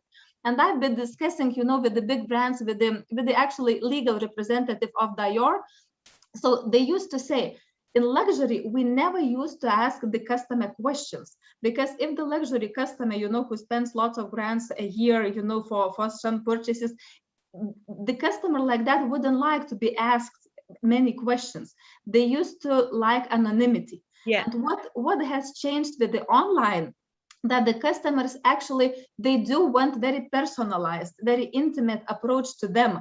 And for this personalization, it's impossible to make it without data. So what actually happens, even the most incognito customers, the customers that used to value privacy, you know, as an absolutely sacred thing, digitally now they are sacrificing quite a lot of their privacy for the benefit of getting very tailored, you know, offers to them. For example, and here where the algorithms, you know, step into place, it's all about, you know, the big data. And here I have an example. There was actually a few years ago an initiative where the web scraping, where you look for the data in the web, and the very simple firm which was making the t-shirts, they were scraping in the web what people, you know, put it on Facebook on a slogan. If someone puts, oh, I want the slogan on my t-shirt. For example, you write a funny comment and someone writes, I want the slogan on my t-shirt. So the firm, what actually the firm did, they put, you know, this data somewhere and they made an offer of the t-shirts with, you know, with the people saying they want the t-shirts. So basically from the business side, it seems, oh, wow, this is an amazing idea because you gather the data online and you offer this. But from the legal perspective, it's so to say, even I'm speaking now about the Europe. I don't know how this would happen, you know, in the United States or China, but here you have the privacy violation, you have plenty of IP issues, but enforcing them would be probably very expensive. So when you were speaking about MTFs, if you do not have, so to say, the mechanism of legal protection, well, you have something until it's violated. And if it's violated, you want to protect your rights. Doesn't matter, physical, digital, and then you need a mechanism. How do you protect? I know that the tech protects already, you know, if it's encrypted, if you cannot share, etc. But apart from the tech, you also need, you know, some legal protection. And that is the reason why the lawyers so love the definitions and names, because we use it as a tool, you know, to put everything in the shelves. And I'm totally aware that with the new tech, the new fashion tech, we do need new names, you know, how to put the old shelves doesn't fit any longer. So this is absolutely true that these old shelves we used to have, they don't fit so precisely. That's why I think discussions like between you and me are extremely valuable, because I can get, you know, an insight from your side how, you know, these shelves should be redivided. And that's actually, now we are having on purpose this discussion only among you and me, but, you know, having a separate conference maybe would allow, you know, to develop more, having 5 techie guys, you know, in the panel to engage in the discussion. I think it's very important, this element about IPs and data. There is a company in the US, which is actually a listed company that I analyze, was called Stitch Fix. And what they do, they use AI in order to help you to create your wardrobe. So they use basically the data to offer you a better customer experience while you are shopping. And it's an interesting way, but I think what cryptocurrency and NFTs are bringing to the table here, they are trying to disrupt the ownership and giving people the right to say, I own that, I'm proving this is mine, and also I'm able to monetize what I have. So, and for brands, this is a great way also to protect and protect the designer at the same time, because they can't exploit them, right? When an NFT is created by a designer, is his own NFT, you can't exploit it. And I think this is what NFTs are bringing to the table. They are bringing a new type of ownership that is protecting the creator economy, the designers, but also who is buying the things, because he knows where it comes from. So an NFT is on a blockchain, so you know where it comes from. You can see the history and having the opportunity to add smart contracts such as royalties.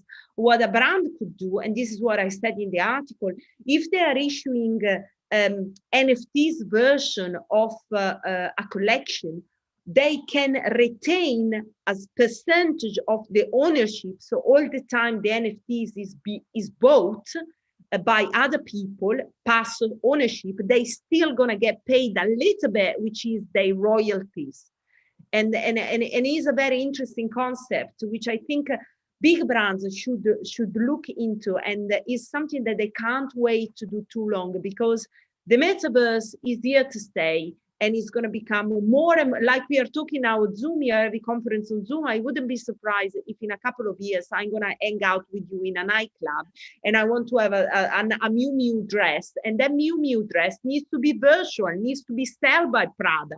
So these big brands, they need to open up their eye and start to look at this new technology and innovate a way to engage with customers, because the customers base is changing. The new generation is more tech savvy, and they are living in the metaverse. They are dealing with cryptocurrency. So I think for a brand to survive and and to get stronger. Gucci is a perfect example. Adidas as well. They are trying all different ways to add them. What I'm saying they are trying because now it's not much about monetizing. The space is evolving. We don't know where it's going. We don't have answer now. When I spoke with the founder Fabricant, which they are actually doing some experiment with Adidas, they were telling me the brands just want to try out what they can actually do. So they are all experiment, and then we will see how the space is evolving, and then there will be the monetization. But the monetization is not, from a brand's perspective, is not now the ultimate goal. The monetization, I think, is more for the designer now, because they can protect their IP using new technology. Well, that's actually a deep discussion, because we are having only 7 minutes left. So I will not drag us, into that field, because it's another conference, as I say. But speaking about the money, I think the most I heard, this thought in yesterday's conference, and I totally agree with it. So is that the battle in the next 5 years will be among the brands and the platforms, because we have brands, we have platforms, etc.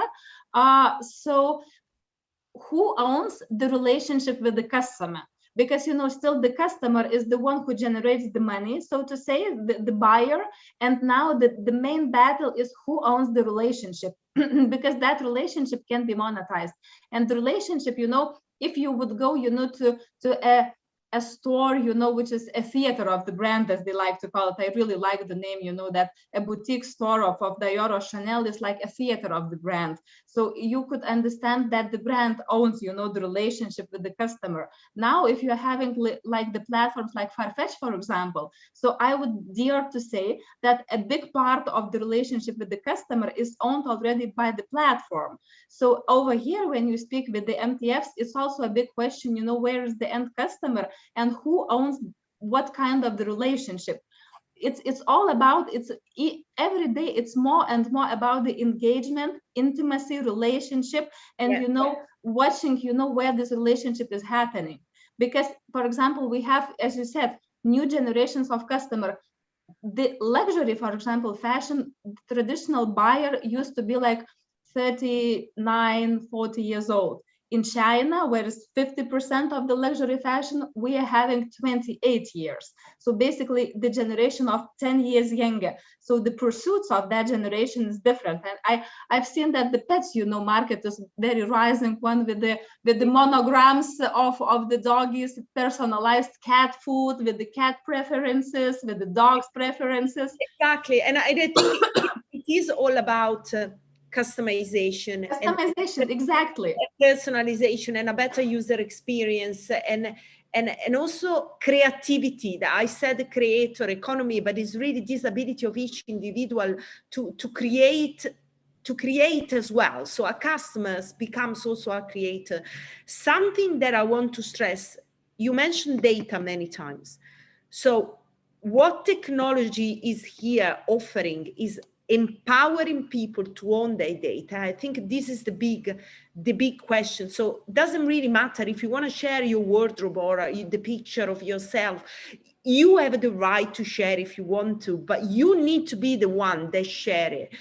You need to be the one that is empowered and allows somebody to see your data, to see your world, to see what you have, where so far has been mainly a centralized system that you just said, okay, something where you didn't know what you were saying okay to, and I just basically sell your data everywhere and you get bombarded by anybody trying to sell you services. I don't think that shouldn't be the future. The future is about people, is about creativity, is about ownership, is about empowerment as well. And empowerment is where the data is, actually. You know, the power is where the data is. So if you want to keep your power, you know, be mindful with the data. So that's the general advice. If you want to keep at least part of the power, it begins with Facebook and ends, I don't know where, you know, at the places where you travel, where you stay. And well, I see we have a comment.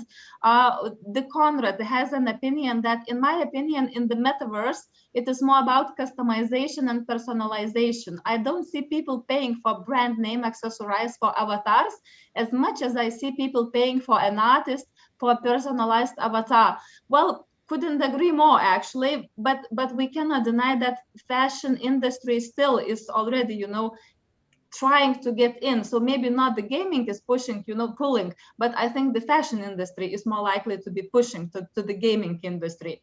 So so because, you know, you can pull or push. So I think the gaming industry, you know, was doing extremely well during the pandemics, while the fashion industry had to be more agile and to look for the, you know, decisions ad hoc. And they found, you know, those other industries for collaboration.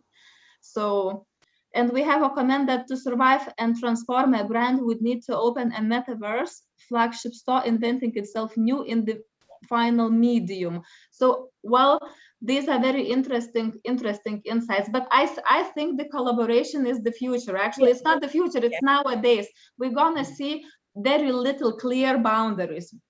Well, Jovita, I completely agree with you. It is about collaboration. It is about co-creation. Co-creation is what is happening, where we are having technology company, we are having new artists, we are having brands, and it's about co-creation, created together, because there is this big aspect also of community that is something that we can't ignore anymore. Community are driving the change. Community are moving changes in the world, and this is happening in financial markets, and this is happening, or is going to happen in the fashion industry as well. So, you know, any big brands should really open his eye what is happening around, and start to engage and start to experiment with this new technology. This is the way. You know, since I'm like to be precise on timing. So since we have only 1 minute, I think we can make the closing remarks. And I think what is in common, I was looking, you know, what's in common, you know, in fashion and technology. So it was always about the trends and the future. Neither the fashion looked back, because it was always about the new season, the new future. For the technologies is the same. So I think this, you know, core wish for innovation is gonna be the key thing that gonna keep, you know, the fashion and technology together. So, and I think we'll have plenty topics to discuss in the future. Exactly. Well, I'm sure about that. I'm looking very close.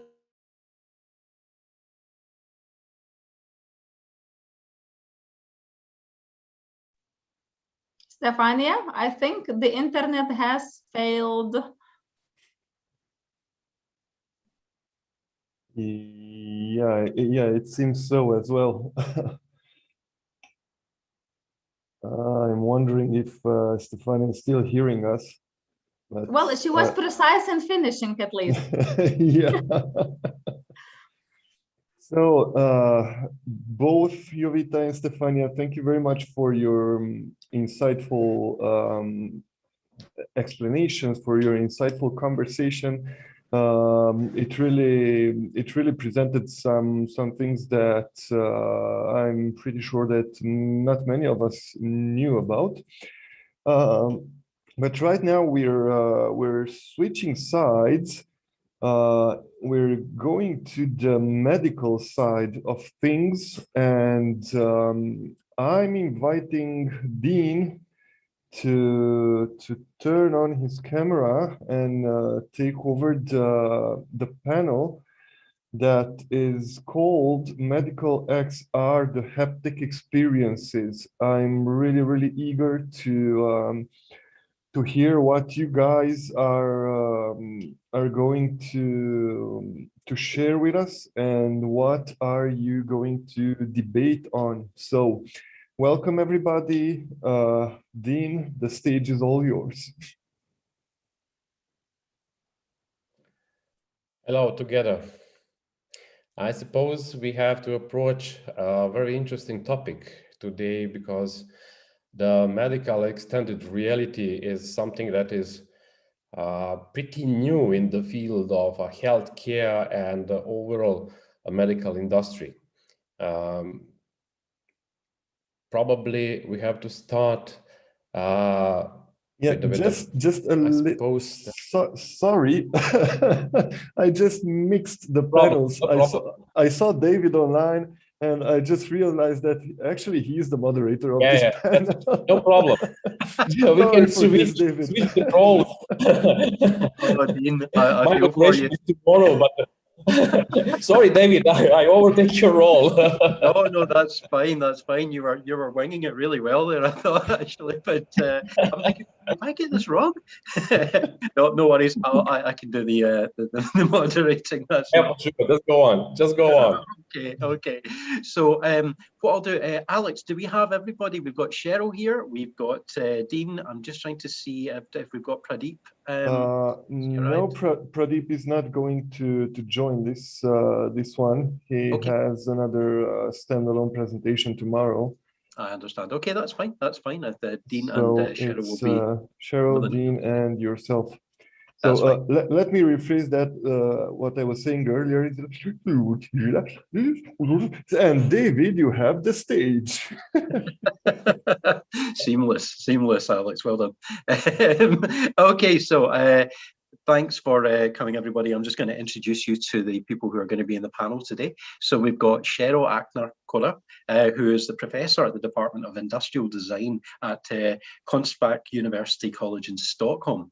And we also have Dean Racke, who is a chief scientist at TAL, Distributed Information Technologies in Germany. And Dean is a specialist in digital architecture for processing large amounts of data in the healthcare environment. Now, I've got a few questions that I think might form a structure that we can start talking about within. But before we got started, I thought it might be interesting to, based on your respective areas of experience, Dean and Cheryl, to ask you a couple of questions each, just to start things off. So Cheryl, if I can come to you to start with, could you tell us about your work with Haptic in Sweden, particularly your work at Örebro University with deaf-blind people?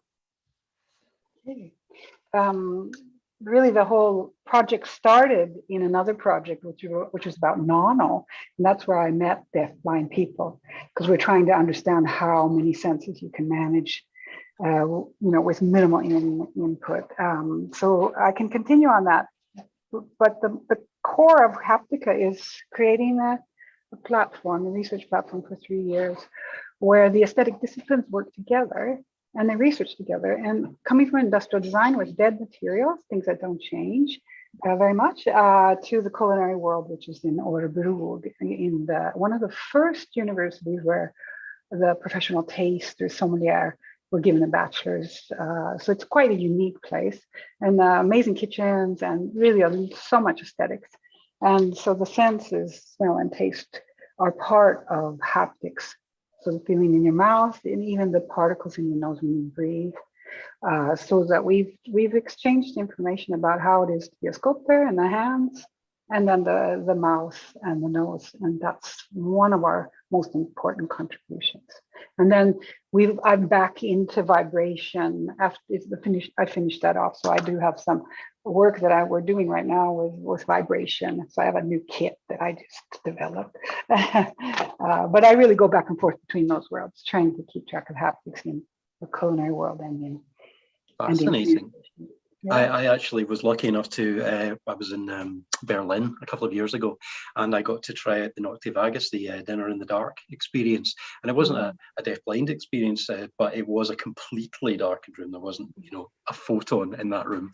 And we would be served our dinner, and my wife and I deliberately went for a random meal. So we weren't told what we were going to receive. It was actually very difficult to work out what we were eating, but I can tell you, it was the best meal I have ever had. It was the tastiest, most sensory experience I've ever had. And then we ended up having a conversation with our waiters, all of whom themselves were visually impaired, so that they could navigate around this room, easily, because it wasn't any different to them. And they were explaining to me the different countries and their different approaches to sensory feedback, particularly for road crossings and things like that. Yeah, where yeah. in the UK and Scotland, where I am, if you're both deaf and blind, there's a small cone underneath the pedestrian crossings, which rotates gently when it's safe to cross. In Berlin, the texture of the road changes, the texture of the pavement changes as you get closer to the road, so you can feel, But it never occurred to me that these other senses, until you mentioned it there, like taste and smell, could be so vital as an addition to the sensory palette. When you are lacking hearing and sight. It's fascinating. I'd love to come back to that again shortly. Thank you, Cheryl. So now, Dean, or is it Dean or is it Rakit, your first name? I've got two here. Dean is my first name. I was born in Croatia, but I'm Serbian, live in Germany and partially in Switzerland, teaching also on e-health on a university in Rome, in Italy, and a big data and the data transformation in Munich and so on. Yes. You're traveling around a lot, and you've been a specialist in digital architecture. It would appear in processing, data processing for the huge amounts of data in a number of industries from what I can see, but especially in the healthcare environment. Now, your organization, TAL, specifically, specializes, it seems, in using blockchain technology to process data. I'll just, for the sake of anybody who's watching who's not familiar with blockchain, I'll give it my layman's explanation of what blockchain actually means. So it's usually referred to as a decentralized ledger system, so that basically instead of sending information via a central trusted repository, it's verified by many people at every single stage that it might be changed, and that keeps a not an indelible record as such, but a record of lots and lots of people agreeing, let's say, that this is the original data and this is the most recent version of the data. And is that kind of accurate? Actually, a very interesting explanation about the blockchain. Although I'm pretty deep into the blockchain and teaching students, I will take this as a few sentences from your introduction about that. Okay. Actually, yes, it's a mostly peer-to-peer. That means user to user can freely distribute data between themselves, where the data are most rely on trust. And data immutability, I will say, and that's normally great. Secure. No, that's great, because I would always look at it from the security.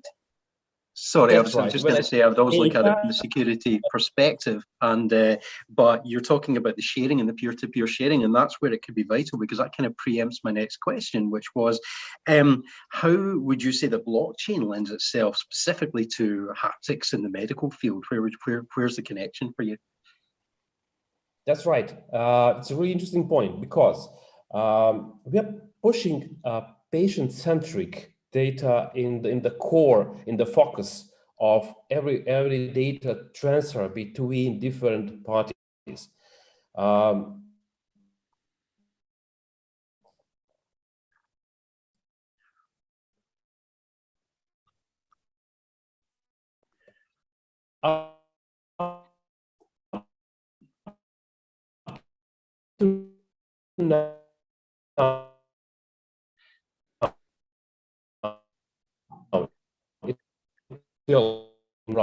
Always in some nodes on peer level, and just using sorry, are we still there? Because I saw that internet was broken at the moment. We were losing you a bit there, Dean, so maybe if you could just say what you were, maybe the last 50-20 seconds of what you were saying, if you could just repeat that for us, please.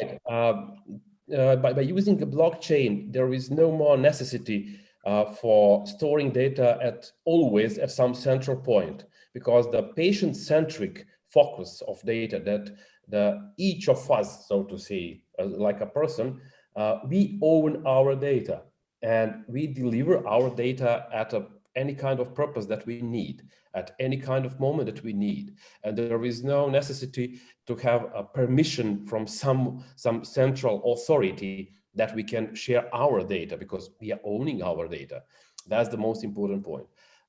Especially in the healthcare, of course, mostly sensitive data are connected to each patient because there are some observations, research, disease, and everything that we can connect to each of the patient. We are talking about a huge amount of data. Personal data like name, forename, and just IDs are not a huge amount of data, but the observations and all treatments that the patients pass through their history are just the data collectibles. And we have for some time really huge amount of data on the personal level. And that means we have to know to whom we can share those data. Because the transactions are at the moment narrowed through the network and the protocol, through the different structures and infrastructure that we have on the internet and in our networks. And we have to choose how to deliver data between or amongst those parties. Doing with the blockchain, we transfer a secure and very simplified transactions on the transaction level, data from one node to one node. That means from one computer to another computer, from one peer to another peer. That means from one patient to physician, from physician to institution, and so on in the cycle, without having a strong necessity of some central authority to approve each of the transactions. Of course, there are rules inside of the blockchain that we have to lead, and according to that, to transfer data from nodes to nodes. So I can see that there's benefits to using blockchain in terms of it's the sending and the security and the identity and the ownership of information, medical information more broadly. And I can see that this would help with the volume, as you say, ownership, the security. How do you feel that this applies specifically to the kind of haptic data, whether that be collecting sensory data or physical tactile feedback? Looking from perspective of extended reality, that we have a mixture of different kind of technology, augmented reality, virtual reality, mixed reality, and all kind of big data that are connected. It's not only just the augmented reality that we connect. It's a mixture of data and conglomeration that we're just putting all of those data on the pile. We have a problem with scalability because the data are always growing. There's a growth and dynamically from point to point of time. They are from timestamp to timestamp, just growing up, and we have a really big amount of data at each part of the stage. The transfer between nodes is not so easy, but for instance, we at TAL, we already pushed transactions with really without a problem of scalability. We broke the upper area of scalability. We pushed the more than 15,000 transactions per second inside of the blockchain. And 2 months before, we pushed in one block 16.4 million of transactions. That it's a really huge amount of data. And we are dealing on a daily basis with a few petahashes. That means really trillions of data in transactional level. That allows that the all healthcare records could be easily transferred. There is no haptic at the moment that could not be covered on that level of scalability problem, because especially virtual reality data, when we have so many streaming in a manner of time, that means it's a really huge amount of data. We can push it securely and immutable between nodes. That means once they are pushed between two nodes, there is no possibility to be changed. Okay, and so forever as they are recorded. Right. Okay. Now I can see many applications for this across not just healthcare and medicine and haptics, but things like education and so forth as well. So would you say that the use of blockchain as well as a security mechanism is actually a transfer mechanism which might exceed the speed of conventional streaming, or is it something which works within the technology of streaming? Both. From the first manner is about technology.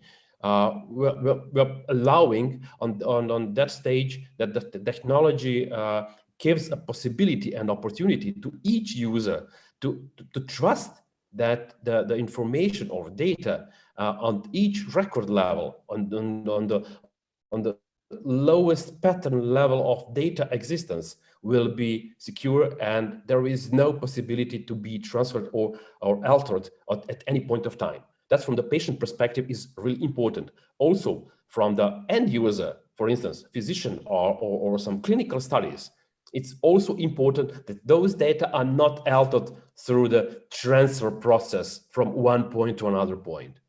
And therefore, we have really a huge amount of data in each point of time without any changes. Interesting. No, that's great. So returning to yourself, Cheryl, where can you see application for this in the fields that you've been working in, particularly with sensitive patient data, or even patients who are sensitive about disabilities they might have that they might not wish other people to know about? For instance, yes. A few years before and still now, I was mentoring a medical startup school at the University of Tübingen in Germany. And most of the students they're dealing with or preparing their dissertation on a PhD, so a research, are pushed in some workshops and then the 3 months school to publish their work on a PhD or a research on their work and produce the products that could be published or delivered to the market after that. And I had mentoring a few projects that are based there's a mixed on a virtual reality, extended reality completely, and a blockchain from another side, especially in the mental health and some clinical mental health research. It was already delivered, and some of the companies from the medical field, from the healthcare field, are already pushed that to be patent, and afterwards will be used in the clinical daily on a clinical daily basis as a product. That's great. So returning to yourself, Cheryl, what are your thoughts on this one? I mean, at the moment, maybe a lot of the stuff is still in testing phase or development phase, or is it actually being rolled out over distances, over different geographical areas where this might become useful? Well, one of the problems I think with smell and taste is it really is really hard for people that are connoisseurs to even go there in a sense. But there are, of course, mechanical noses that can detect chemistry. But I'm more interested in the experience itself. So for me, vibration has been the area that I think is really expanding. And I think you can work on it in quite a simple level. So I have this simple machine here that's just 10 different patterns, and those patterns are quite different. Some of them are cats purring, others are stochastic, and then you just have you just have the volume, and then through that, then you just have a vibrator. And by placing that on all parts of the body, and this is another person that does it with you, so it's quite sensuous experience. And I am from the arts and aesthetics, so that's not a problem for me. But I can imagine there's problems in the field of exploring vibration, because it does mean that one person is kind of touching your body, and you, of course, decide not to go to the intimate areas. But still, you're quite amazed at how one person can feel something really amazing that happens right here, and another person maybe not at all. Most people start to cry or something when you put it on your nose. So you find there's certain areas that are very, very sensitive, and they tend to, most vibration is on like the wrist and the belt, and we've done an article about which one's more sensitive. But I'm not really interested in just finding two places to put it. I really think it's interesting to explore the body and to really understand like how people are wired. And nobody knows the norm, so they never know if they're right or wrong, which is great. And then it is quite immediate. And the most important thing about aesthetics is it should be immediate.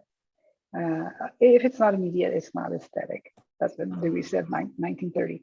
And so you really can't. When you feel something, you feel it, and you're really clear. And especially if you're in a safe environment and people are listening to you, and you have a good host, then you really relax into it, and then you can find out where your your thresholds are too. And then people realize, one of the nice take-home message was that aesthetic lab, I call it, is that people really get close to the other and they really understand this was really strong or not at all. And it makes people listen.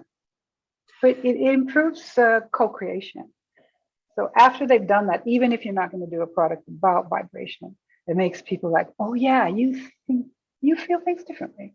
So I think that's a good way if you're working in the cross-disciplinary works, any type of labs that will get people to be immediate, be present, listen, write things down, be sincere about what's been happening in the particular situation. So I'm really happy to hear Dean talk about the fact that really strong patient-centered data is being collected, because we tend to generically sort of put patients in categories and there's risk factors. I live with a doctor, so I know their problem of treating people in a kind of generic way. But if we could treat people in a more specific way, more individualized, like he was talking about, and not just keep track of the digital information that's possible to define, but even the experiences that are truly in the body that are really impossible to measure. And knowing that that's an area that we can't give, the healthcare system should not become totally digitalized, because we don't know enough. 95% of the sicknesses, we don't know the sources of them. That's a fact. And so you will never be able to optimize like you can with a machine. But it's really important to get good data and data that changes over time for each individual. And that individuals change. You know, one morning you can start crying here and not so much the next. So, you know, it's like, we really have to be more aware of that, and the arts are close to it. You raised some really interesting points there, particularly about emotion. One of my background jobs in the past, I was a massage therapist because I was training up to run a corporate therapies company, and I wanted to not overwork my therapist, so I became one for a while. And I noticed that people did have real emotional responses to tactile interaction. And in many cases, it was a level of interaction, as many people say with music, which is a kind of language, but it's not your traditional verbal oral language. And also, obviously, you mentioned smell as well, and the olfactory bulb, the passing through the memory cortex means that smell has such a powerful effect. And again, I did aromatherapy, and again, it was all about emotions.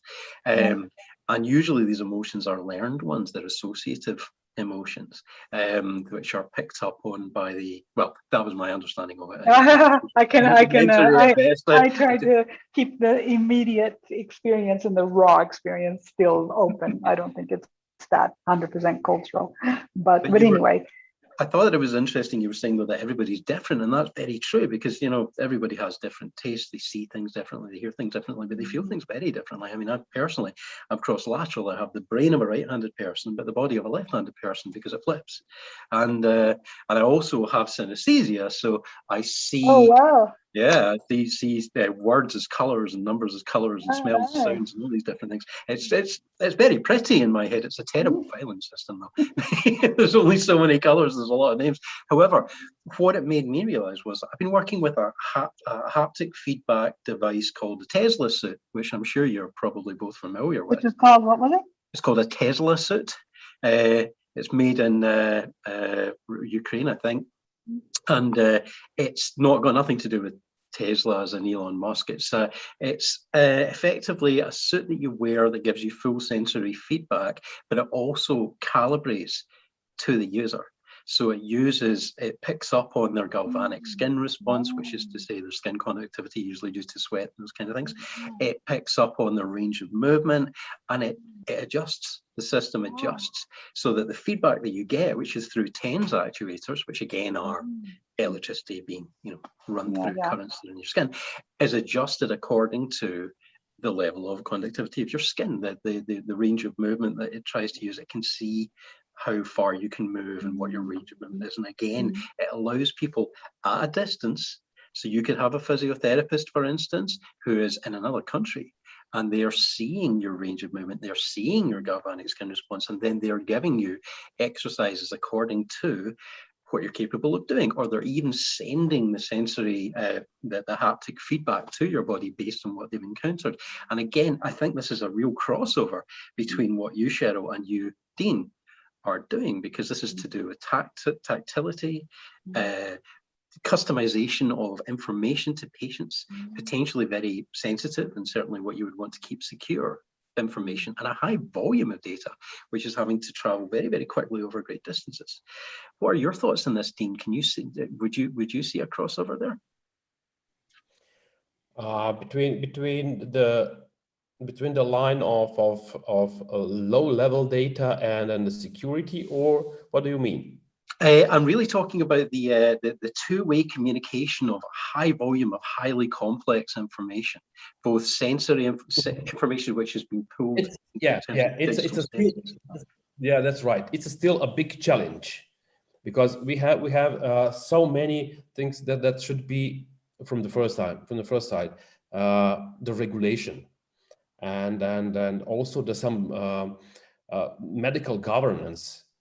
Because there is if we're talking about that, we have to consider the lack of clarity regarding how to categorize all the hardware and software, or as a medical devices or sensors from regulators, companies, healthcare providers, because the regulatory approval can take a number of years. But the technology is already here, as the professor says. Yes, we have some devices, we can use them. But if we still push them on a number of years of a clinical study to make experience, those 2 ways we will lose in between in the times. We have to make the regulation path really clear and shorten the way between those 2 sides. Then we can push all of those things without crossing over during the time, and the products will be delivered from the scratch phase by doing a project research or some clinical study at the beginning and delivered to the patients and the daily usage. That actually raises another really interesting. That really raises another really interesting point, actually, because we're talking about global communication. We're talking about global development of technology, which could benefit patients all around the world. And we're all in different countries here, and we all have things which could work together, but might be blocked by the authorities and administrations in the different countries. To give a couple of examples, the FDA, the Food and Drug Administration in America, or the MHRA in the UK, the Medical Health Regulatory Authority, have very different rules about how they approve things. It takes different times. It's based on different. It's based in different aspects. Some would say it's based on money. So, do you think that there might be a case for, or a possibility for, a more globalized approach to, given that we have instant globalization? The beginning of that, we have the data governance and the privacy. And also interoperability problem and asset management problem, obstacle, so to say, because we still need to push all of those devices. We're talking just about the devices overall, no matter which kind of sensors or medical devices are built for the market. The interoperability is still a huge problem because the devices could not talk to each other on the same language, so to say. So simple to say, and all of those regulations should be the interoperability is also a unique consideration in procuring the appropriate assets, and we cannot catch the value if all of those ingredients from devices to regulators to governments to national levels, international levels, should not talk on each language on the same topics. And as far as we achieve at least amount of interoperability, we have already some protocols, standards, but technology is going faster than the regulations, and all of those topics should be a little bit faster regulated, and then the interoperability will solve the problem, and we will have much faster all of those devices on the market, and we don't need to have a problem with data anymore after that.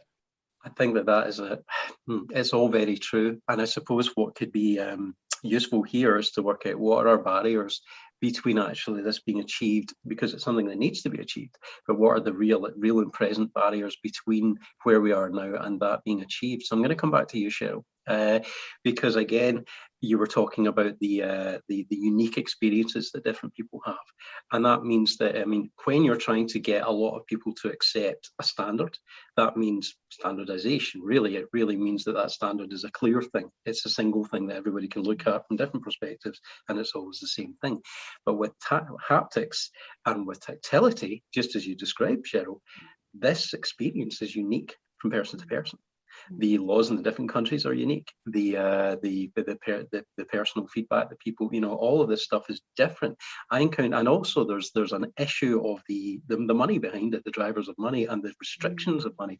I did some work with Bioforce, it's a global herbal company based around Europe mainly, and they would get their herbs regulated by the local medical regulatory authorities, which is why I became familiar with the MHRA. And the problem there was that the MHRA is built around licensing a product, like let's say aspirin, for a purpose, right? Aspirin, headache, and then another license, aspirin, blood thinning, right? If you're using something like echinacea does 100 different things. So you therefore would have to license it 100 times. And the money's simply not there because you can't patent a plant. Now, a different person and their feedback could be 100 different ways that they respond, and you can't patent that person. There's not the money in it. So the system itself is built for a challenge which it's not, I personally would see as potentially not fit for. What are your thoughts on this, Cheryl? Yeah, well, I do have insight into the medical world. So single sicknesses, like one pill for one sickness, is exactly where the monopoly in Sweden is going. They're really going to give algorithms to everything, and you're only supposed to have one sickness at a time. But if you work with multi-sicknesses, and of course you have a lifetime of different things that have contextualized your body, and there's no way the society is going to be able to keep track of that with the single sickness thinking. So we really don't know, even though we have tried to like generalize ways of giving medicine, it's really very, very problematic because there's so many side effects that no one's keeping track of. And really, the haptics just in a sense proves how different we are. I think I could be quite different to how someone would treat my heart problems when I get older than what you are, but nobody's really asking us how we feel about what's happening in our bodies. So this whole respect for individual experiences has to happen. And it's wonderful to know that the computer can in some ways carry a lot of information, but what are we excluding? So how we talked about smell and taste, maybe that's really important for aging and dementia, but we can't keep track of it, so we won't measure it. Or like when you were talking about sweating, okay, we can keep track of that, but maybe there's other things deep within the body that you can't find measurable things for that are really, really important that people get aware of.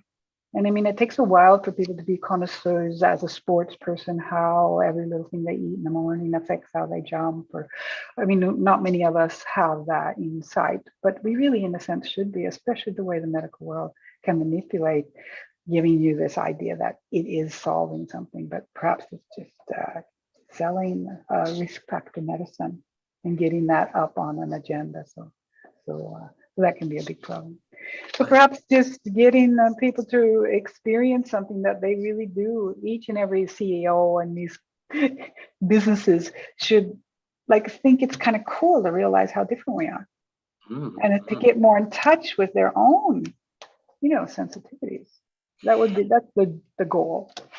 I think I would like to come back to Dean in just in a minute, Dean, on exactly what you were describing there, Cheryl, which was the almost the granularity of experience and the fact that at the moment larger organizations tend to make more. I mean, if I have a background in marketing, if you were going to build a phone case for a phone, you would probably pick the newest model of iPhone because they're all the same shape, they're all the same size. So for a minimal amount of investment, you can sell the maximum amount of products because it will always be the same, and you will tend to avoid the fringe or the variance or whatever because there's simply less profit in it, right? And a lot of organizations are answerable to their shareholders, and their shareholders are going to go, I gave you this much money and I want the most back.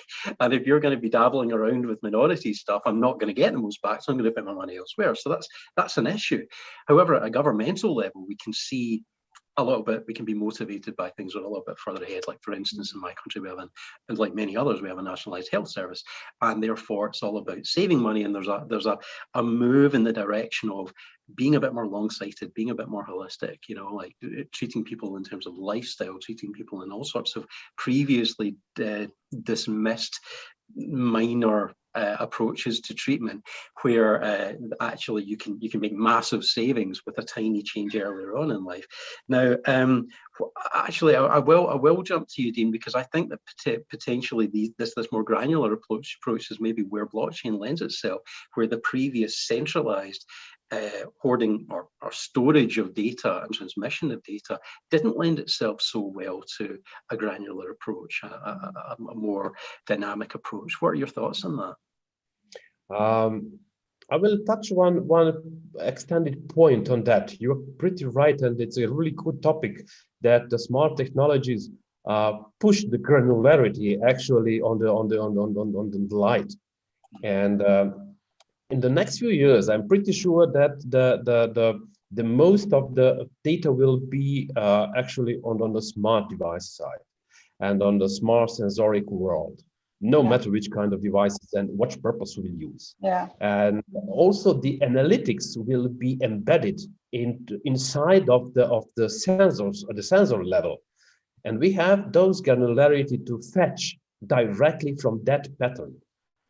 And I'm pretty sure if we jump in this direction, we will have a right focus what kind of data we should lead, and the make a distinction, as the professor said, yes, some of those data we cannot transfer.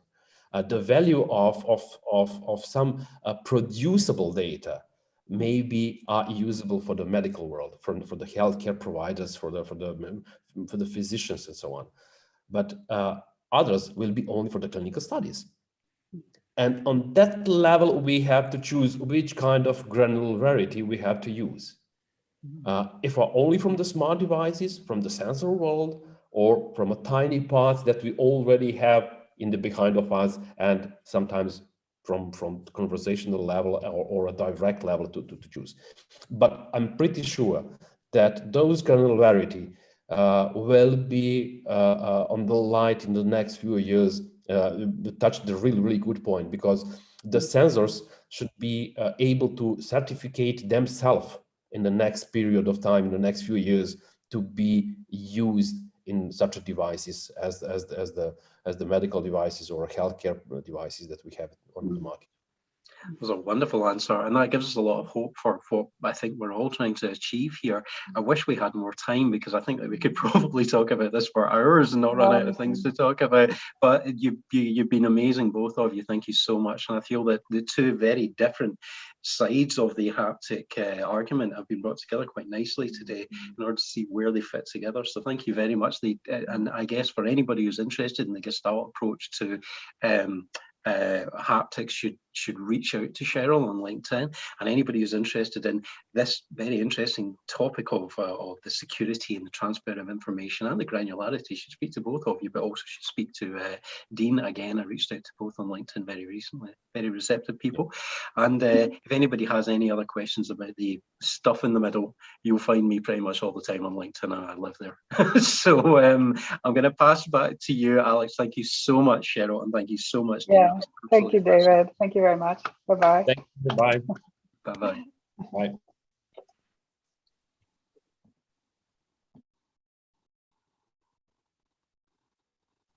Yeah, I'm on mute. I was saying thank you very much, guys, and I'm happy to see that most of the panels don't even remotely look or sound as I imagined, and that's a really good thing. Because we are finding out about new perspectives, and we are hearing about very fresh information and things that are happening in various industries. And Well, that's one of the key focuses of our conference. We are moving now to the voice tech panel. We have here Dr. Simon Planzer, who's going to moderate this panel. We are talking about conversational AI, chatbots, virtual assistants, voice for business, anything voice tech related.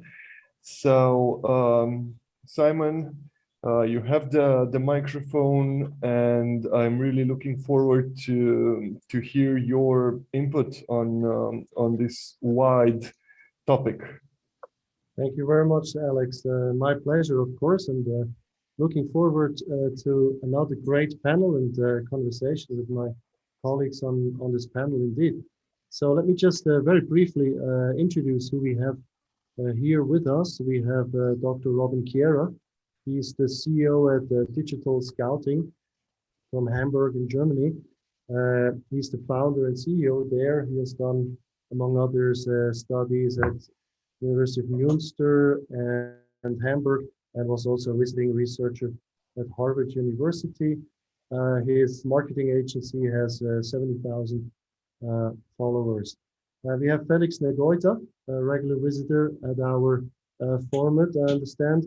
He's a software engineer from Romania. He has a master in applied linguistics and postgraduate studies in computer science. And he is an engineer at Cognizant Soft Vision. And we also have Henrik with us, Henrik Fabrin, CEO and co-founder of Certainly, formerly BotXO. He has done communication and media studies originally at the University of Southern Denmark. And then finally we have George Shamugia. He's the CEO at Singular Group, and he has a background in Master of Science and Bachelor of Science in Computer Science from University of East London. So very pleased to have you all on the panel. And we are looking at very relevant and topical aspects today, and we have pre-discussed a couple of these aspects for our panel.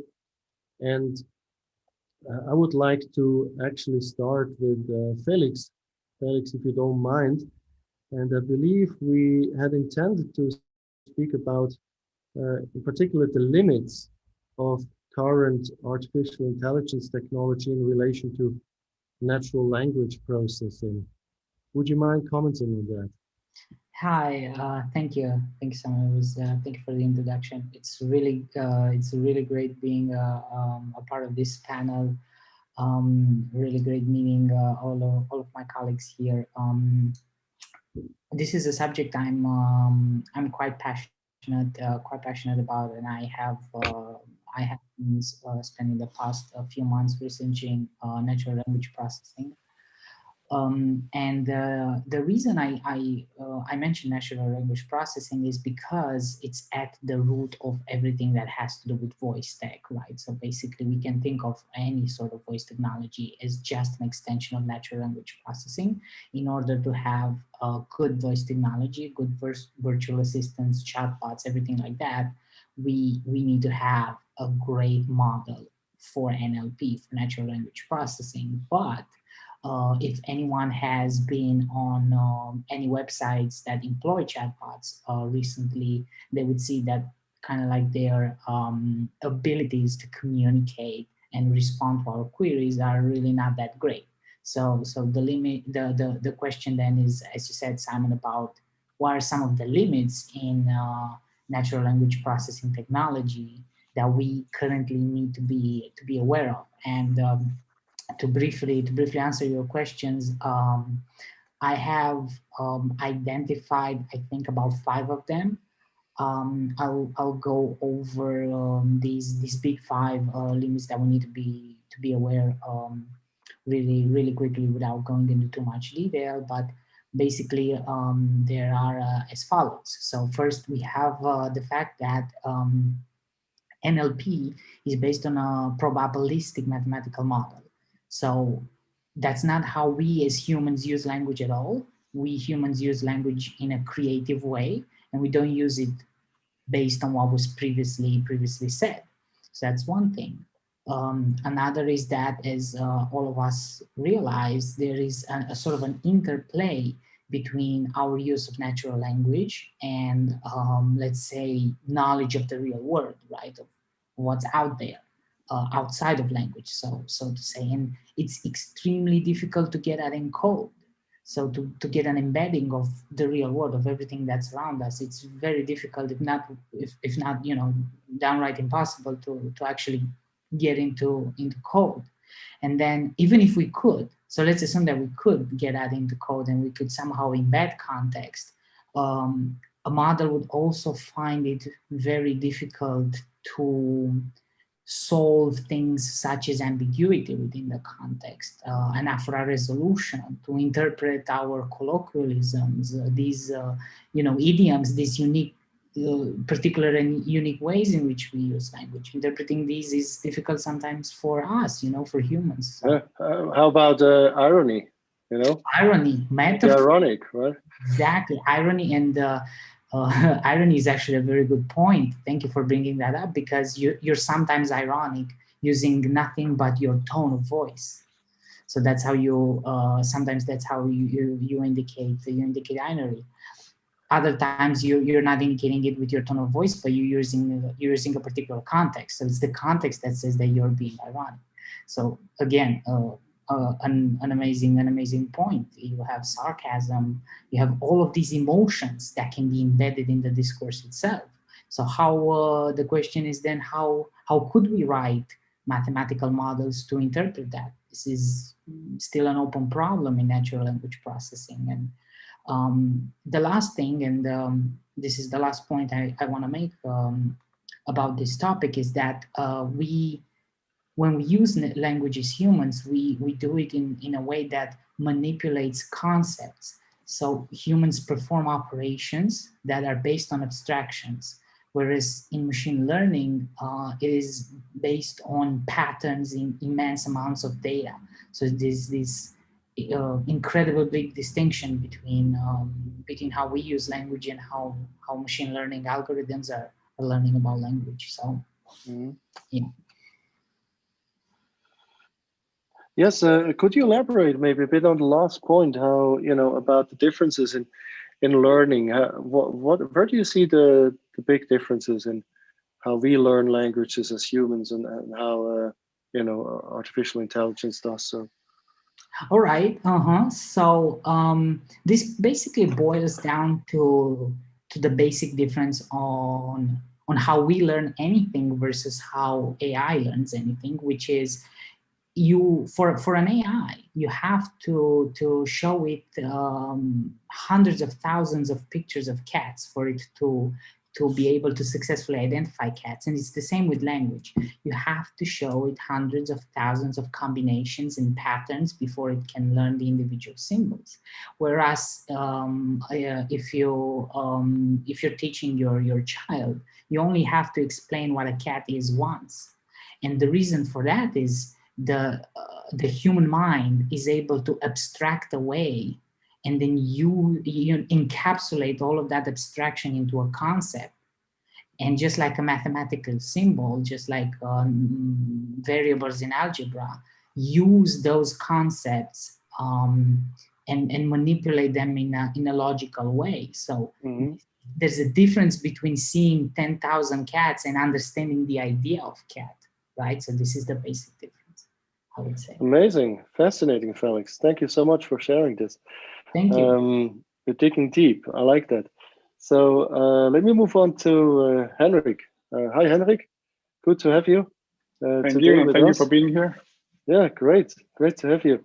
I believe we want to speak about value creation also in the context of our panel theme, especially the value you get from using conversational artificial intelligence in the zero-party data and results.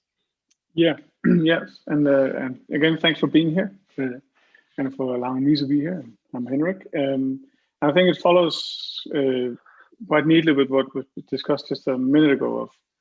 So I think there's a couple of viewpoints to this. One is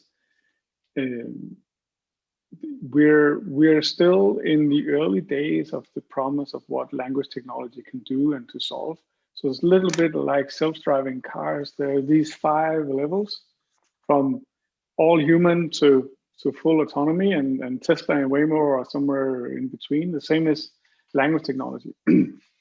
But even now, when it's used, and one of the advantages is the immense scale, right? So you can actually have pretend you could have conversation with, let's say, if you're an e-commerce company, right? You run a web shop, so you can have conversation with each of your visitors, and that is a fundamental change what you'll be able to do until now, where you know the first versions of the internet was built because the way it was, because it was not possible to actually use your own language to say what you want. So you need to learn how to use levers and click buttons, etc. Had to learn, so the whole industry around that, and that's going to change during the next couple of years as the technology becomes advanced enough and companies adopt it in a way that makes sense to them.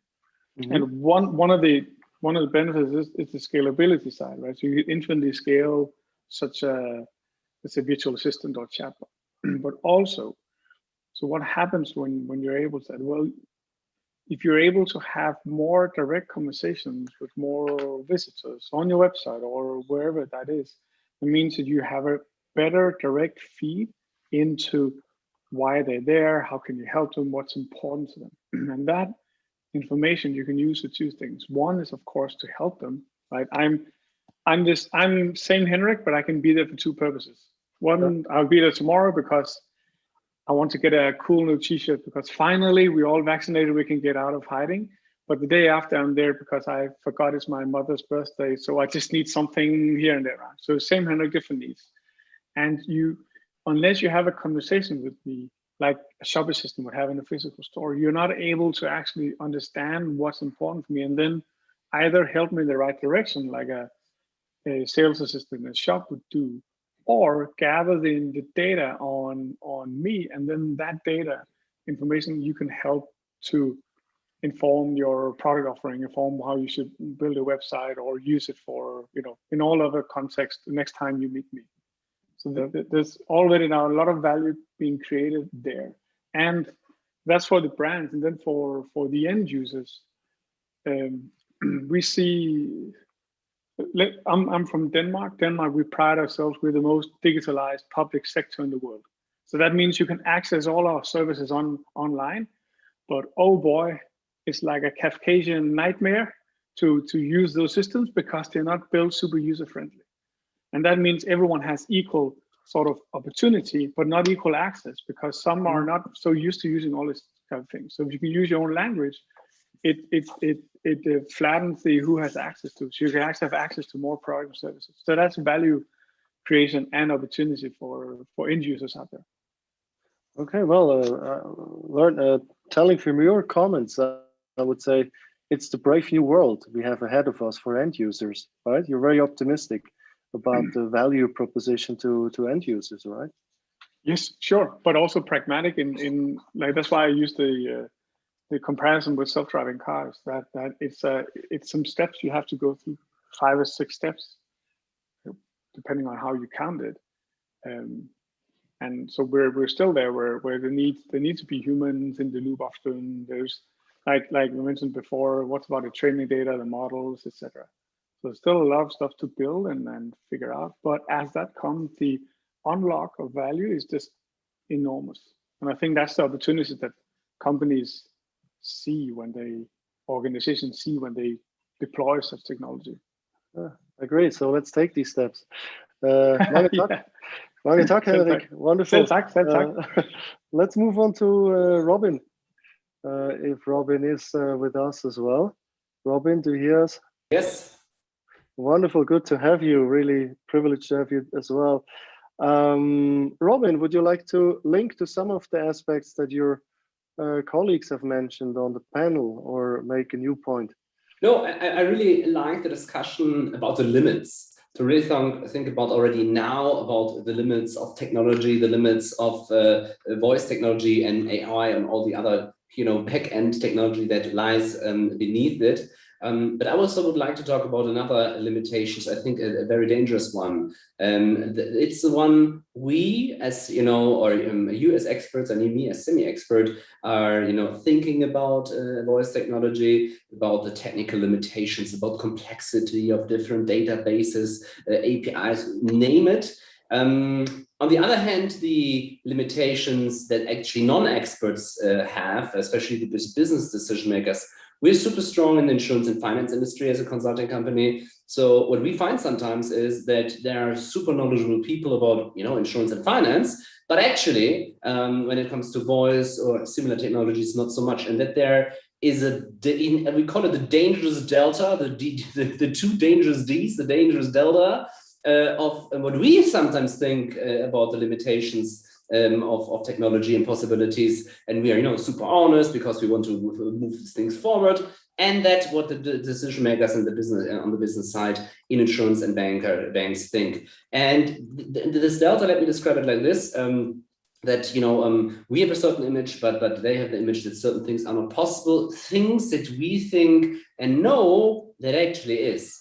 So I can actually recall a situation when I had a meeting on, I think it was a Tuesday, discussing voice with an insurer, and he said, this will never be possible. And then on a Wednesday, I had actually the meeting with an insurer that was in the moment releasing the first fully, the process to actually buy an insurance online with Alexa, the worldwide first, it was a global event and global first. So what I want to say is, when we want to push the industry and our industries and the voice technology forward, and we need to take the decision makers that are super busy and they're super coping with their own topics with us. And for us, things seem self-evident, and we're like, oh yeah, that's standard. But it's not standard for the people outside the voice spectrum. So that's my plea, because I do not want that the voice industry suffers the same fate as so many before. For example, until we had like large corporations actually adapting social media, it took like 10 years. So I want actually that the power of these large industries comes into the voice sector and pushes AI and conversational things and chatbots, because they have these large funds. And I want that they invest their research and development not in things that we all know don't work anymore, but actually in cutting edge innovative things. So that's why I think we need to have this translation between what do we think as limitations, and it's super great that we talk about that, and the limitations actually others might think, but that are not so correct. So we need to educate, I think, the business decision makers in order to move the whole thing forward. And great, Robin. That's spot on. I believe Henrik would like to contribute something to what we're just covering. Yeah, thank you. I just want to say I totally agree, Robin. And I think there's a gap, knowledge gap between what they think is possible and what's possible. And I think some of that is just driven by maybe, let's say, a little bit too much eagerness in the industry from different competing vendors on over-promising and maybe under-delivering. But I will also say that customers that, from our perspective, customers that succeed on our platform, that is where they either themselves or with the help from us, they actually match their use case with the technology. And even if it's just one small slice of it, so they get that first, wow, it actually works. And then they know there may be 900 other things that they want to solve. But it's really important to help them see and match the use case with the technology out of the gate, because otherwise they come there from with all the wrong ideas and perspectives. And no wonder, because the technology is still new to most of them. So it's also an industry responsibility to actually help there and not over-promise. Which we often see as well. Thanks, Henrik. I want to make sure to onboard early on as well, George. Great to have you with us. Thanks, and I'm very much looking forward to your views as well. George is the CEO at Singular Group, and for sure has a truly scientific educational background. So let's speak about the limitations and opportunities of this brave new world, George. Sure. Hi. First of all, I'm really kind of honored to be on this panel with you guys, and thanks for the opportunity. About the limitations and possible kind of actual opportunities there, we have kind of experience. We've done a couple of actual voice assistant services and also the chatbot applications for certain fields, mostly for the fintech and the gaming, meaning the real money gaming. And in different kind of countries where we had some limitations, and voice or the digital assistant or the chatbot seemed to be kind of right solution for the problem. But just before getting there, what I will kind of mention based on my experience and what I've seen across the industry is that sure, we are kind of at the early stage when it comes actually of the chatbots, voice assistants, digital assistants, AI, and so on. But at the same time, there are already kind of fields and applications that are best solved by the chatbots and applications. One of the first that comes to my mind would be accessibility. And when talking about accessibility, I just don't mean the group of people who unfortunately have some kind of disabilities, but let's take elderly who are not tech savvy. And for them, it's easier to communicate through the voice to some kind of device and get what they want than actually to navigate through the kind of menus and then use some kind of actual input device. Same goes for the kids. Then comes the literacy kind of problem that maybe they are not able to read, or they're kind of toddlers and they can't actually really grasp how to use certain kind of devices, computers, and for them, voice is natural. I can give you kind of example. My 3 years old, he can't use the Apple TV and the Apple remote, despite the fact it's one of the kind of easiest device out there, input device. But he really got the grasp of the kind of Siri. And for him, it's kind of really straightforward. Just ask Siri on Apple TV to launch, I don't know, Ninja Go or something like that. Then it's pretty simple and straightforward for him. He can't even understand how and why we are even using the remote control, and you just can tell the device and it does whatever you ask. That's one thing. Also, to continue in this regard, I can give you a really good example from the India. So there's one operating system for a featured phones called the iOS, which is really popular in India. It's a #2 operating system after the Android in India and dominates the market. And it's mostly kind of featured phones. It has a numpad as the input device, and it's really kind of hard to use, especially nowadays. But it comes with built-in Google Voice Assistant. And the recent studies showed that almost 75% of these device owners are using Google Voice every day just to check the train schedules, to check the weather, and so on. If they and before they launched this service on the device, the internet usage was really minimal because it's really kind of hard on a 2-inch screen to use the device with a numpad. But once they introduced the Google Voice, which happened after Google investing in that company, the internet usage kind of grew, and now more than 75% are using kind of Google Voice on the device on a daily basis. After that, actually, where I got kind of actually to get back to our kind of personal experience, what we discovered is that the primary kind of problem nowadays is user experience and limitations there. Unless you are able to create natural kind of conversational UI, it's really hard to sell your voice assistant or a chatbot to the kind of actual customers. And in some occasions, it even brings extra kind of hurdle to achieve the goals. And there are lots of kind of actually workflows even nowadays, which are achievable through the kind of touch input or some kind of through the kind of keyboard or whatever it is. But still, there's kind of actually a few fields where it really delivers the value. And based on our experience, there was kind of a couple kind of actual instances when we had really good success.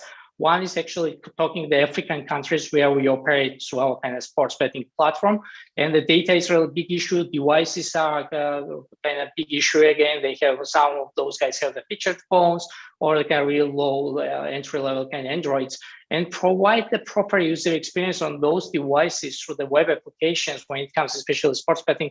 That's really kind of hard. And even in some occasions when we managed to provide some users, we had a huge dropouts because to load that page content takes ages. But once we try out the kind of actual chatbot experience, they kind of really delivered the value. We saw the growth in number of kind of actually active users and the usage. To check the numbers, to place the bets on it, kind of popular games and so on. And coming on the fintech side, we also we did kind of big trial back in 2016 in London. We had some kind of remittance kind of actually application, and we introduced the voice assistant and the chat there. What it delivered was the kind of actually trust in terms. So when we interviewed our kind of actual potential kind of users, they felt kind of actually insecure because they were actually the tech savvy. The age range was 45 plus, and they were afraid if they're sending the money to the right recipient, if they're inputting the right kind of actually data into the application before they send the money. And when it comes to actually sending money abroad, that's really crucial. And in some occasions, like to this kind of actual mirror. Once we introduced the kind of conversational UI there through the chatbot, everything changed. We gained the trust. They felt more secure because they know that it's a kind of conversation. You just tell whatever you want. Then if you made mistake, no worries, we get back to you. Also, what really matters is that instead of returning just error messages, it has to be kind of conversational, just like we do, humans do. Okay, that's not the right one. Maybe you can correct this one. So just to sum up really quickly, despite the fact we are on the early stages, there is already opportunity there, and there is already need for this kind of actual technology. Okay, so George, I guess, yeah. Thanks a lot. I'll pick up your notion of trust and actually improving that by way of end user experience among customers. I want to come back to Robin because I'm afraid I cut him off before. So by all means, Robin, please share with us your thoughts that you were intending to share, and also want to maybe pick up that point that George just made. End user experience, about which Hendrik was very optimistic, the future we are entering, and where do you also see the same potential for features such as chat functions to actually build trust among end users? If I would know which feature would build trust and which feature would be the Uber moment, I probably would let it develop it myself and become and already reserve my private island. But I fear I don't. So, but I wanted to pick up of George's point he made, and when he talked about his child, and I was remembered how my daughter actually is handling Alexa, but by actually interfering with my music wishes. She doesn't want to listen to my music; she wants to listen to her music, and Alexa also listens to her. So I'm waiting for the feature to shut out the child. Just kidding. So, but what I wanted, besides the joke and the point I made here. Is let's talk about what does it actually mean.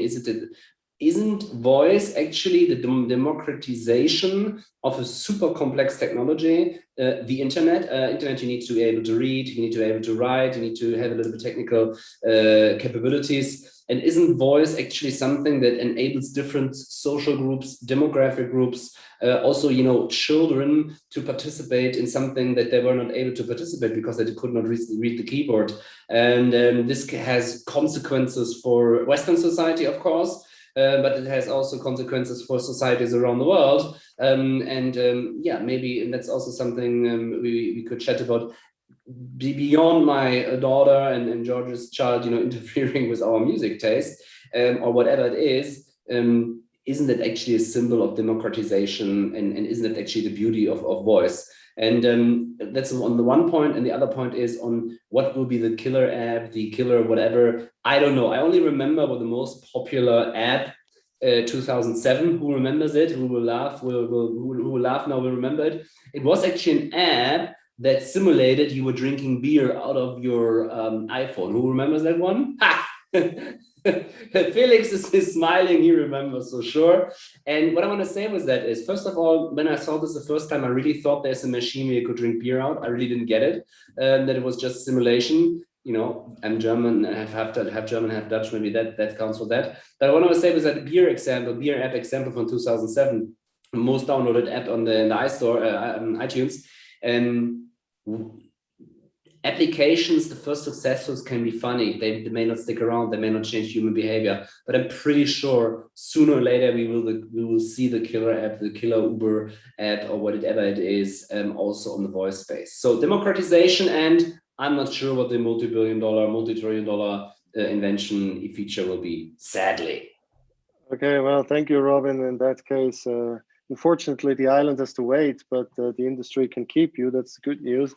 I want to come back to Felix and Chatbots and other similar applications based on AI. Also, of course, bring data protection issues. Some would argue proper data protection is part of a democratization as well, is part of rule of law. And indeed, Felix, maybe you could share some thoughts with us, because we're not only speaking about data, personal data, but when we have biometric data, such as facial images, we might even speak of sensitive personal data. So how do you assess all this development, Felix? Yeah, that's a really really fair point and a really great question, Simon. And maybe I'll start by something Robin said when he mentioned that unfortunately he doesn't know what like the killer app might be, and we can go from there, because I think at least from the from the point of view of academics, the killer technology for voice and NLP pretty much exists. It was developed by Google and it's called GPT-3. It's the most powerful language model we have and it can do a lot. However, it's not open to the public. And the reason why, so as a developer, you can get an API key and you can like test it for a little bit just to like get an idea of what it can do for you. But you can't use it to its full capability. And when I first read about it, I was wondering, why is that the case?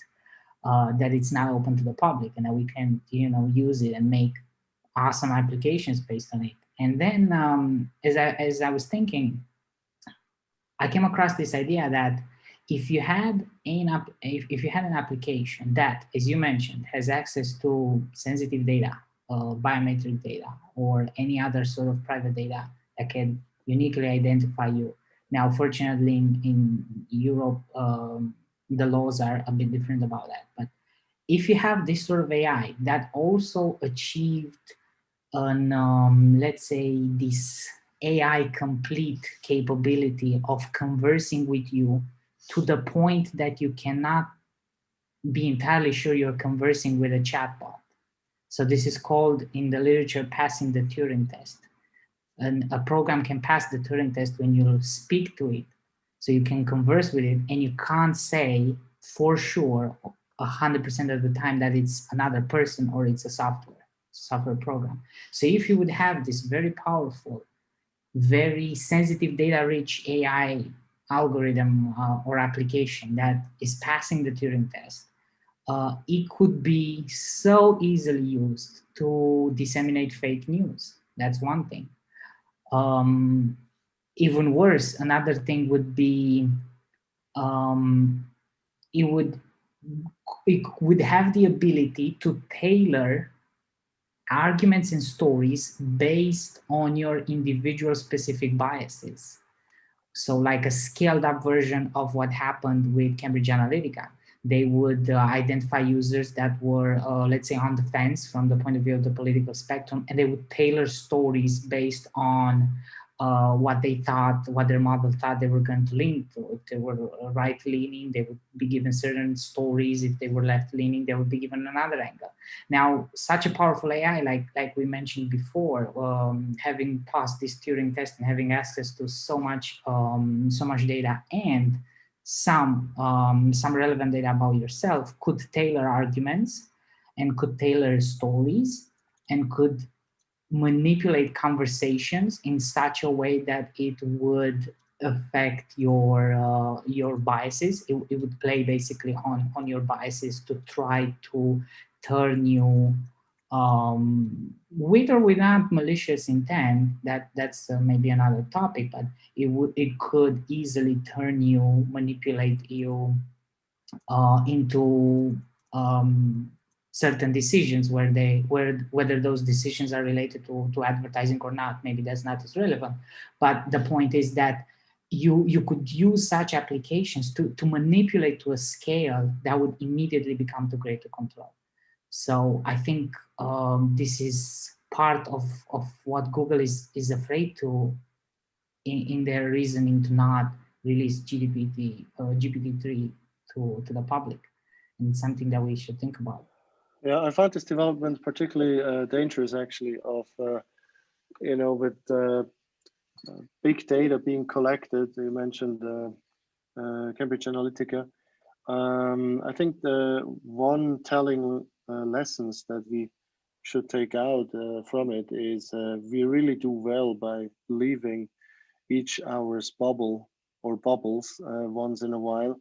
Not to expose ourselves to just a certain tailored information, but really also to double check, am I really listening to all aspects or various aspects of the topic, or do I just get a completely filtered view on a certain topic, right? And I think each of us is challenged in what he or she consumes as information.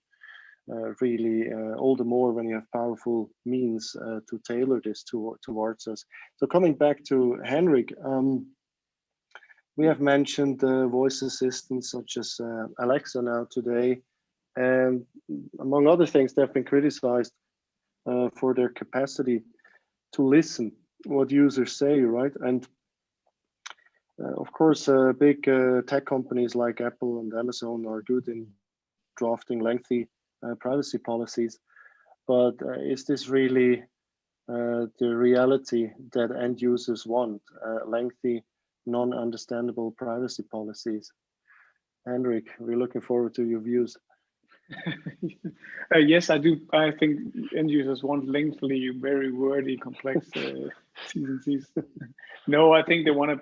I think they want to understand or perceive to understand what they're doing, right? And I think it's a topic where, I mean, you have to be upfront with what you're doing, right? What data you're collecting and why. But the choice from the end user whether they want to participate in that or not, I think is to a large extent is the end user's own choice to do. Then you can argue, okay, well, are they informed enough, thoroughly enough for what the implications mean?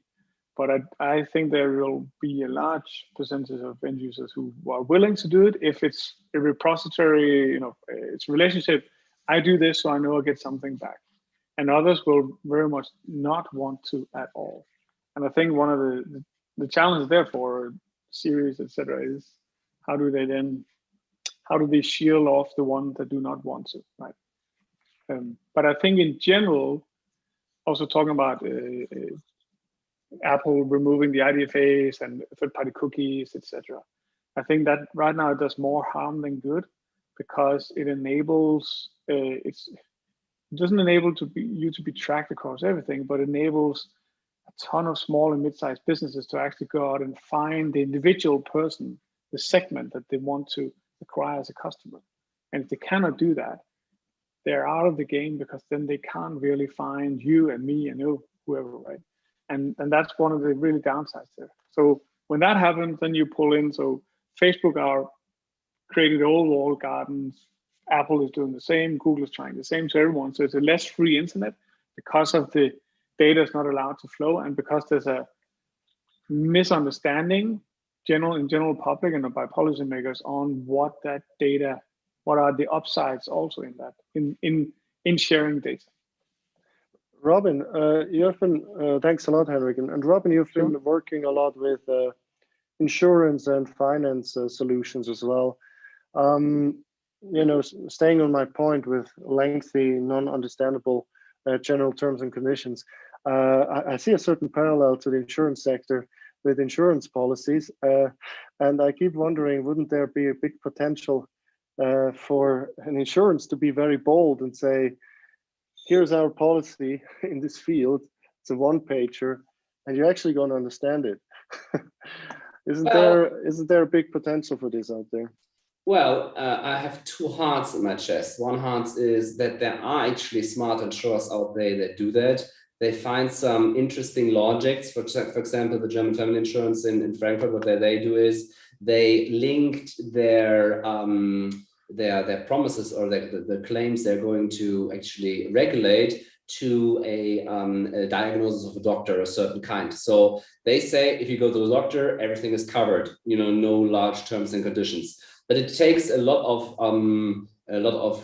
smartness to pull such a new product or pull such a logic off, because if you're quite honest, the basic principle of insurance, you have a risk and you have somebody who actually manages this risk or and helps you with this risk when the day comes and there's a claim, and that's very old. That hasn't changed over the last 500 years. And on the other side of the spectrum, you have the people that say, well, you cannot just say we cover everything, because there's fraud, there are certain things we cannot cover, like war and violent uprisings and things like that, or business interruption. Ooh, I should not have said this one, because that actually is something that the health industry was freaking out last year. But let's talk about business interruption to understand why it's so difficult to just put it on a one-pager. Because business interruption insurance was dealt is when there is whole economy and there's one business that has a virus, for example, in a food supply chain company or whatever, then this one needs to shut down, but all other rest is living, and so the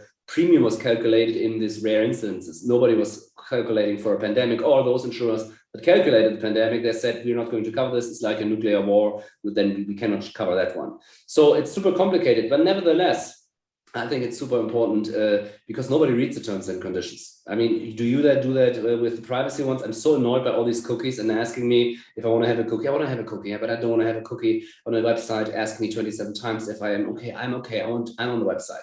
And I think it's just, to be quite honest, it's just a way to nurture very expensive lawyers and data security, and not data security, but data privacy specialists that are getting more and more and more. And the big question is, what have consumers more advantage of? Smooth digital services or small and mid-sized businesses, actually, as Henry actually mentioned, that actually can use technology that was decades ago just reserved for multi-billion-dollar companies, or actually if we have strict privacy laws and a lot of lawyers dealing with that. So I always argue, go away with this privacy stuff, it's dead anyway, and that's my private opinion, surely not the opinion of the insurance industry. Thanks a lot indeed, Robin. I want to make sure, as we are closely wrapping up, to also include George again. Any additional thoughts, George, on what we have heard from our colleagues, maybe? Yeah, sure.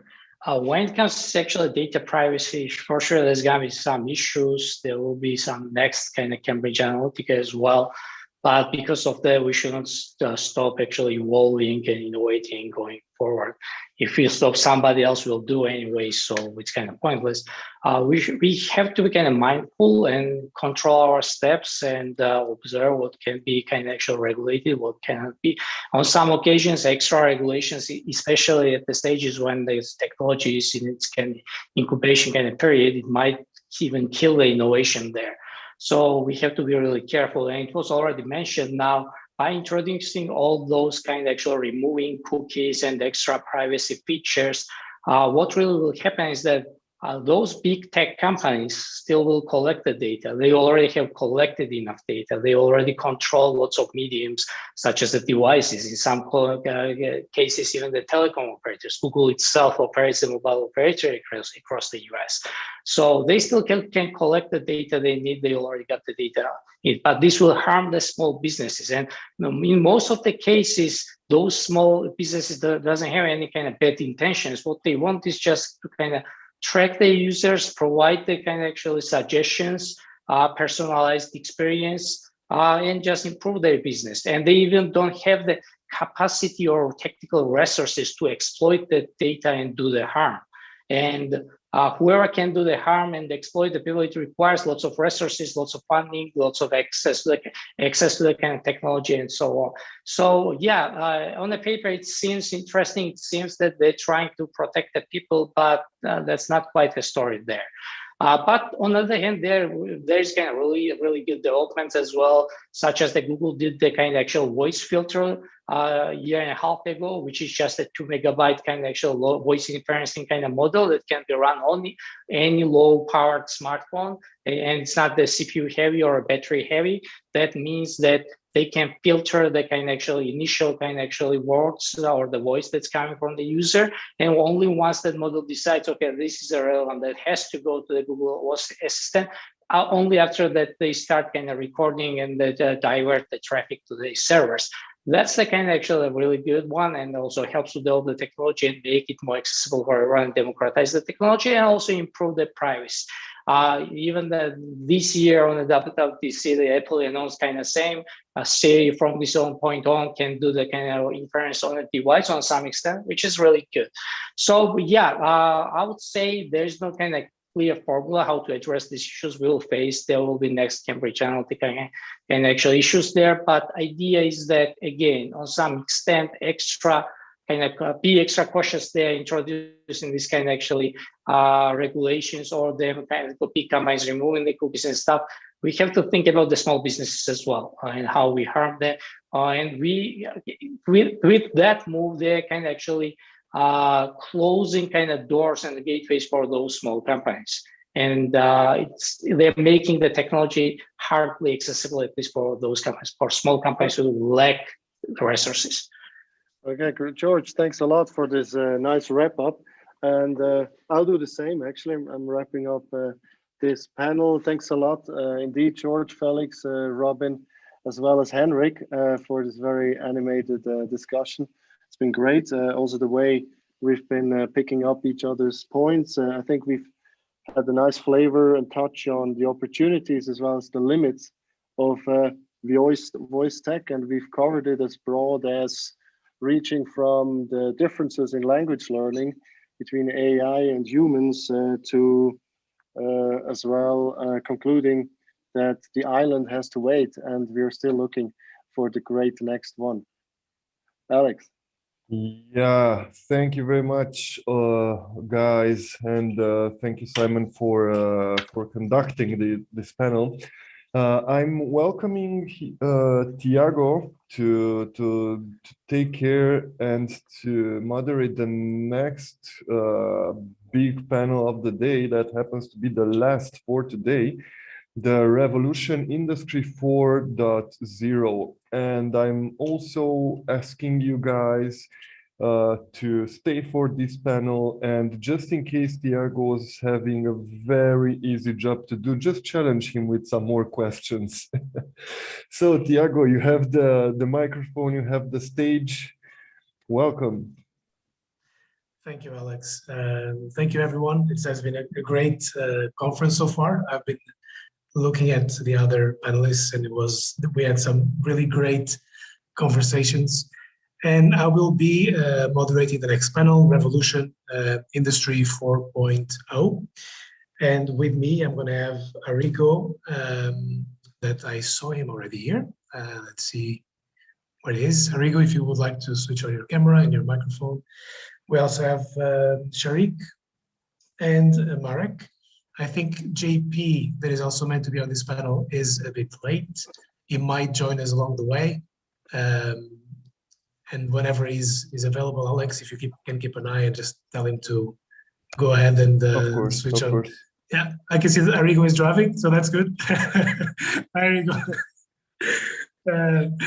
So there you go, the Internet of Things, revolution of this industry. Now you can drive, participate in a panel at the same time. That's great things. Thanks for joining us, guys. So Industry 4.0, and why is it called 4.0? Why not 5? Why not 3? We'll find out. We'll also touch some topics like the Internet of Things, blockchain.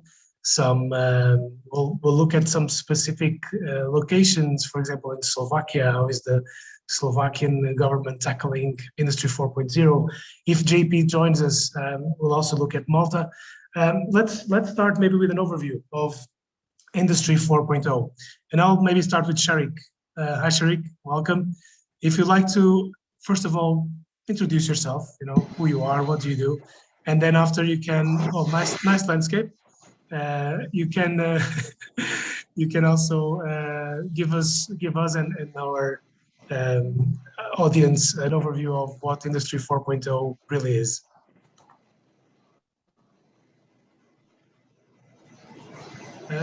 We can't hear you. I think you are unmuted. You are muted. Maybe.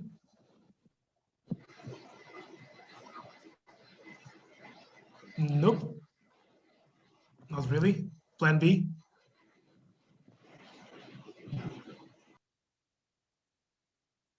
I can only hear the sound of the waves. No, Sharik, I cannot hear you. Can anyone hear Sharik? Not really, right? No. Okay, so Sharik, try to solve your technical issue. I'll give just a brief introduction of the Industry 4.0, and while Sharik tries to solve his technical issue with the microphone. So pretty much, industry revolutions have been part of our history, with several revolutions along the way.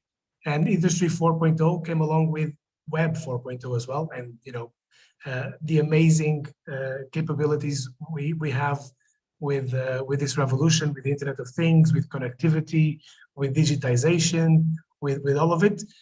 So maybe Marek, if you'd like to go on with this and maybe try to explain a bit further as well to the panel what Industry 4.0 is. Yes, sure. Hello, everybody. Good afternoon. I can try. I'm happy that you can hear me and you can see me. Yes, as said, my name is Marek Kopanicki. I'm working as a consultant and innovation services lead at the investment projects department of the Slovak governmental agency. It's called the Slovak Investment and Trade Development Agency. The Slovak abbreviation is SARIO. It's right there above my head. And yes, directly to your point and to Industry 4.0, why is it not 5.0 or 7.0? Maybe in the future it will be. However, now, as you said, it's a kind of a fourth revolution in industries after first three, after the mechanization and steam engines is the first revolution. Then the second one was connected to electrification, let's say, and mass production. And third, with the computer, internet, the web, digitization, and all these things. And now in the fourth round, we want to connect it all somehow together. So yes, the connectivity is a very key term here. And especially when we are speaking about not fourth industrial revolution, but Industry 4.0, it's very much connected to smart factories, and to also machine learning and AI, as you mentioned that. But I would stick with the term connectivity as very, very important. Maybe Internet of Things you already mentioned as well. So it's necessary to somehow interconnect many different devices, machines, and tools together to speak about really Industry 4.0 factory or smart factory, if you want. Yeah, thank you, Marek. So, what changed now that we see a more broad adoption of this type of technology? I mean, Industry 4.0 is not something new that happened last year or even last month. It's something at least 10 years old, around that time. And I mean, what's happening? Do you think the reduction in costs, for example, for the technology is making more companies to implement this type of technologies nowadays?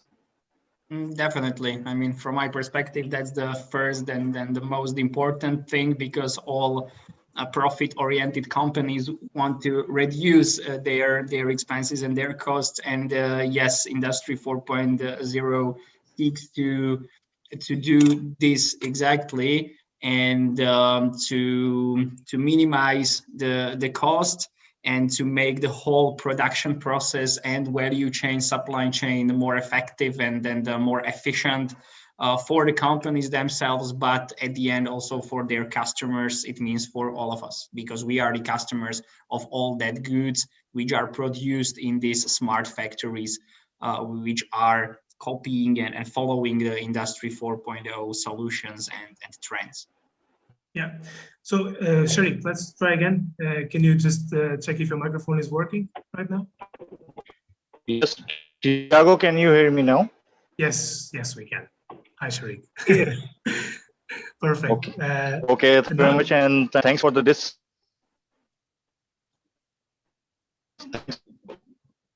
I think and thanks to the tech conference.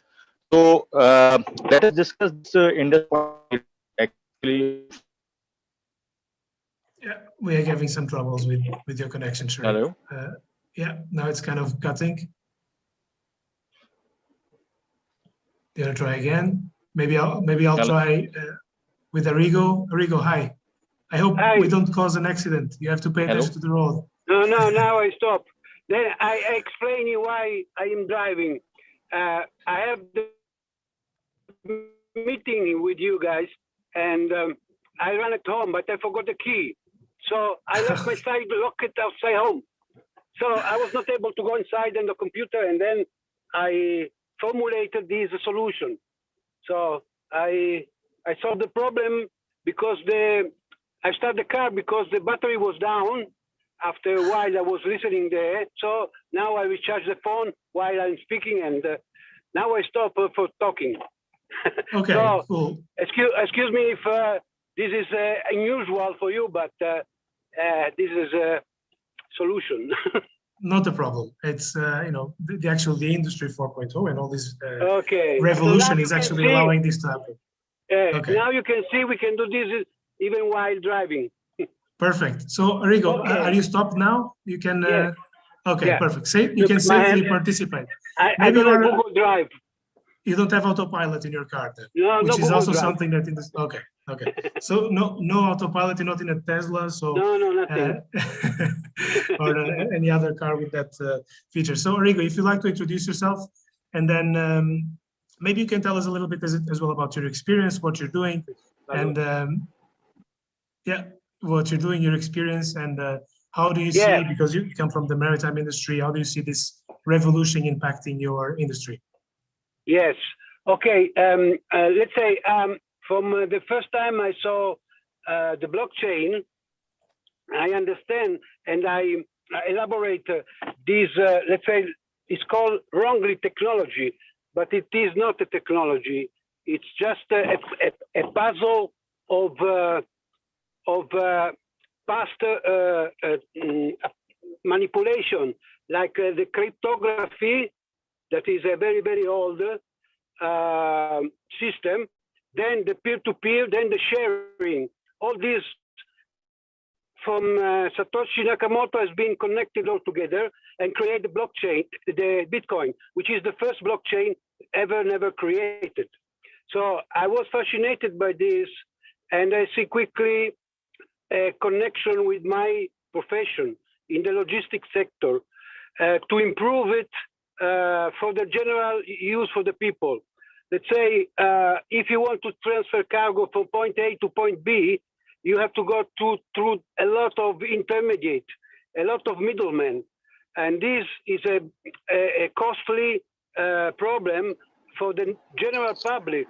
If you want to you want to change house, let's say you want to go to live in somewhere else, and you want to move all your stuff, all your belongings, you don't know how to do that. With my application, with my software connected to the blockchain, you will be able to have a quotation among all the carriers around the world. Plus, on top of this quotation, you will be able to have the best price, to lower the insurance price of the price of the insurance, because the cargo will be monitored by the blockchain, will be stored in the blockchain, the sensors and the monitor of the same. And so all these implementation, all these quality that the blockchain have, let me think to start to experiment at the beginning. Are you with me? Yes, Hello? yes. We are here. Because I started to experiment by using first the language Solidity created by Ethereum, and Solidity was trying to create a decentralized autonomous organization. So then I left this part in standby, and I started to develop more the blockchain apply to the transportation, to the logistic. Okay, so, Rigo, let me see just if I understood correctly. So what you've been doing is that you've developed software, a platform where anyone can book their shipping, let's say, the cargo, but yes. the cargo, and you use blockchain technology behind all of it. Yes. Okay. The blockchain is used for, let's say, we are doing, many of us, as you can see in the world of the blockchain, in the crypto world, we are starting something, but we encounter lots of problems because there is not ready-made. We are going by testing, okay? But in the future, what I'm doing will be available and will be the only way to use together with the artificial intelligence. Let's say, without the blockchain, the artificial intelligence cannot make a deal. With the blockchain, an artificial intelligence can create a deal. Let's say you want to send, you want to send bottles in the world, okay, around the world. You need to found a client, okay. So the artificial intelligence, by scanning the net, can find a client for you and can close a deal by using the smart contract and the blockchain. Okay. And at the end of all, it can pay with a digital currency, with a cryptocurrency, all this. This will remove the human out from all the process in the industry number 4.0. Okay, yeah. So this is a case that my mind are thinking. So when I'm preparing with my company, with my contractors, I'm preparing this blockchain, which is in Hyperledgers, because the blockchain need to be private and public. Okay, so Hyperledgers provide this possibility because the blockchain is now, Bitcoin is public, but you can have, if you want to send cargo and you don't want somebody else that you knows, maybe a competitor, you need to be private. So we are creating a system where you can go inside and you can send your personal belongings, let's say if you're a human being, or you can send lots of cargo if you are a company. And so, let me just interrupt you there, because we have to give some time as well for the other panelists. And you touched something important, which is we take away the human from the process, and that might be a concern of everyone. And actually, I attended one panel discussion from Deloitte, and that was precisely what they were talking about. You know, it's the human resource. Where is this revolution going to take us? You know, is this progress going to leave us jobless? So it's kind of a paradigm right there. So let me try again with Sharik to see if now we have a connection and a microphone. Sharik, you there? Yes, I am here. Can you hear me, Tiago? Perfect. That's perfect. No, awesome. So Sharik, thank you very much for participating. If you'd like to introduce yourself and also give us your perspective, since we were on the blockchain topic with Arrigo. I know you have a lot of blockchain experience. Maybe you can give us your perspective, or you can give us your thoughts on how is blockchain contributing for this revolution. Okay, so first of all, let me start with the Industry 4.0. From where did it start? It started from like 2011, and it was a German project. It's called Industry 4.0. And then it was a part of World Economic Forum report. And these technologies, including like blockchain, robotics, artificial intelligence, nanotechnology, they were a part of that report. And they were 5th generation wireless technologies too. So that report was published in 2016. So what we are doing in this Industry 4.0 framework, like we have been doing blockchain and integrated technologies for the last 6 years. And since 2015, we have educated so many organizations and institutions in Middle East area, specifically Dubai. So currently, if we are talking about only Dubai, so 20 departments of Dubai are right now on blockchain technology since December 2020. So what they are trying to do by adopting blockchain technology within these public sectors, they are trying to save or secure approximately $20 billion a year. That's what they are trying to save. The adoption of blockchain technology with other countries include Australia. Okay, we have Malta, we have Estonia. So what we are doing, we are educating the people, we are educating the institutions for the blockchain technology and the implementation. So this is the blockchain part. In the private sector, we have our own project, that is exchange and finance, that is called ZXC ecosystem. And like I have been the ambassador for many same public blockchain network that is called LISC ecosystem, that was on delegated proof of stake, because there are many consensus. But with Mr. Arrigo, let me proceed further for this industry 4.0 implications and applications. Okay, if we are only talking about the blockchain, the inclusion of the blockchain was only for the financial institutions initially. But blockchain, wherever the data is, the security and the integrity can be secure, can be performed by utilizing blockchain technology. So the utilization or the use case or the implementation of blockchain is each and every sector. So if we are talking about artificial intelligence, if we are talking about Internet of Things, if we are talking about IIoT, industrial Internet of Things, there is always the combination and the application of blockchain technology. So let us discuss like what we have done so far for this implementation industry 4.0 applications altogether.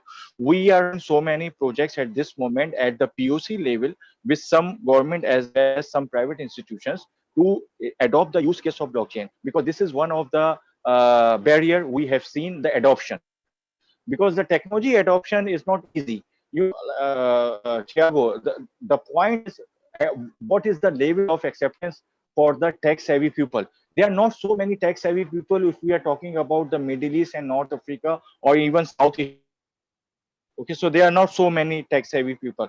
So people resist change. Okay, people, they don't like or accept changes. So this, even though if you are talking about blockchain technology, it doesn't matter if you're going to implement a technology at a system.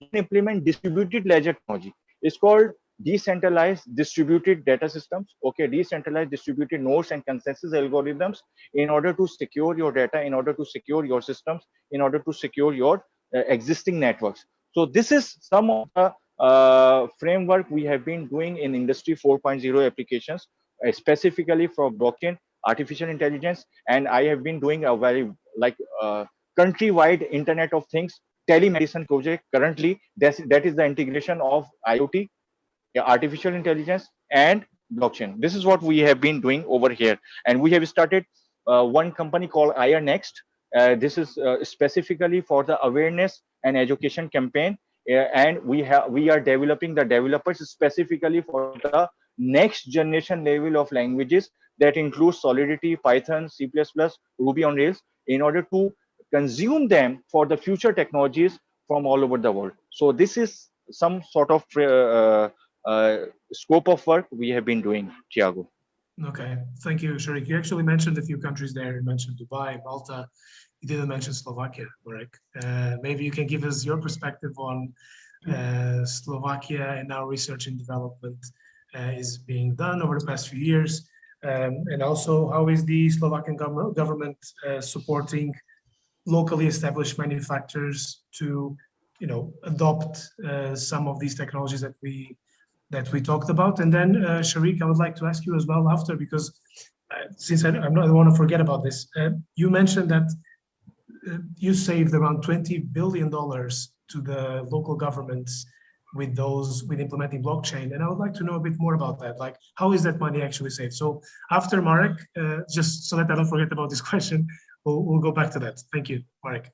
Thank you for your question, and I have to admit that this is very interesting, exactly because of the variety or diversity among us.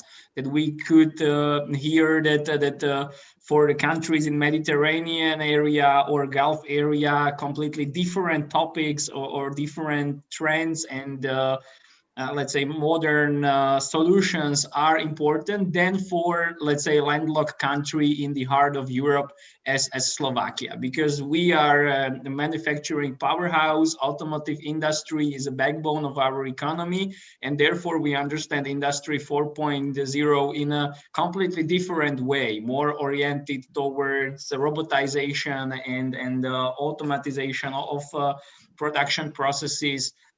Digitalization as well. I mean, it is a mixture of software and hardware solutions. But for example, blockchain, so elaborated by Sharik, is not the main topic. I mean, this is topic number 10 or number 15 in Slovakia, after all other principles of predictive maintenance, digital factories, digital twins, let's say visual quality control in our factories, VR, AR solutions in the training of employees working in these factories, single purpose machinery, completely different aspects and solutions of Industry 4.0 than cryptography or blockchain, which were mentioned by Arrigo and Sharik. So this is very, let's say, interesting to see this variety and diversity in this panel, but it only demonstrates the diversity among other countries across Europe, Eurasia, or other continents as well.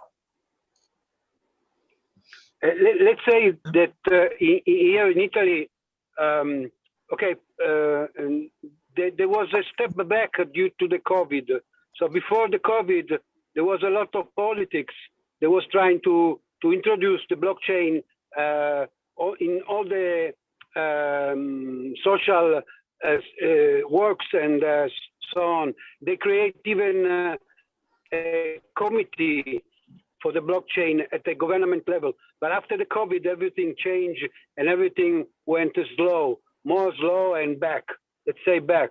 So for who have started a business in this field can be an advantage because they have time to build their business.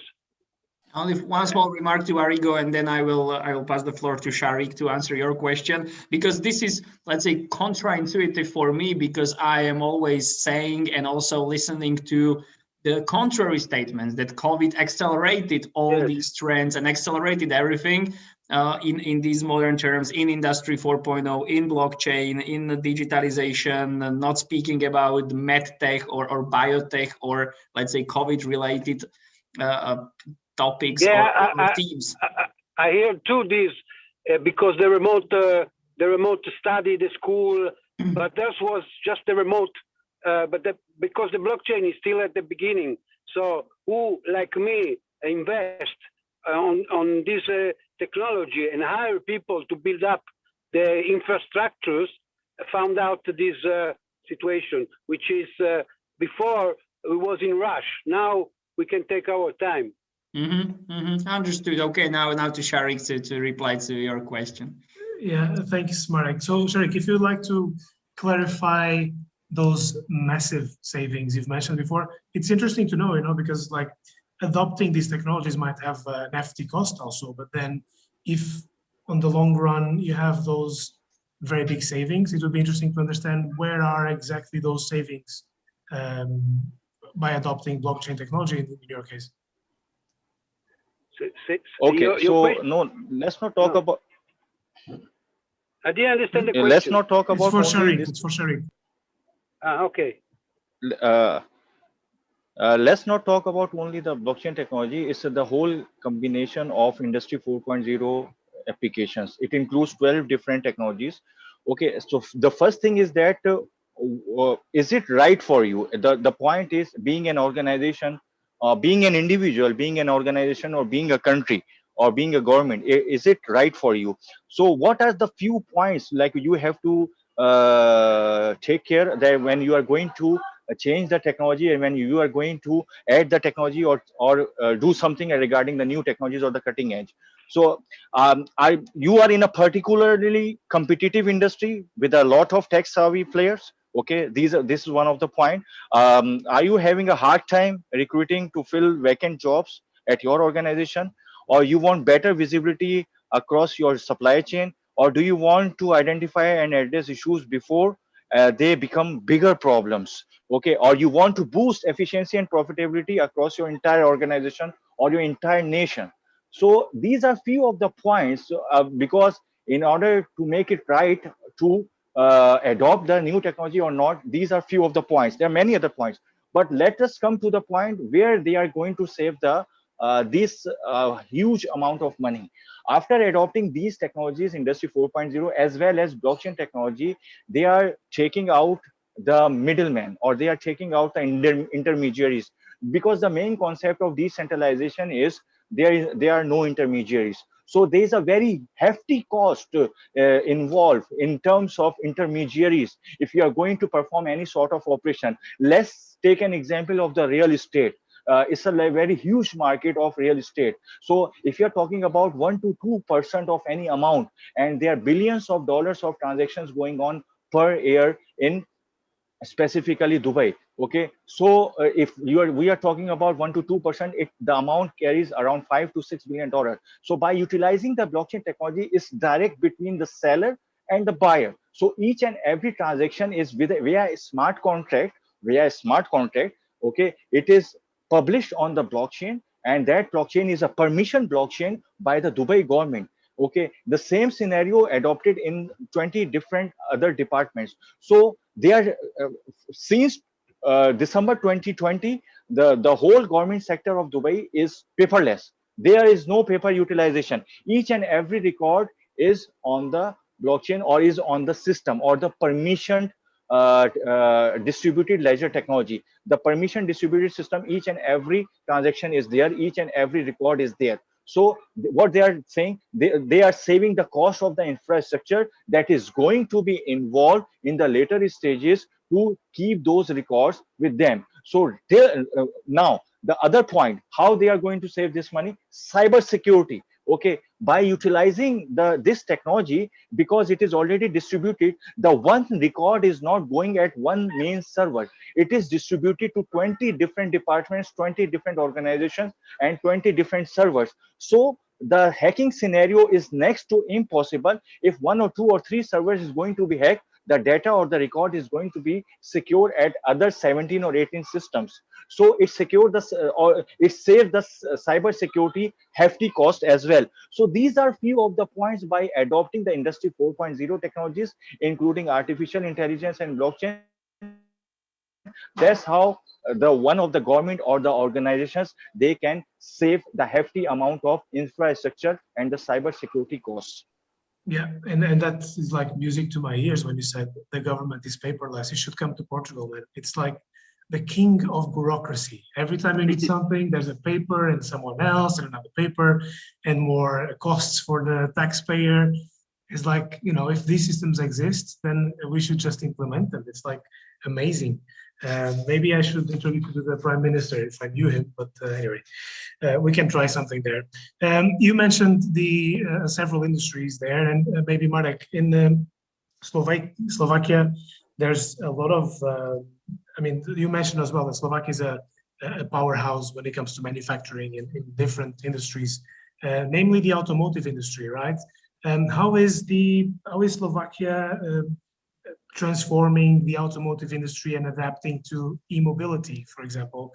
Are you guys implementing any of these technologies to, you know, be more competitive in the market, given that you have a very strategic location in the center of Europe, just right to Asia also? Yes, sure.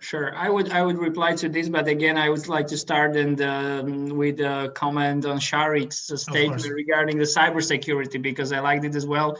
It's very much connected to Industry 4.0, because all this connectivity, as I mentioned, needs to be secure, and the cybersecurity is exactly the response to that. I would like to highlight one company, ESET, E-S-E-T, this originally Slovak company, one of top 3 players in cybersecurity worldwide. But there are also other Slovak companies dealing with cybersecurity, and not only for industry, but also for e-commerce or for retail sector, etc. But back to your question that was only on the side note regarding the cybersecurity in industry. Yes, you are right. That surely automotive industry is a backbone of our economy, and now we are trying to move this forward to, let's say, smart mobility hub connected to e-mobility, to hydrogen technologies, to autonomous guided vehicles or autonomous driving and all the other processes. Just to mention one very interesting fact or fun fact for you, that Slovakia is speaking of a car produced per year or per capita, is a global leader. It means that there is no other country that produces per capita more cars, more vehicles than Slovakia. And this is pretty much connected also to other segments and to other trends. First of all, a wide range and of suppliers, tier 1, tier 2, tier 3 suppliers to 4 car OEMs, which are located in Slovakia. It's Volkswagen, Peugeot, Citroën or Stellantis, Kia, and Jaguar Land Rover. So there are these 4 large car producers in Slovakia. And again, only one fact, and I will end up with that. Volkswagen plant in Bratislava is the only plant all over the world, again, producing 5 different car brands under one roof. It means Skoda, Seat, Porsche, Volkswagen, Audi, 5 different brands, and 7 models are fully or partially electric, to speaking only towards this e-mobility and not speaking about other e-mobility aspects such as whereas charging infrastructure, other components and modules, etc. So sure, e-mobility is maybe topic number 1 or number 2 in Slovakia when blockchain is number 1 in Dubai, in your countries. In Slovakia, I would pinpoint definitely e-mobility as one of 3 trends towards industry 4.0, if we can put it in this category. Yeah, thank you. Arrigo, would you like to maybe give us your perspectives on this, maybe industries you're familiar with, which is namely the maritime industry as well, maybe not touching the blockchain, but other advantages, or even like what are the main barriers for adoption of this technology from your experience? Yeah, let's say in the business world, the most of the people are old, and let's say the brain of the human, when you start to be old, they start to be granitic. They don't want change, so they cannot learn new things. You can even see that with young people. Yeah, sometimes even in the young people. But if you scan the brain of a child, it's more ready to learn new languages. So he can learn languages fast. More the time passed, more the problem of locking down all this capability is coming up. So we, to improve the new technology, anyone, artificial intelligence, blockchain, whatever, you need to point to the clients. Let's say, I don't care if I will have a lot of fighting against my idea from the professional, from the maritime people, because I will give this to the people. This will be to the people, and when the people will see it and will be able to use it, let's say like the Bitcoin, the bank doesn't like the Bitcoin, but the people does love the Bitcoin because they give the possibility to be free from the bank, from restriction, from impositions. And this will happen in all the blockchain or other technology apply in contrast to the old system that he doesn't want to change. He wants to keep the same profit. And in this system, I can put inside Google. I can put inside Apple. What is the problem with Apple and Google and Facebook? They are not decentralized. What it means? Decentralized means that the power of the company is on the hands of the users. Centralized is in Zuckerberg, Jeff Bezos. All these people have millions of dollars. They make huge amounts, but they have only one mouth to eat food. They don't have 10,000 mouths. They don't have 10,000 body to live in 10,000 houses. So this unproportional thing, this creates the need of the exchanging, of the blockchain, of the crypto, of this decentralization. So in this case, Industry 4.0 means freedom, cheaper, as the previous say, the cost, the lower of the cost by removing the middleman, but also by, let's say, with my blockchain, with my sending cargo around the world, I monitor your cargo and I can monitor the temperature and put in the blockchain the information. I can monitor the humidity, I can monitor the shaking, I can monitor if somebody opened the container and the lights come in. So all this information is data that go in the blockchain. What happens when I send this information and I put this information forever in the blockchain? The insurance will lower the price, because when something happened to your cargo, you get lost, you get damaged, quickly a surveyor, an investigation will come up with a solution why it happens, and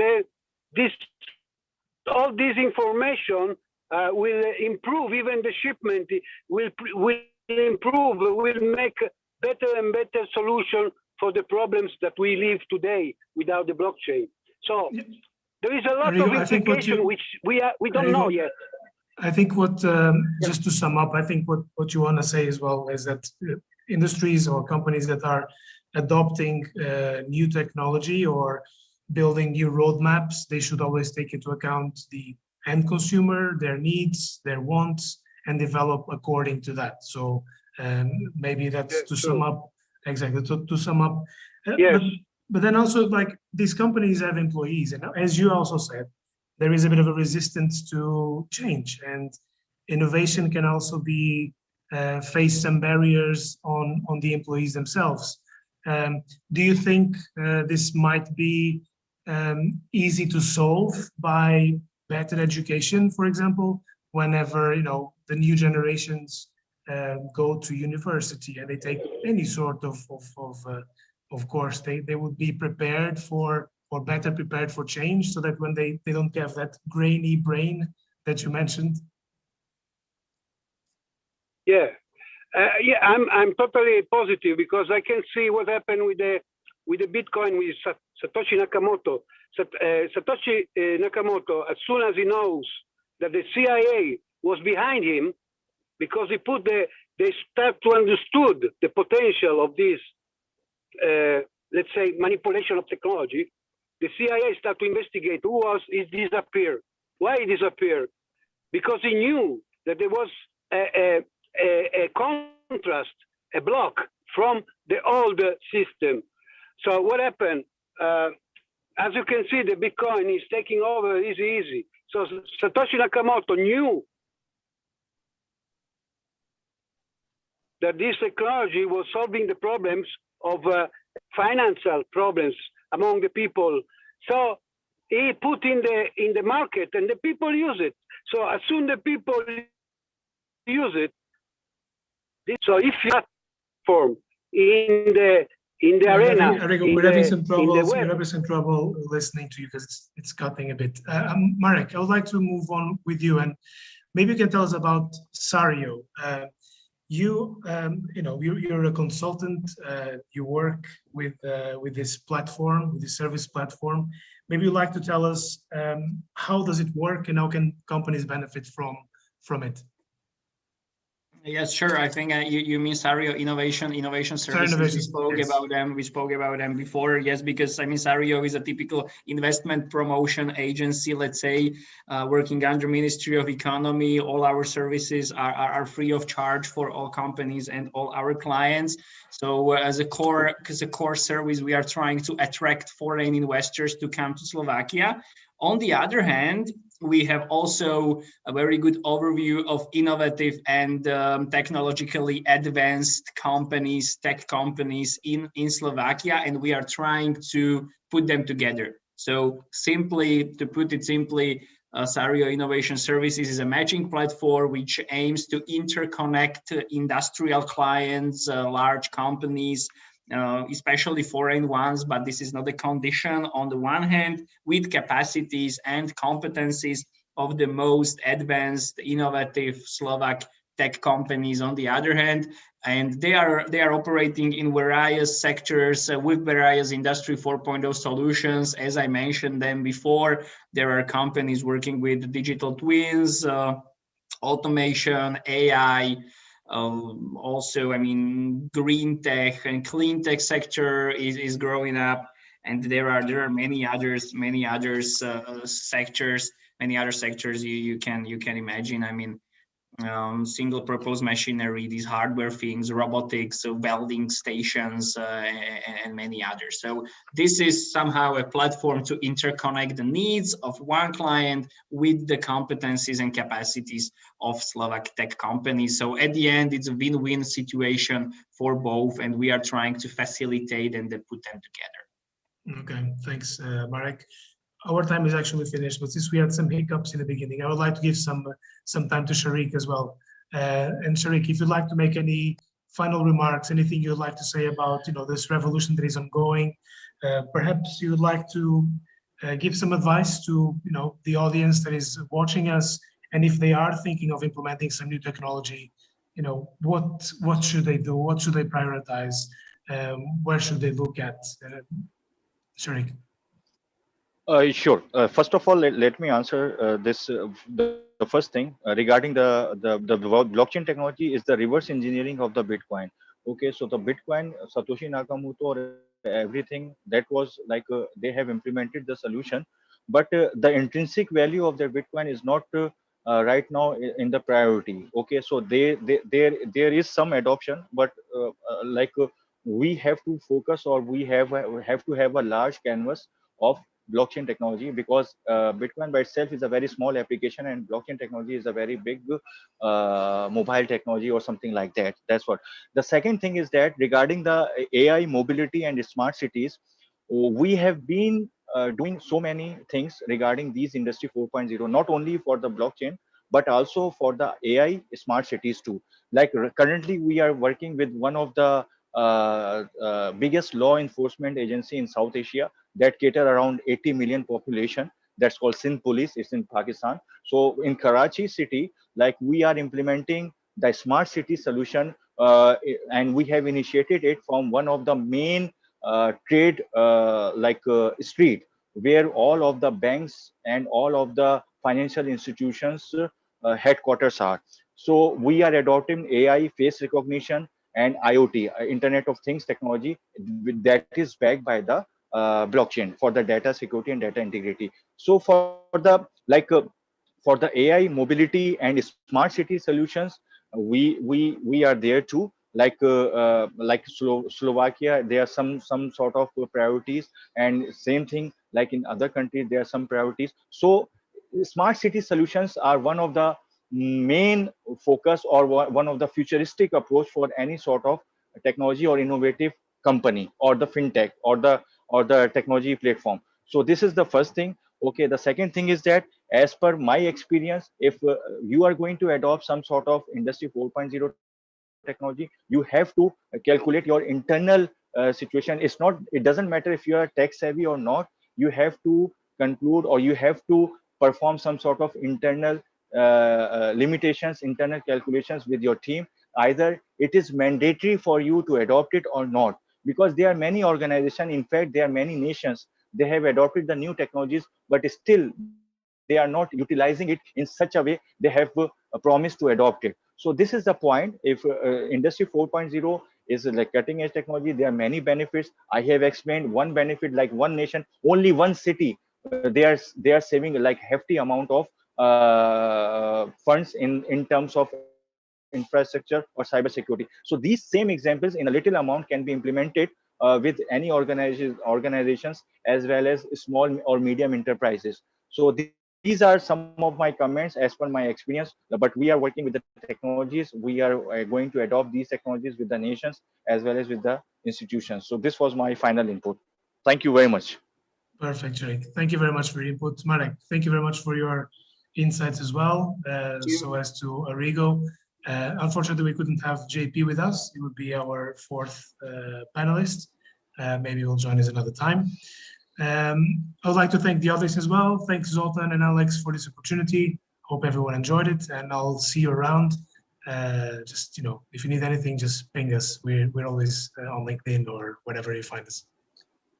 Thank you very much, Tiago, Arrigo, Sharik, Marek. Thank you all, guys. It's been a wonderful day, but we've come to an end for the first part of this edition of Tech Conference Europe. Day one is down. We had 9 awesome panels, and 9 more are scheduled for tomorrow. So stay tuned, keep in touch, and see you in the morning.